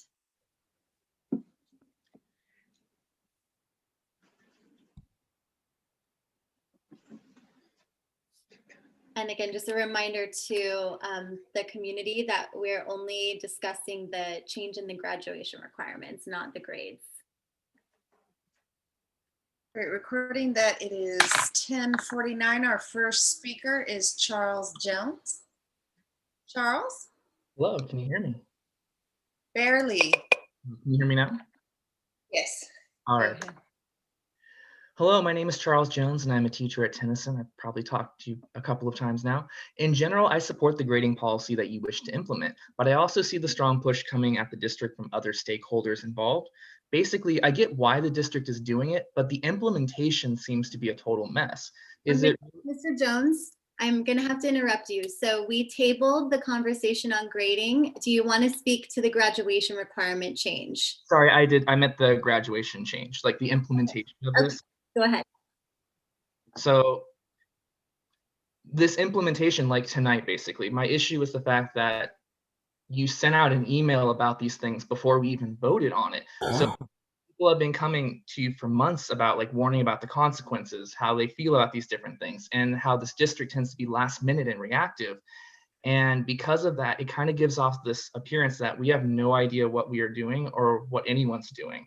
So it's not that I'm opposed to this issue. I want you to be more on the ball, basically, because is it really hold harmless if our students don't know what is going on? Because you do have students right now. I'm getting asked by students if this district has already implemented that FRD, if they've changed the grade, if they've changed whether or not the amount of credits are needed and how that will affect sports. So you do need to be more clear on this. So if you do move this forward, doing it 2 days before counselors have to actually have everything moved around is really last minute. So that's all I really want to say is please be better about this so that we aren't giving misinformation and the district isn't actually accidentally giving out misinformation. Thank you.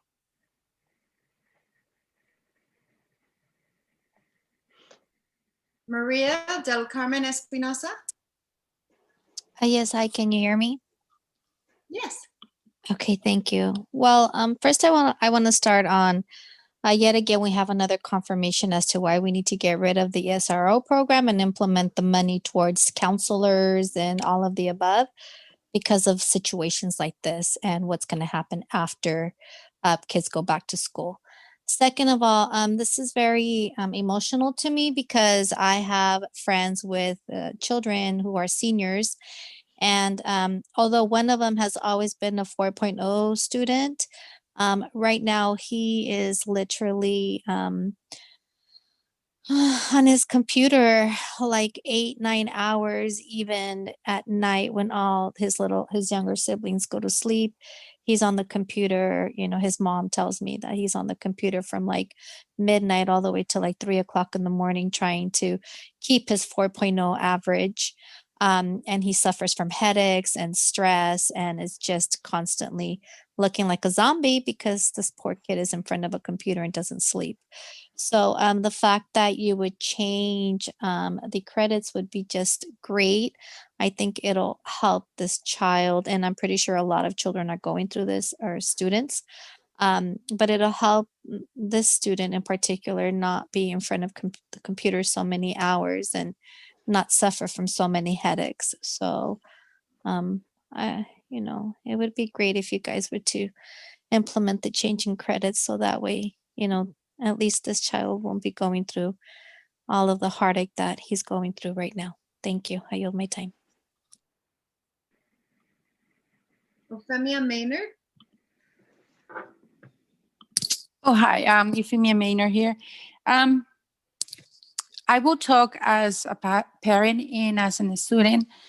First of all, I would like to say that the fact that changing the grade for the kids to graduate or lower the grades, it's not going to help the student, because the whole point of sending a child to school is for them to learn. For once they graduate, they know something. Just giving them a piece of paper is not going to help for the future. It might help in a way because, they can go to college. But the district knows this from the beginning, giving them 230 minutes per day with 6 classes. They knew it from the beginning that these kids were not gonna pass their classes, and still they went with it. When other school, charter school, they were giving 5 hours to their students. This is the district's fault that now they are trying to cover the problem by passing these students who are not ready. As it is, our students, once they graduate, they're not ready for going to college or universities. Now they're lowering more the standards because the minutes lacking that the students have now. They have 6 classes with 200 plus minutes a day. That's not enough for the students. And the district knew it from the beginning. The teachers knew it from the beginning, and they agree of giving 230 minutes regardless of what they already knew what's going to happen. And yes, the counselor should know by now who students are passing and who are not. At this point, you still have time to grab those students and give them more minutes to help them pass their classes. Thank you. I yield my time. Araceli Orozco. Hi, yes, good evening. I'll be quick. Oh, sorry. I also want to echo Ms. Maynard's comments. You know, the district knew, the teachers union knew that with that amount of minutes, you know, we were heading for a disaster. And yes, and here we are now talking and lowering the standards. It's not that I'm opposed, okay? Let me be straight on that. No, but we're reacting like always. Hayward Unified is known by just react to these kind of issues, you know, and always everything it's done at the last minute. Like the teacher was commenting, it's also true. We just need to make sure that that the kids that will be graduating, that, you know, they're getting the help and the services that they need. We are graduating our students without being ready way before COVID happened. We were graduating them, you know, without them not being ready. Now we're like lowering the standards and everything. So I just want to make sure that if it passes, we are going to hold everyone accountable, you know, the superintendent and the board members, you know, because we want accountability. If you're going to say that you're going to do something and give those extra resources to our children, we're going to hold you accountable for that. For that. So that's all I have to say about it. Thank you. Marie Butler. Hi there, good evening. My name is Marie Butler. I'm a teacher at Mount Eden High School. And I have to echo what I heard from Mr. Jones from Tennyson High School about how last minute all of this seems to be. I'd also would be interested in being able to get more information out to teachers. We received a memo last week, and then as a member of Secondary Curriculum Council, I was able to preview Dr. Davies' presentation, but there has not been, teachers themselves have not had eyes on this plan, and certainly not enough time to analyze what's going on and provide input that is substantial. I'm also completely recognize that our kids are going through the craziest of times right now. I, devote every Wednesday to a mindfulness practice to help give them a break and check in with them. But I also am incredibly concerned about dropping the expectation or putting out a blanket policy for all students. If we were to move forward with this, I would like for it to be something that's on a case-by-case basis, so that and especially be careful about messaging this out to our students. Messaging is going to be key. If they hear that there's some sort of drop in expectation, I worry the impact that this is going to have on their performance. And I don't want to see that. We know that having a high expectation is going to cause students to rise to that occasion, as opposed to lowering standards, which only encourages them to fall short. And so please take that into consideration. And then I also wanted to say thank you to Dr. Wayne and Mr. Rowden for responding to my concerns earlier. Next speaker is Bibi Ijaz.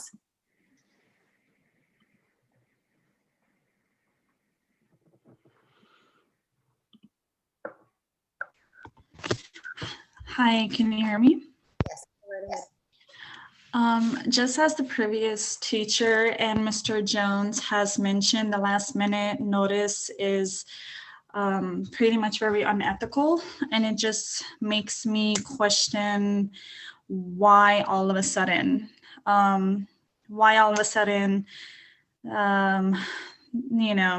the teachers union is jumping so quick during last minute. It just makes me question, is it because many of the students are failing and just passing them instead of focusing on what area they can improve?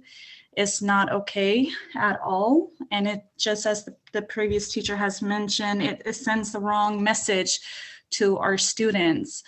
You know, it's not very professional to just pass students just because we know that it's pandemic, but what can you guys do to improve their grade instead of just giving them credits or points or passing them? And so it doesn't make sense. We need to focus on which area the students are struggling and improve their grades instead of just giving them a pass, because that doesn't benefit their future at all. We're just setting them up for failure, and we need to do better by these students. Thank you.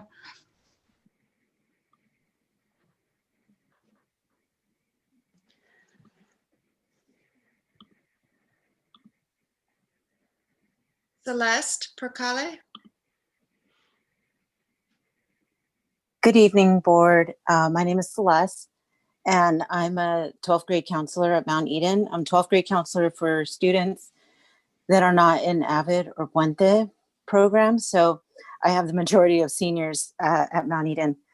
And I just want to say that personally, I'm in support of the adjustment to grad requirements for this year, just because I've seen and heard the stories personally and on everyday basis.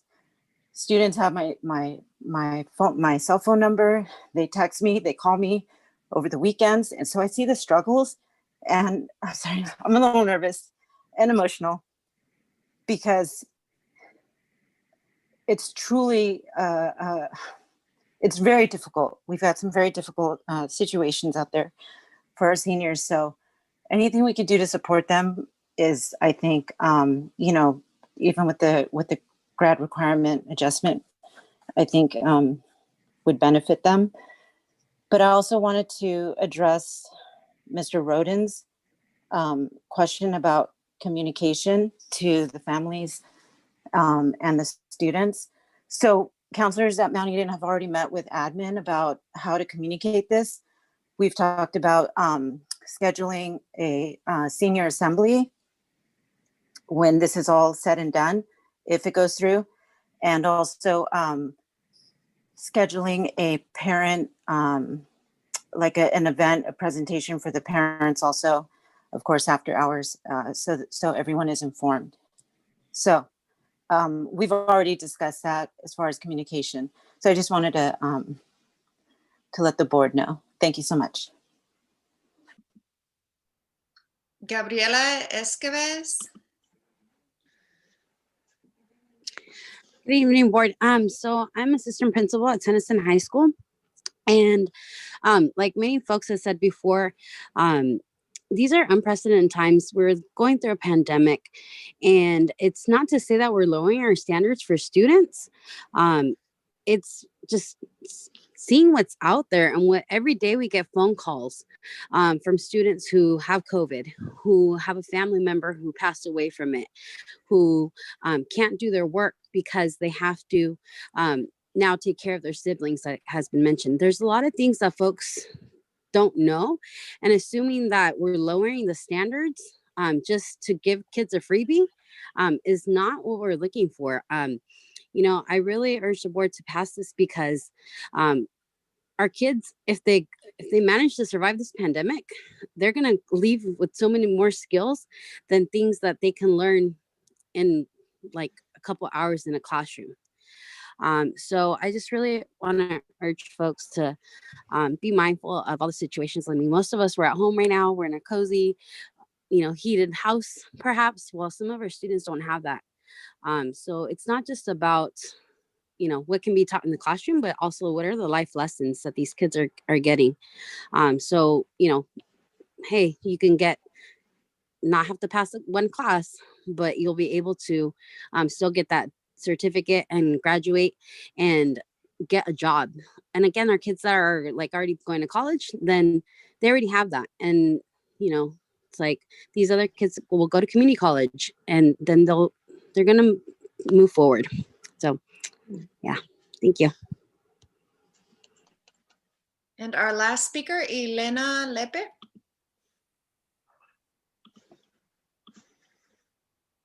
Hello. Hola, buenas noches. Gracias por toda la información. Estoy con la implementación. Yo quiero agradecer a todos los maestros de Mauirín.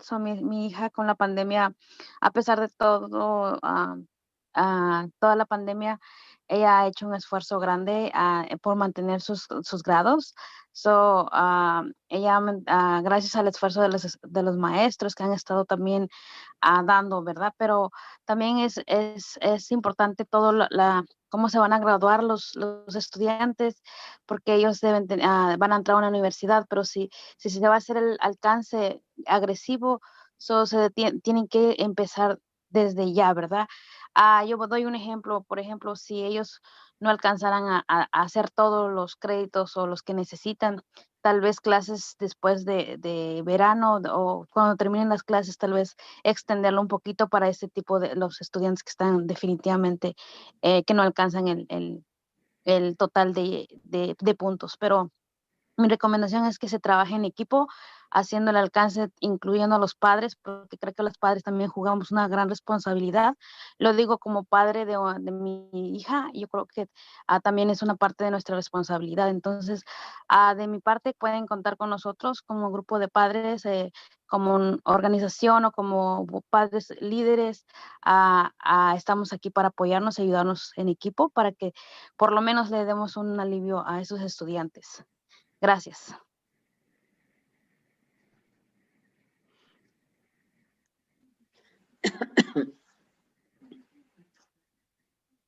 Señora Quesada Torres.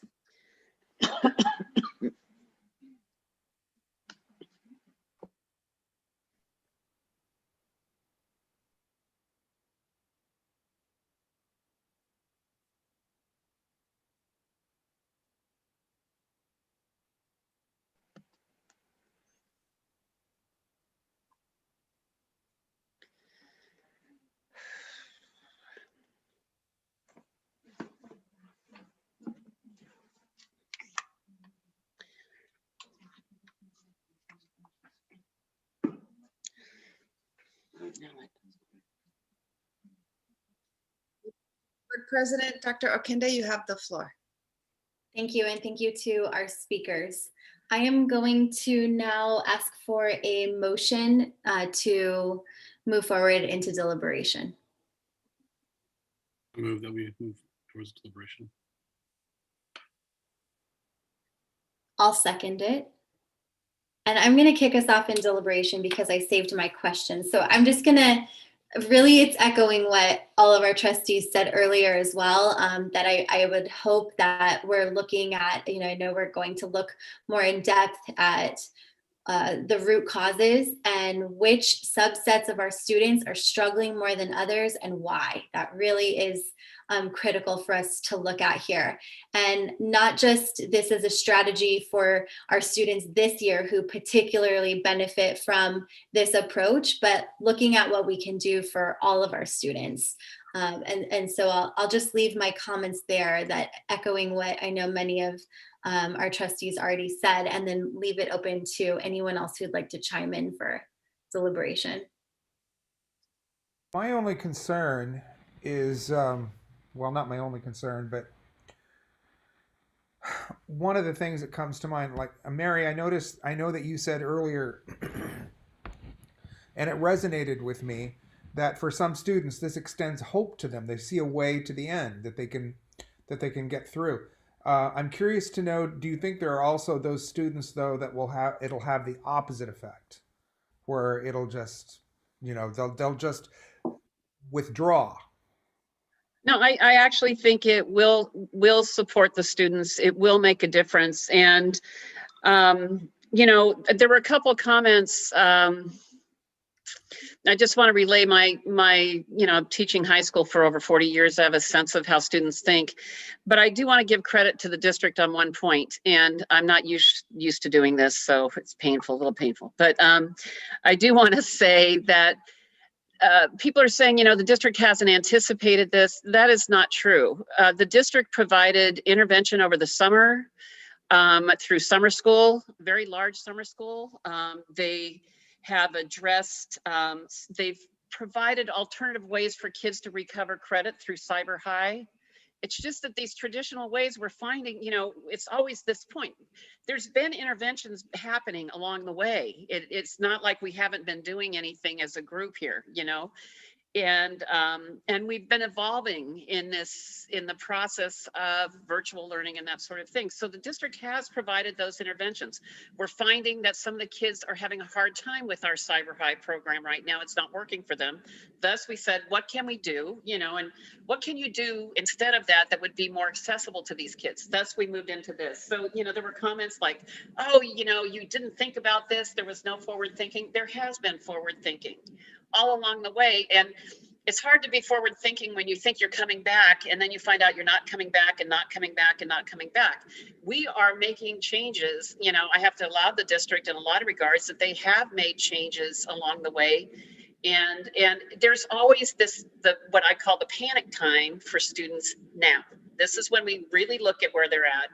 But prior to that, kids were in summer schools. They were making up some of the credits they were deficient in. It's not like this is all of a sudden we're doing this.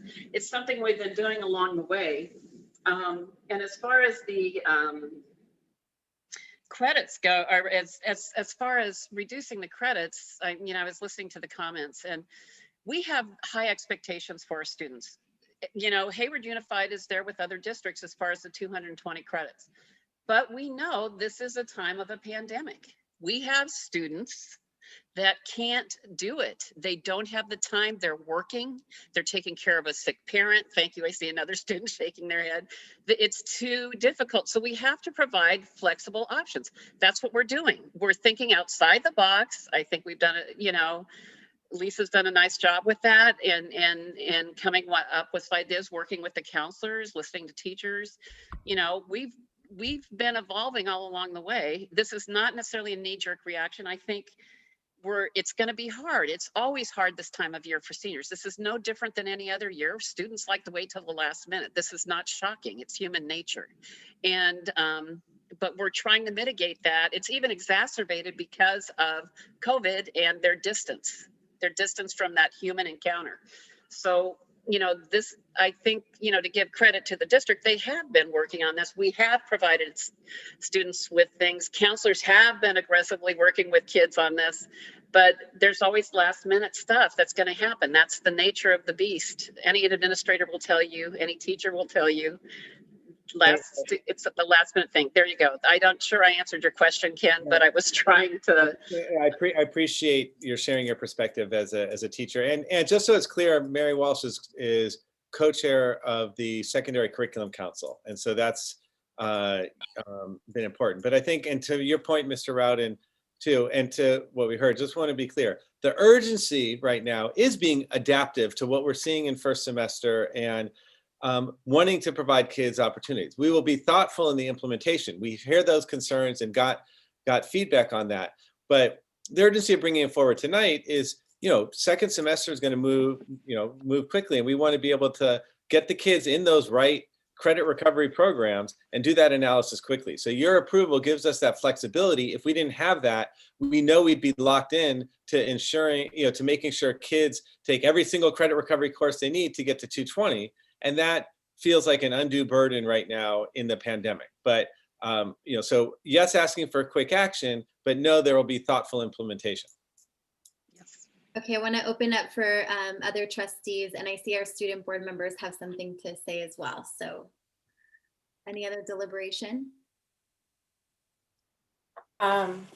Yes, I want to say that I took a look at Mount Eden's gallery show, their visual and performing art mid-year showcase.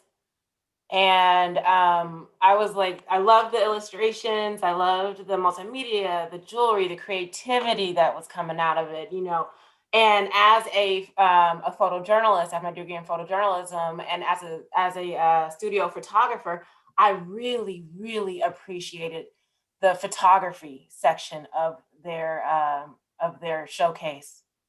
And I would implore that everyone go check it out and see the name of it. The Cabin Fever was the name of this one showcase, the photography one.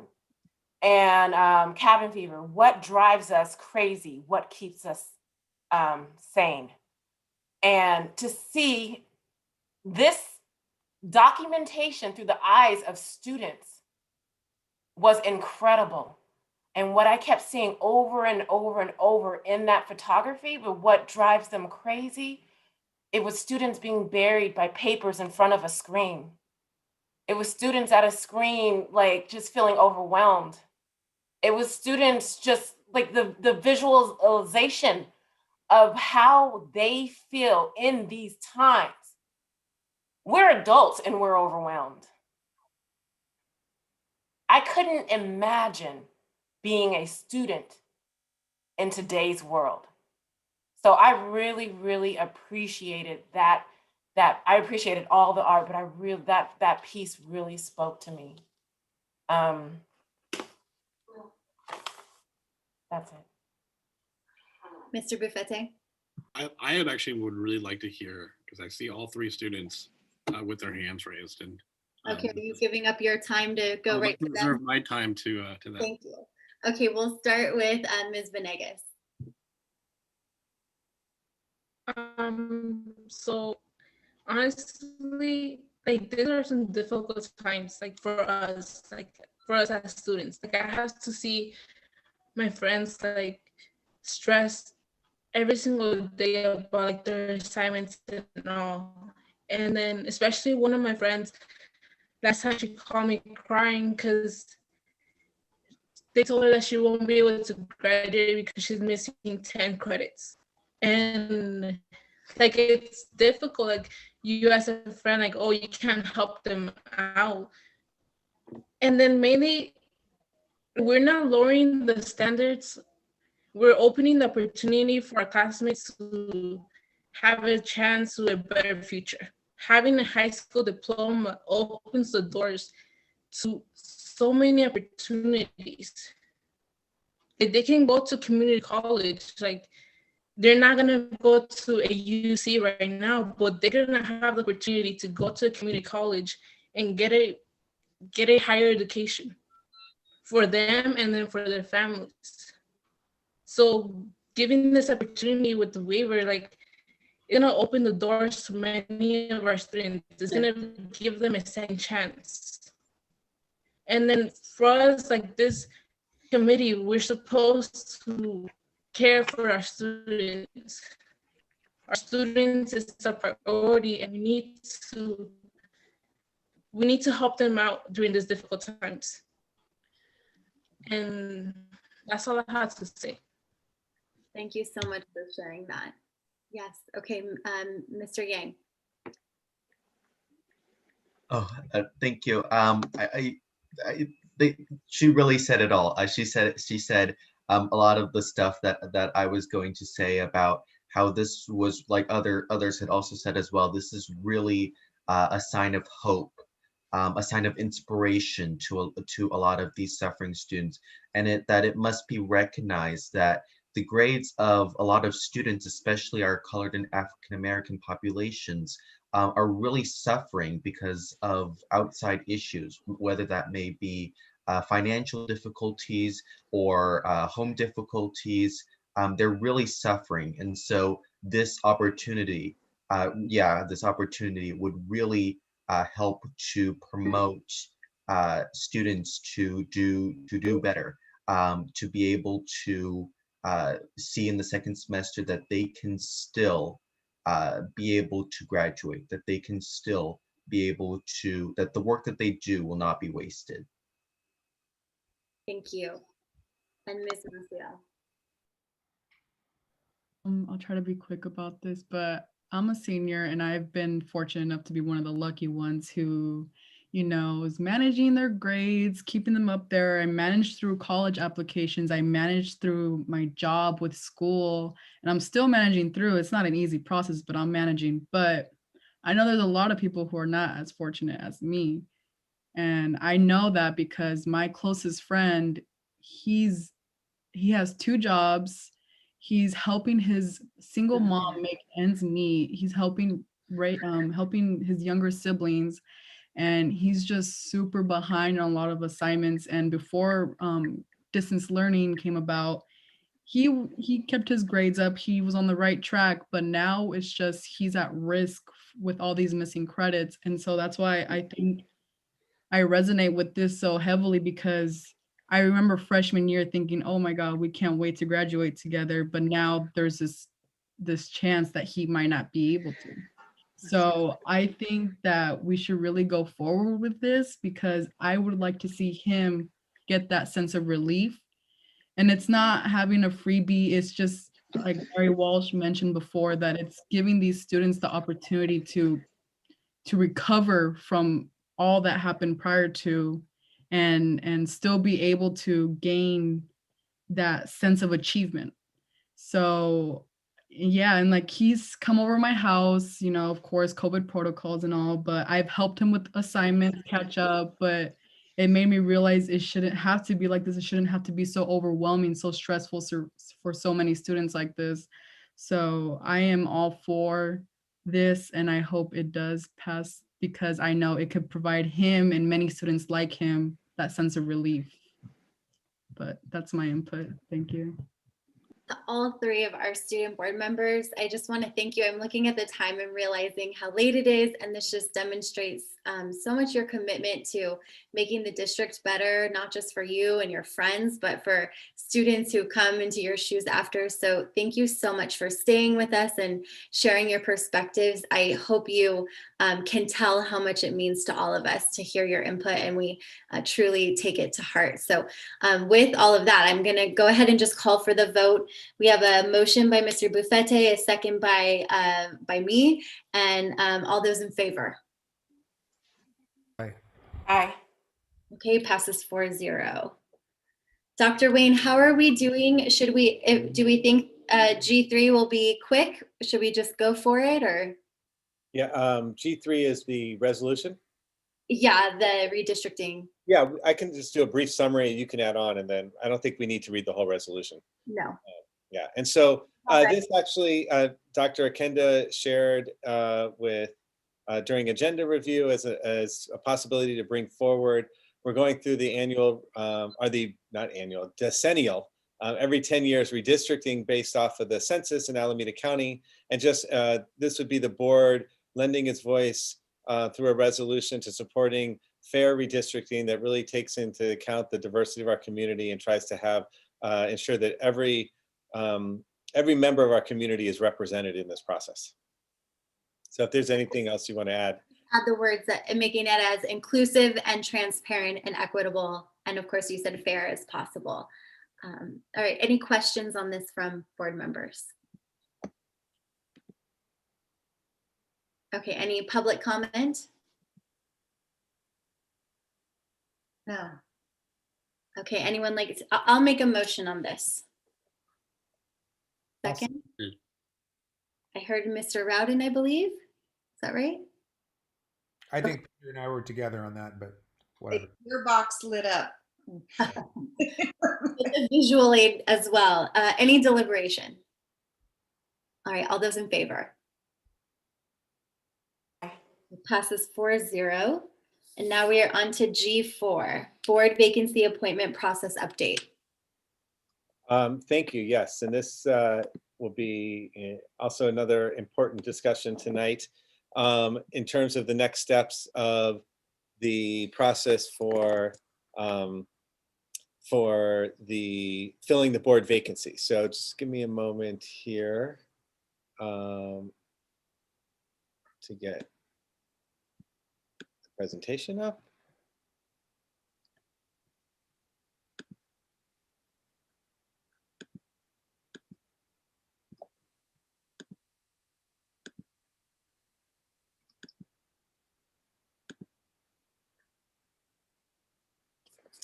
Okay, 1 second. It's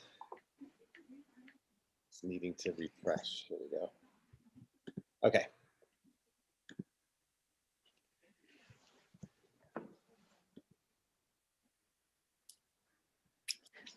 Okay, so just as a reminder, we have a vacancy, and it's Board Policy 9223 that provides guidance on how to fill the vacancy. And so tonight we're going to review that board policy, identify the eligible candidates, finalize the interview and selection process, and consider the criteria when selecting a candidate to fill the vacancy. And so we shared this last time that the process is to either call a special election or make an appointment. And the board decided to move forward with making an appointment and following through the process as outlined in the board bylaw. So we did outreach to the community to solicit applications to fill the vacancy. We received 29 applications by 5 p.m. on January 25th. And then per board policy, board trustees Sarah Prada and Ken Rowden reviewed the applications with staff to determine eligibility. And eligibility is based on Education Code 35107. So applicants must be a resident of Hayward Unified School District, a registered voter over age of 18, and not be disqualified by the Constitution or laws of the state from holding a civil office. And so, of the 29 applicants, one was deemed ineligible due to the applicant not certifying that they meet the criteria to serve on the board. There was a mismatch between the applicant's name and the signature. 2 applicants were deemed eligible, however, they did not complete the application questions. And so, although they were deemed eligible, the subcommittee talked about not inviting them to the interview. So when we get to direction, you could provide that direction as a board. And then 26 applications were eligible. So here's the proposed interview process. Our board bylaw just states applicants will be interviewed. And with a total of 20, up to 26 potential interviewees, knowing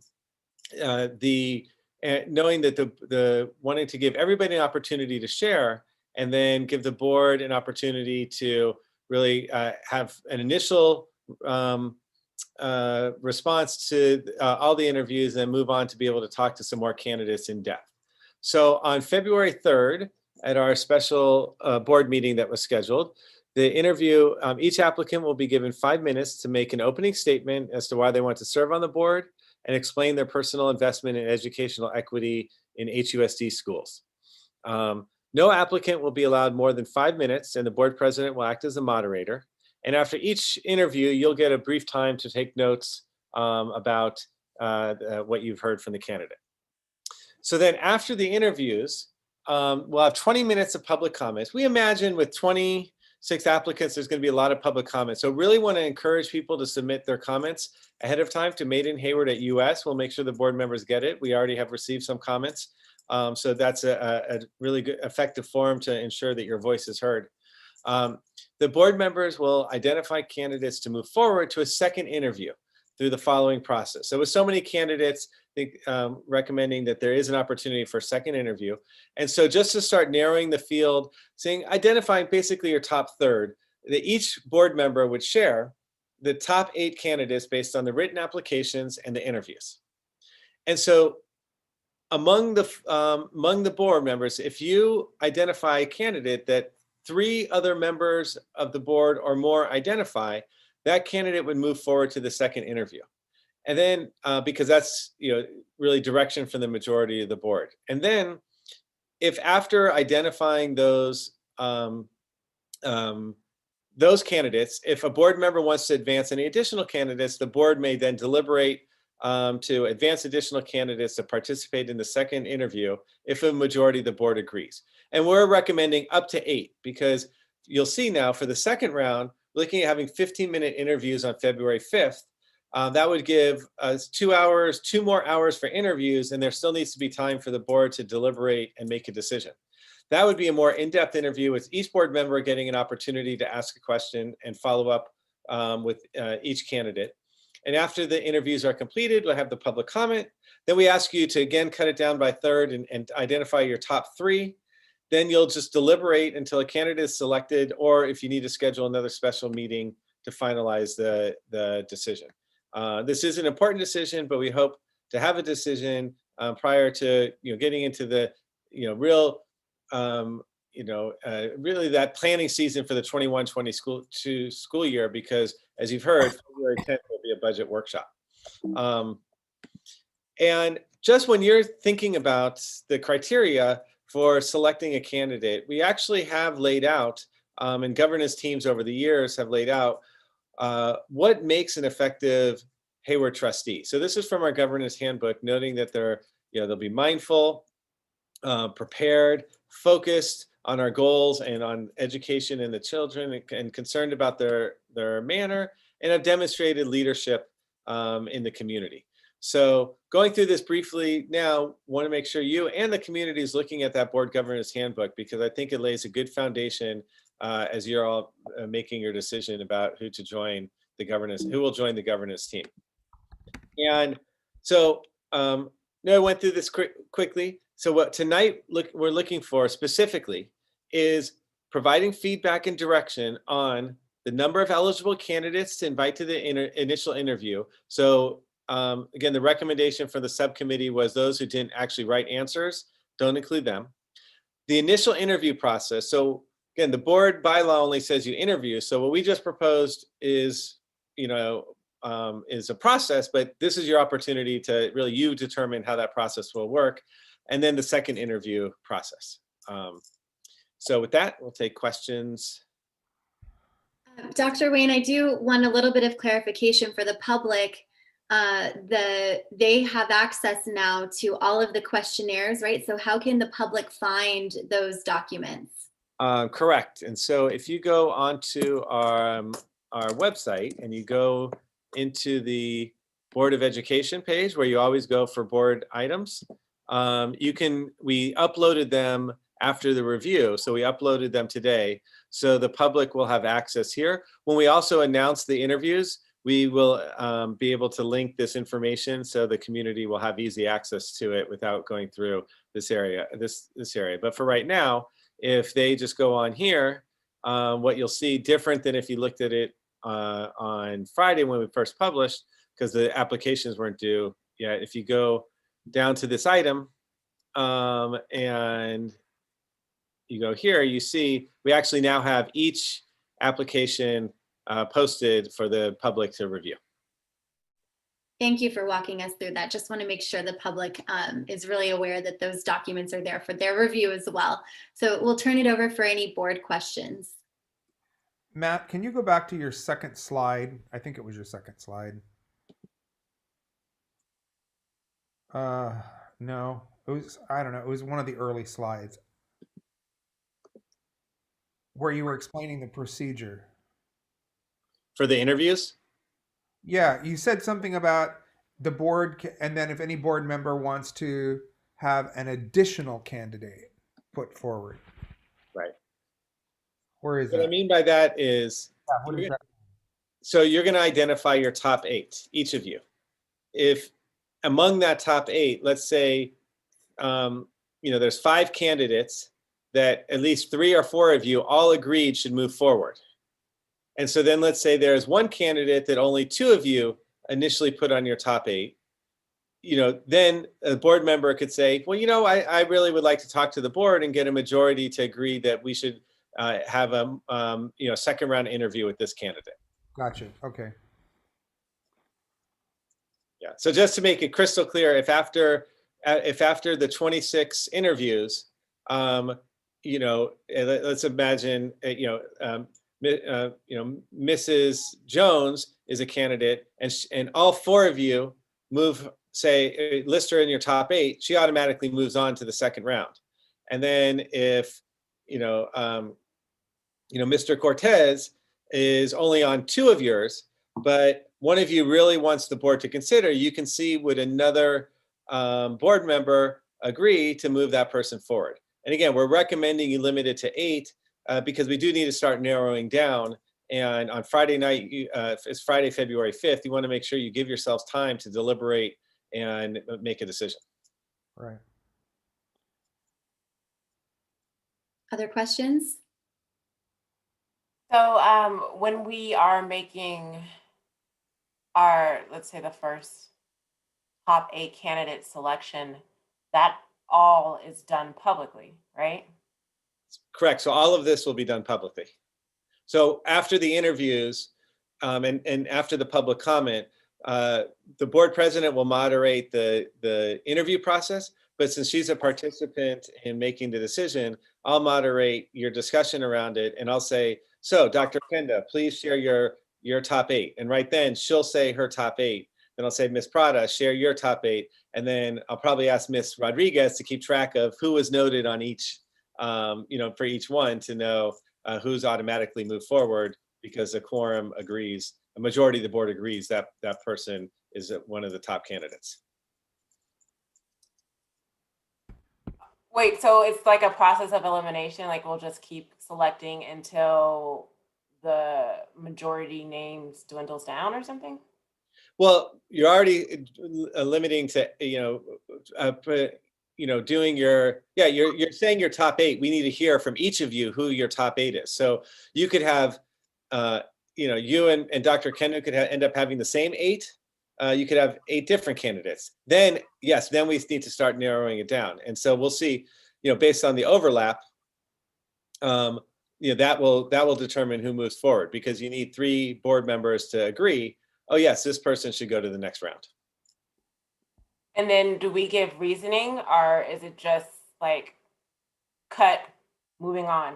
How does it, that will be up to you when you present your when you present your top 8. You might share. I was really focusing on leadership and the response to the question about equity. So that'll be up to you to share why your rationale for the top 8. But again, just felt it was important to put this criteria here, just at least offering this as a baseline for both you and the public to understand what the governance team has said before would make an effective trustee. Is there a guide that you give us, Matt, as far as, like, I don't know, boxes to check, like this is a quality that we look for, or do we just kind of do it? What am I trying? I'm tired. I'm sorry. What do we just kind of do it? Yeah. So no, we're not proposing that there's that you fill out a form for each candidate.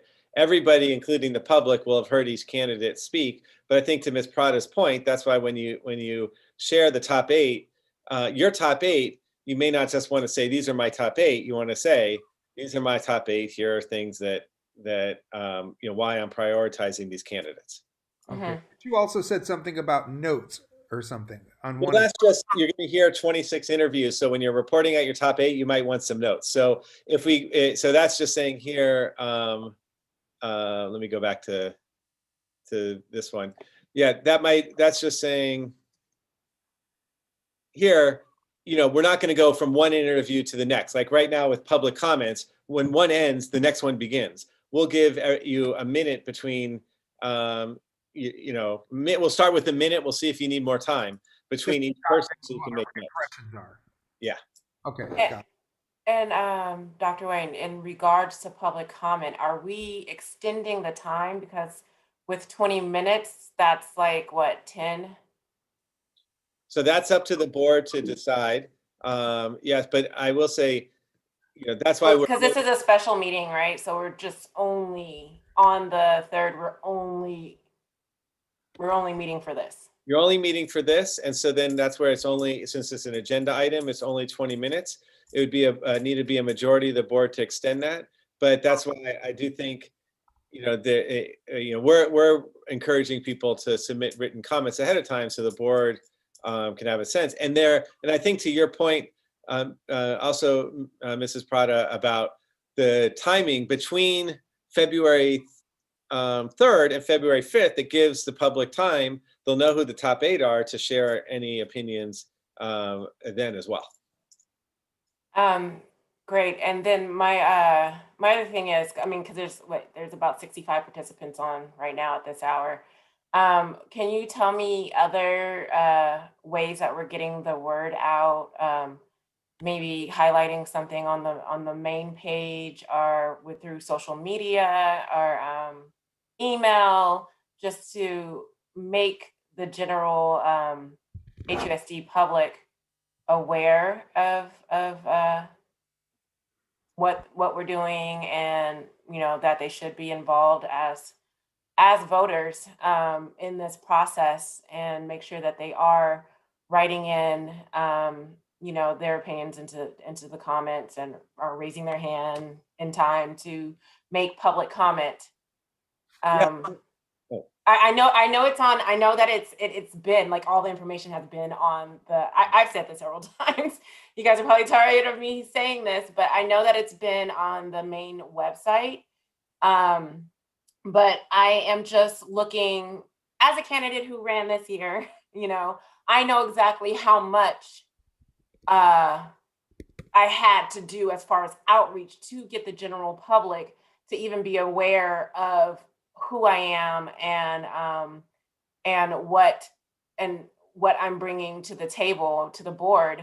And so since this seems to now be in our hands, I would like to see more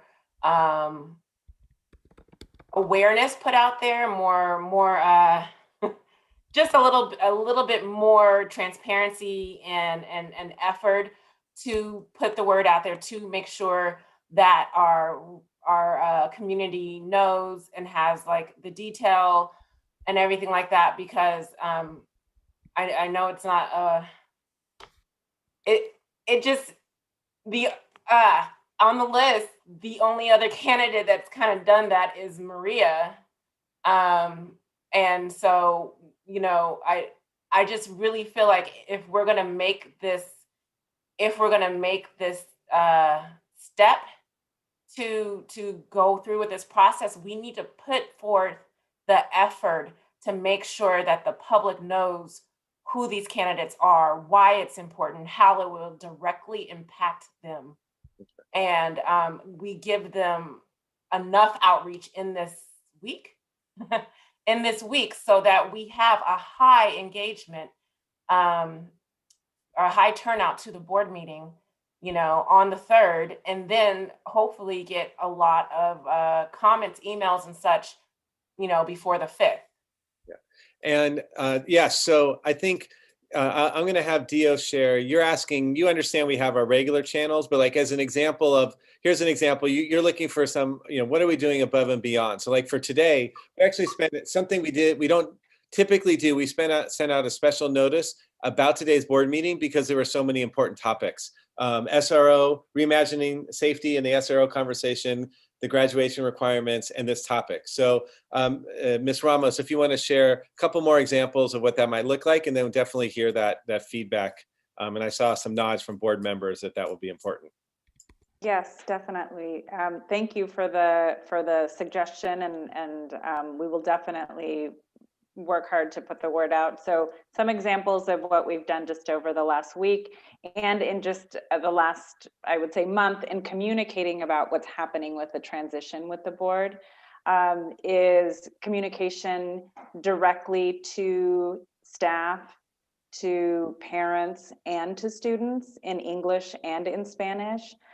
Placing it on the website in the news section because it allows families to also access that information in various languages, putting it on social media, putting it on Peachjar, which is our email flyer tool that we use that reaches all families, and then also adding it to all school websites. The information about board applications also was physically posted and sent out as a posting in the newspaper as well. But I definitely hear the need to make sure that families and the community at large is really involved. And I would say also, it went out in the newsletter, which goes out beyond just our school community. It goes out to our larger community contacts as well. Thank you. Hearing no other Mr. Buffette, go ahead. Yeah, I think, and kind of addressing that, I know that, you know, February 5th is a tentative date. I mean, I think it may be worth just having that and actually planning on having that meeting, so that way we're not really moving too fast on this topic and kind of slowing down that process. That way people can attend both sessions if need be. So. Yeah, I think last week, 2 weeks ago, when we first shared this, we identified February 3rd as our special session. And I think hearing the board and understanding with 26 candidates, that's not going to happen one night. We'll make sure to communicate that now February 5th is not as needed anymore. It's needed. And then we'll also communicate there may even be another session needed after that. Again, ideally, we have someone in place for our budget workshop by February 10th, but we'll let the community know that. I think we have to vote on that. So I mean, I move that we make February 5th and a meeting that's for sure going to happen, not a tentative one. So when we get to the direction section, we'll go back to the specific areas and then we'll take that direction. We need to allow for public comment. So any other burning questions before we hear from the public? Okay, great. Ms. Rodriguez. Well, and lastly, on the notification you received this afternoon when we updated the agenda, there are approximately 60 parties on the notification list that were updated as to the applicant pool. Pertaining to public speakers, we do have 4, beginning with Maria del Carmen Espinosa. Yeah. Hi, can you hear me? You can. Okay. I just, I'm going to try to be as quick as possible. Although all of the applicants have my complete 110% respect, I just think that as a person who did campaign and did this all on grassroots, why didn't they campaign if they wanted to be in that seat so bad? And what do they have to offer? I mean, I know I'm going to hear that at the time, but it is one of those things that because there has been a disqualification because of an election, then the next best highest vote getter should take that seat automatically because it was due to an election and a disqualification. Why didn't they run? Why didn't they campaign? I mean, that's just my question. Thank you, and I yield my time.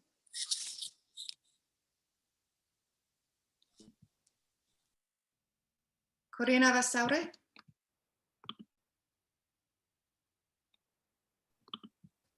Good evening, board again. Corina Basaure. I have 2 children at HUSD schools. I want to commend the board and especially the staff for being very thoughtful and moving forward and filling this position. And so I fully support the process. I read most of the applications already. I'm looking forward to the conversations that are going to have about those who have applied for the position. And I just thank you again. And I commend you, and I want you to move forward in this current process where you have time to review the process. We get to hear the candidates. We hear the conversations that happen next week. And again, I strongly support you moving forward with the current process and the way it's laid out. And I thank you for the communications. I did receive the emails inviting us to the meetings. So I thank you for the communication plan that you're using also. Thank you so much. Victor Garcia. ¿Sí me escuchan? Sí. Señora April, señor Ken, ni siquiera deberíamos estar agendando vacante de esta silla de la mesa directiva, porque lo natural, lo legal, lo demócrata es otorgar al siguiente candidato con más votos, haciendo honor y respetando la voz del votante. Nadie, pero nadie debe estar por encima de la ley. ¿Qué mensaje tan erróneo le estamos enviando al votante? Que su voto y su voz son ignorados. Entonces, ¿para qué sirve su voto? Al padre, que pese a su abogacía constante, siempre serán ignorados y señalados por ser vocales en su comunidad. Al estudiante, lo importante no es cómo te preparaste. Tu esfuerzo no lo tomaremos en cuenta. Aunque luches y trabajes duro por tus sueños, siempre habrá quien use ese poder para despojarte y usar ese poder en su beneficio. Señor Bufete, señora Prada, ¿a ustedes les hubiese gustado estar de este lado, siendo el candidato con mayor número de votos y que todo su trabajo, su esfuerzo, su valioso tiempo en aplicar el condado, hacer campaña, caminar por las calles, tocar las puertas, tratar de convencer a cada votante, gastar tu propio dinero para que vengan más de 20 personas que no mostraron esa pasión por ganarse, sí, por ganarse ese puesto?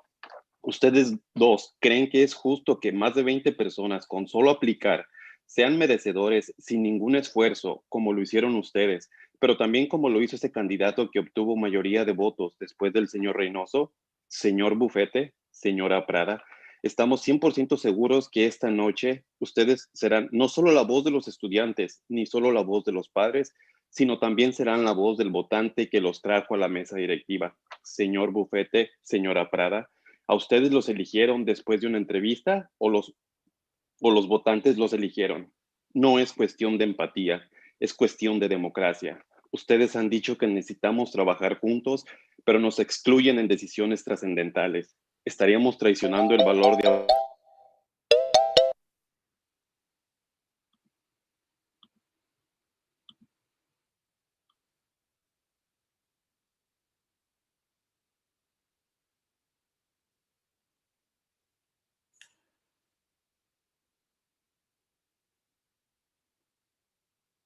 Señora Quesada o Torres.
Thank you, Bibi y Jazz.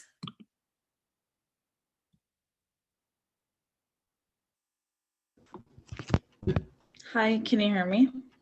Yes. I just wanted to say thank you to Dr. Wayne for presenting the presentation. It was really organized and really thought out, and it's a smooth, organized process. But at the same time, I think it's not fair.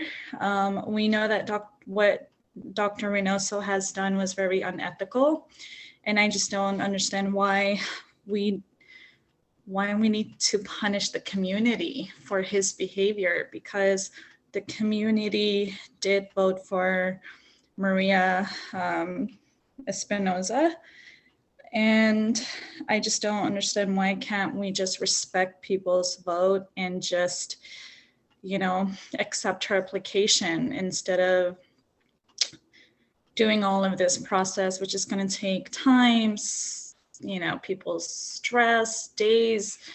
Why can't we just keep it short, simple, accept her application, since she did win, and there have been a lot of people in her campaign who sacrificed their time, including me and a couple of my friends. There were days where we took our toddler to campaign for her, and to just know that she did win, but yet she's not going to get the seat, and all the people involved in the process of her campaign, all of their time was wasted.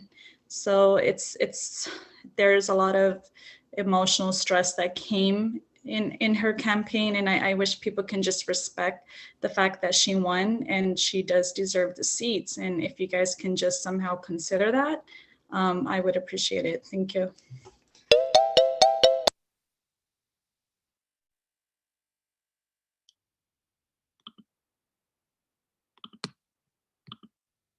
Liz Morales.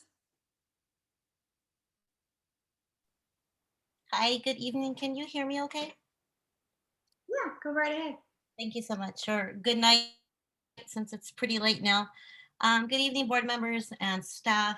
I'm a parent of two HUSD students and a Maiden Hayward student as well. I want to share my support in the application process in fulfilling the vacancy of Dr. Reynoso. I feel that this has been a fair and equal process and appreciate the constant communication from the district. It has been very transparent and that's been amazing. Supporting it on your website, social media, and other forms from various sites and so forth. I am one of the candidates of the application process. He says Elizabeth, but I prefer Liz. And yes, I did not run a public campaign as it wasn't my calling at the time. And I felt that everything happens for a reason. And so in reviewing all the other 20 something applicants, there's some amazing stories to share where we really got a chance to learn from each other, learn from what they believe in, what they see the vision and mission of our district is. And so I even think it's a better opportunity to get to know some of the candidates even more this way. So I support the district and I thank you for the process that you put in front of us, in front of the community as parents, as students getting involved. And I wish everybody luck. I think everybody's put a lot of time and effort into this process, a lot of thought, a lot of energy, and it makes a world of a difference. As our ultimate goal is putting students first and supporting our district and to grow, to make our students as successful as possible and continue with the next generation. Thank you so much, and I hope you each have a great night. Thank you. Euphemia Maynard. Oh, hi. Euphemia Maynard here again. I will echo a little bit of what Maria said, Victor, and also Vivi. I would like to know if Prada and Bufete would like to be on their side of the table to start with. As I campaign with Maria, and I'm a witness also that Vivi was helping, walking the street when it was really hot, Prada can tell you that it's really hard because I saw her on more than one occasion giving flyers as I did, as Maria did. And taking this away from Maria is not fair. She won fair and square.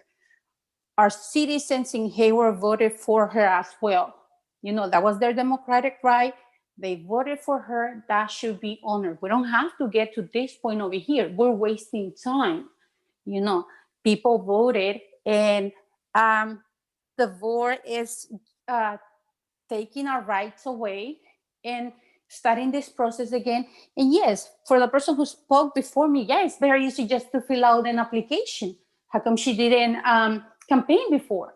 You know, we were for hours, and yes, we did took our kids because most of Maria and I and Vivi are single parents.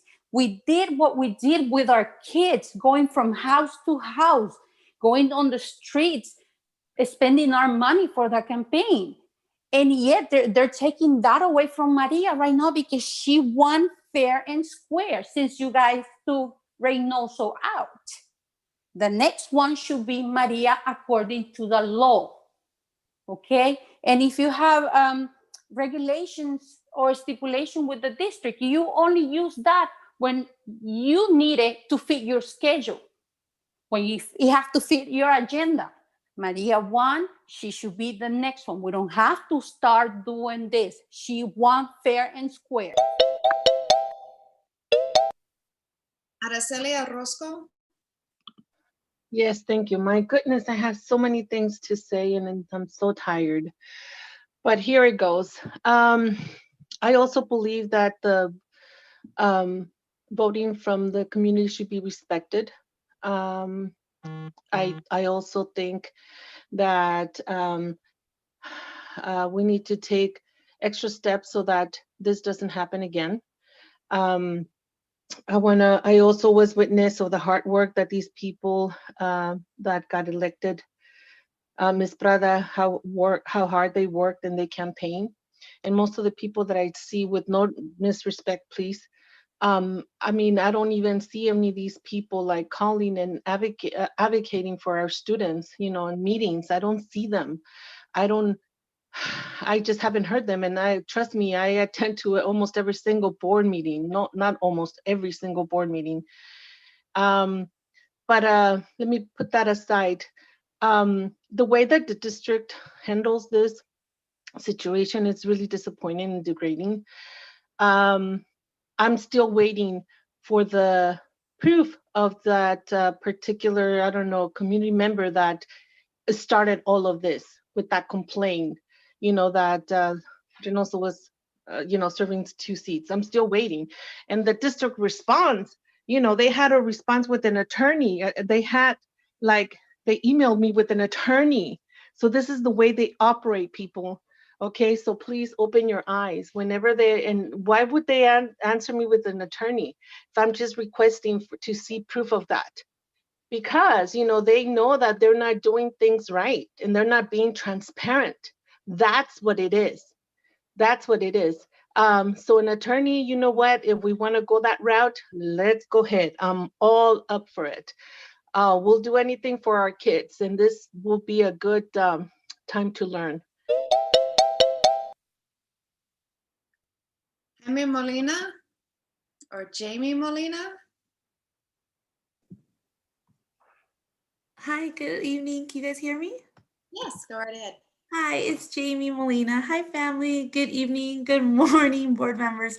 My name is Jamie Molina, and this month I've been reflecting on giving thanks for many things, especially for those people who lead and support our school district and behalf of our community. I am certain that being a school board member entails more than what you guys have bargained for when you initially got the idea to run for the board. That being said, I have been fortunate and honored, favored, and blessed to have such a dedicated group of people leading our school district.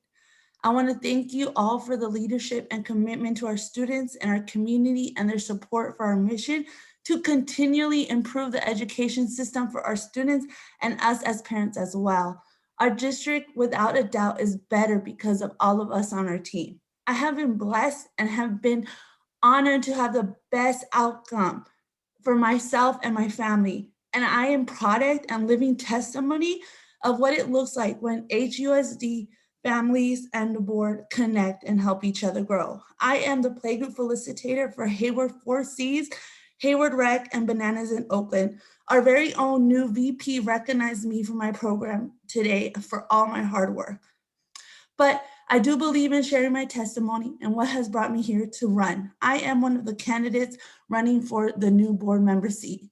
I have embraced and embarked in my son's journey for open enrollment, and it started at Stonebreak Elementary.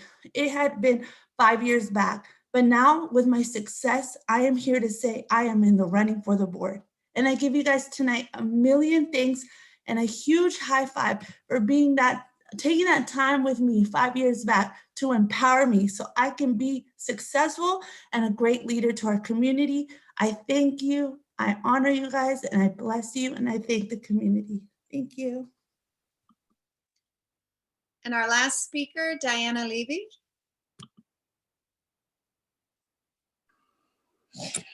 Hi, I can't believe it's midnight and we're still on a board meeting. However, I don't get to vote. I live here in Hayward, but I only get to vote on the school board election because I live in the unincorporated Fairview area. But I would like to respond to something I've been hearing for the last half hour or so, and that is that the candidate that came in fourth won. In fact, that's not the case. In fact, we were to vote for 3 candidates. 3. The top 3 candidates won.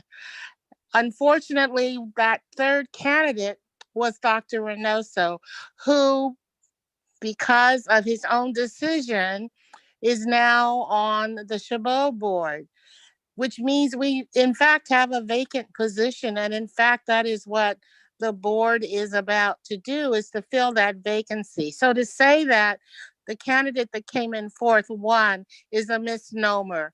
No, that is not the way it goes. The top 3 candidates won.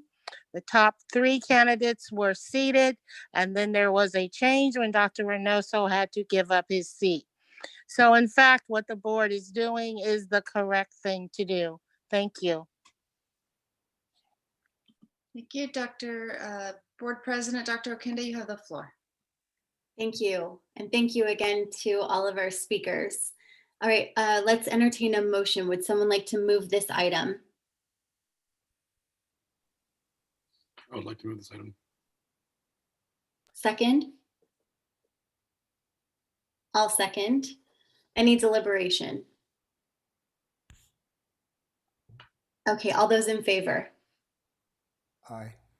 Oh, so I'm sorry, Dr. Wayne, you do need a little direction on this, don't you? So Let me just be clear on what the motion is. So first then, the motion would include the recommendation from the subcommittee to only interview 26 candidates. The 2 who did not complete the written questions were would not be included in the interview.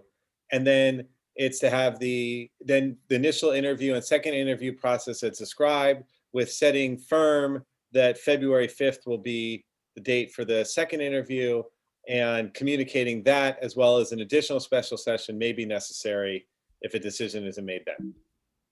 So I just wanted, yeah, that's the direction.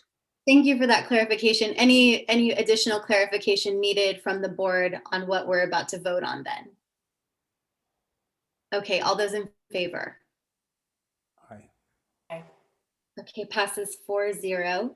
And I believe, Dr. Wayne, you said that 2 of the consent items that were pulled from the public do need to move forward tonight. Is that the case? Yeah, so of the 4 pulled, 2 aren't time sensitive. 2 are because they're programs for kids. Okay, which 2 do we need to do? Let me look at the number, but the one that's the Sylvan Learning, so I think that's F6A, and then the Yes. Strong Workforce grant, which is 5. okay, yeah. So if we want, if that's first, we can. I think Ms. Maynard pulled that. So Ms. Rodriguez, can we pull her in to hear what she would like to say about that? Femia, your line is unmuted. You wanted to speak to F5A? Yeah, to be honest with you, I chose that by mistake, but I was reading a little bit of the proposal. And the only thing that I have to say is that we need to be transparent and call for accountability in any new contract that we do with any programs or anything that is have to do with money in grants. I noticed that also one of other school districts that is have the same exact contract. It's Berkeley Unified School District. It has the same words and everything. But one of the things when I was reading caught my attention is that it says right here in the B portion, it says that the district promote dual enrollment opportunity. I think we have to be very careful with this, because our students have the right to choose any school they want to. We cannot be promoting one single school so we can get benefits from that school. We need to let our students open their mind to where they wanted to go, not promoting one single school. And again, we need to deal with transparency. I saw also that this, the ACOE will be giving money to the district, a lot of money. I would like to know, what are you guys gonna be doing with that money? And my phone is dying, so I'm gonna cut it right here. Thank you. Thank you. Board President, Dr. Akinde, you have the floor. Okay, I'll move this item. Do we have a second? I'll second. Thank you. Any board deliberation on this? All those in favor? Passes 4-0. And then the next one is 6A. And we had Ms. Orozco and then again, Ms. Maynard. Maybe let's start with Ms. Maynard. She said her phone is about to die. So if she has any juice left in it, perhaps she can speak. Yeah, I'm gonna be very briefly on this one as well. I've been trying for my son to go to Sylvan for many years already, because my child is autistic and also has disabilities. And I know that to me it's very expensive. Unfortunately, I cannot pay for that. But I noticed that the district has that program as well. I would like to know where, and I would like to as Dr. Wayne and Chief Fernandez, because I mean, we have a lot of students who do need that program, a lot of students, and you only investing little money on that program. I think the majority of the students here in the district need that program. Sylvan is a very good program, and I would like to call them, Chief Wu Fernandez and Wayne, for them to give me the information where I can, who I have to call for my son to be enrolled in that program. You know, because it shouldn't be for only one or two students. It should be for every single student that it needs. My son is about to start high school, and the level of education that he has is still elementary. And that program is very, my son really need that program as many other students. You should be investing way more money than what you're investing in Sylvan. And again, I would like Fernandez and Wayne to give me that information. My IEP is about to be here on the 29th, and I would like that information so my son can attend those classes because he really need it, along with a lot of other students. So you should be investing more money. You have millions of dollars that you don't know what to do with. And the students, especially the high school students that are about to graduate, they need those kind of programs. And I really need that information. Thank you.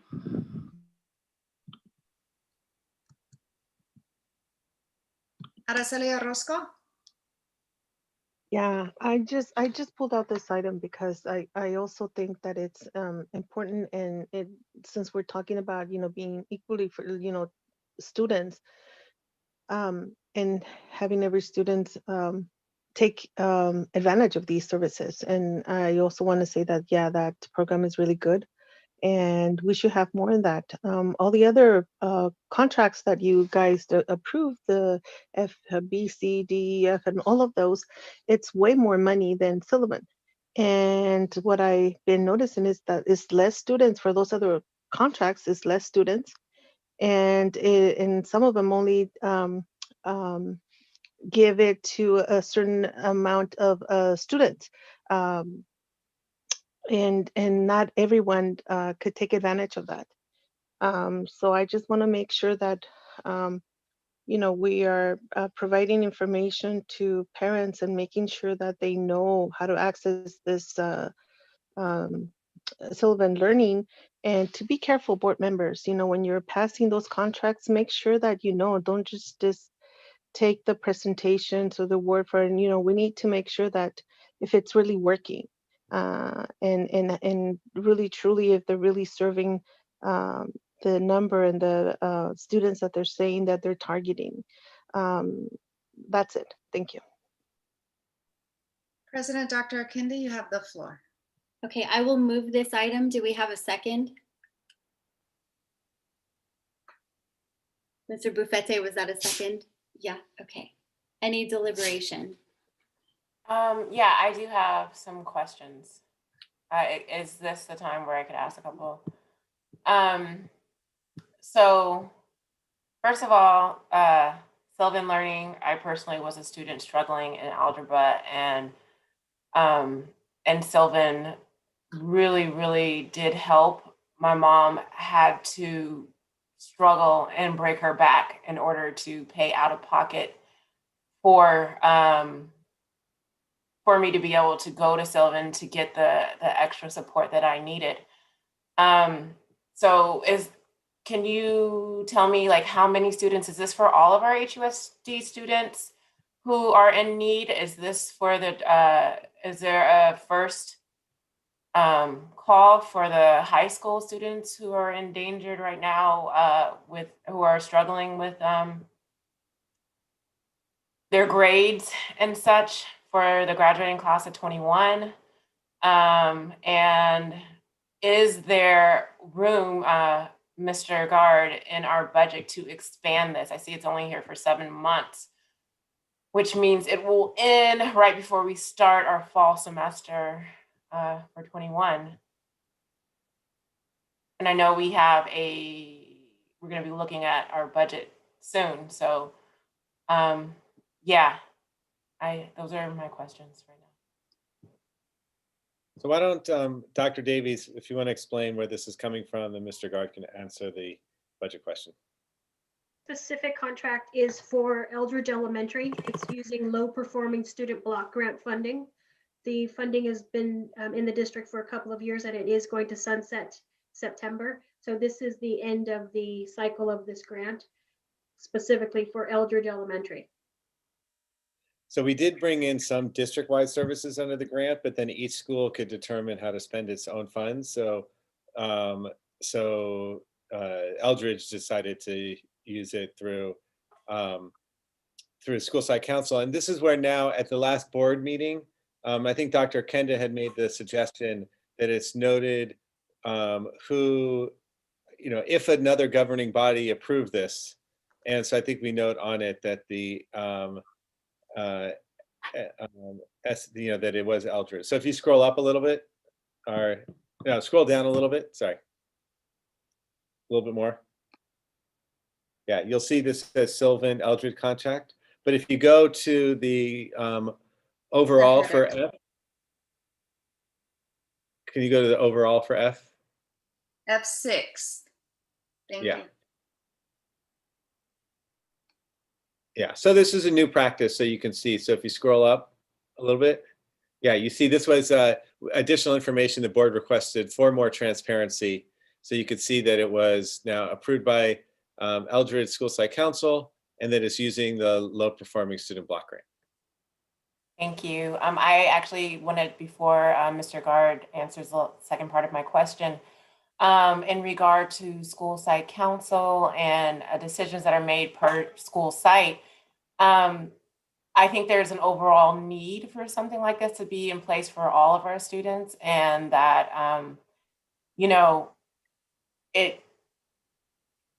I personally believe that it's kind of an equity issue, depending on the representation at school site and who has the vote on how the money is spent. It gives me a little concern. I know that doesn't really address, this contract for Eldridge, but I think that we should have further conversation, and that we should have that conversation before we have the budget conversation that's coming up, and really look at what extra, if we're getting any extra funding, or look at our funding and see how we can provide these type of services across at every school site. Because at every school site, we can identify students who need the support. And honestly, I don't feel like it should be up to each school site to see if they have enough funding in their SSC, or if there's enough representation on there to decide where it goes. But we know that as a district, that our students, with our scores and everything, even before the pandemic, could use this type of service. And I am very passionate about it. Like I said, I benefited from my mother's hard work to pay to have me in Sylvan. But go ahead, Mr. Gard. Absolutely. And so I do think this is like another good topic to discuss in the budget workshop. One of the things that we'll be discussing in more detail at the February 10th board meeting is the governor's budget, as well as the items that they're recommending incorporating strategies for learning loss and targeted interventions. And so these are some things that we could discuss if the funding proposals that are the governor proposed ultimately come through. Thank you. I'm curious, is Sylvan contracted at any other sites that anyone just knows of off the top of their head, other than Eldridge? Is it an amendment, Dr. Davies? Let's look at it quickly. Because if it's an amendment, then that would mean, but I think if it's I'm just saying, like, just because we're looking at this contract for Sylvan doesn't mean that other sites aren't also using Sylvan's services. It's not, you see what I'm saying? I'm just curious if any of you knew off the top of your head, like maybe other states also use Sylvan's services. I mean, over the years, schools have contracted with Sylvan and some of these other companies, mainly through School Site Council. I can just look quickly. What I was saying is, if it's not an amendment to that means that, because when multiple schools use a vendor, it's still a contract with the district. And so then we usually have to do amendments because we're adding, because like they're not contracting with Eldridge, they're contracting with HUSD. Yeah. So this looks like the initial contract. So right now for this school year, it looks like Eldridge is the only school using Sylvan. Okay. Yeah, I mean, I agree. It's worth tracking to see which of these programs, specifically for the low performing students, you know what I'm trying to say, that is serving a particular group of students, to see like which of those programs was most effective. So making sure we're gathering data for that future programming that will bring about.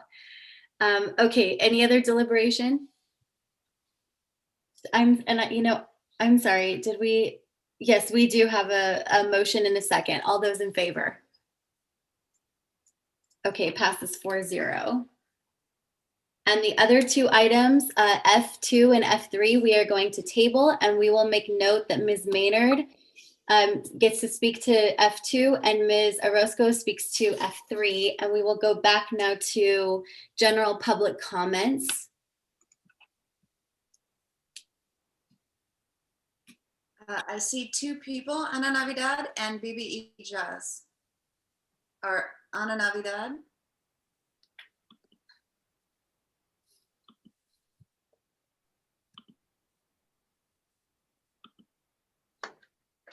Yes, I just have a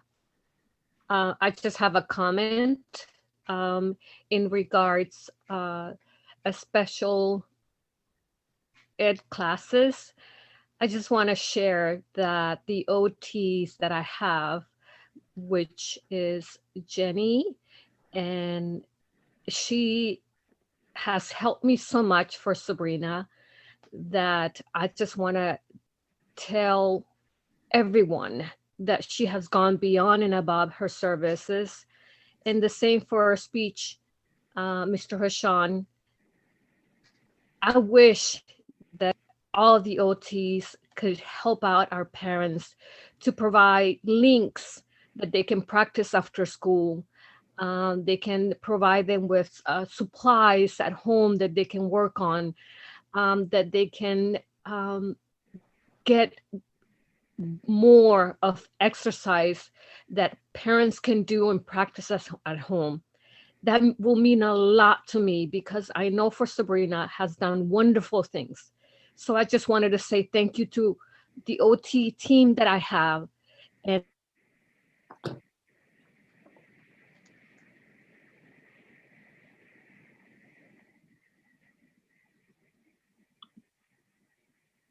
thank you.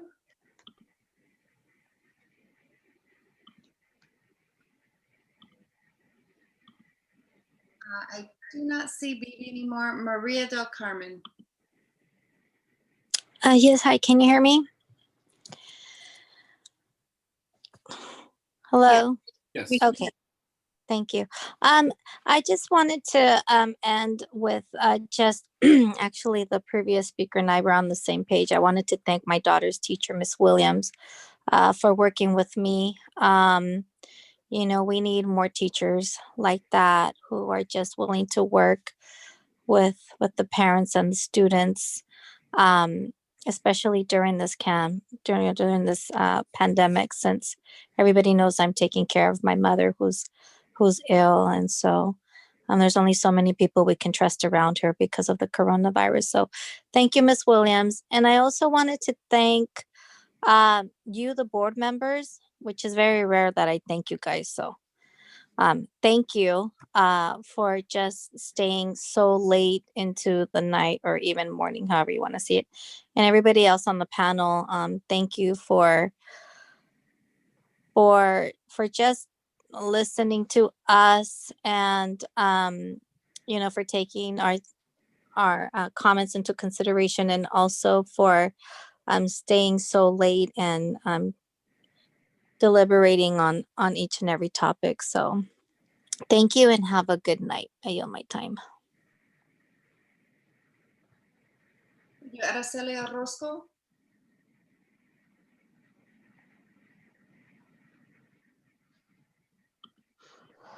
Oh, sorry, I almost missed it. Yeah, I also want to thank the board and the people that are still listening to here at the listening to meeting. I just want to give a shout out to Tennyson SSC members that we have been doing, but they have been doing a great job in implementing and really looking at data and coming up with different resources to help our students. So Ms. Sagapolo is the chair in that department, and I just want to give a big shout out. She is doing an amazing job. But unfortunately, this week I was invited to another SSC in other schools, and it really saddens me that just the way that parents get treated, and the way that programs and stuff gets passed. We had a situation where the ELL, ELAC parents from this particular school worked really hard on a proposal. And then the proposal was sent and everything, of course, parents, emails and all of that, nervous and all of, anyway, but the proposal was in, and the chair decided not to even read the proposal because it was apparently an hour or 2 hours late when, proposals were submitted like 2 hours before the meeting, and they were read, but when it comes to ELL students, that proposal wasn't read, so it wasn't voted on. They said, oh, let's do it for next month. Well, guess what? Next month won't be enough money to honor that proposal for our ELL students because the other proposals took most of the money. So I just wanted to let people know about that, the way that parents get treated in their SSC. And our last speaker, Bibi Ijaz.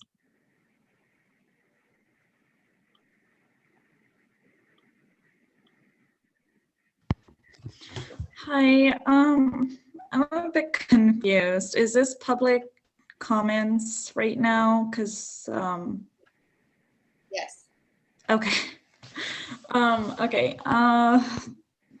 Like the previous speakers, thank you for the parents, the board members, and Jenna, you look great. I love your curly hair. I normally don't give comments, but you do look pretty.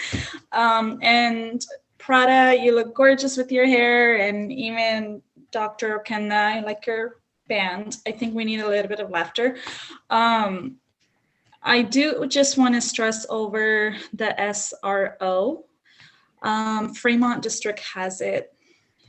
Newark has it, Livermore. I'm going to have to stop you there. That's an item that was on the agenda, but feel free to discuss anything that we didn't agendize tonight. Okay. I think I don't have nothing to say. Have a good night. Good night, everyone.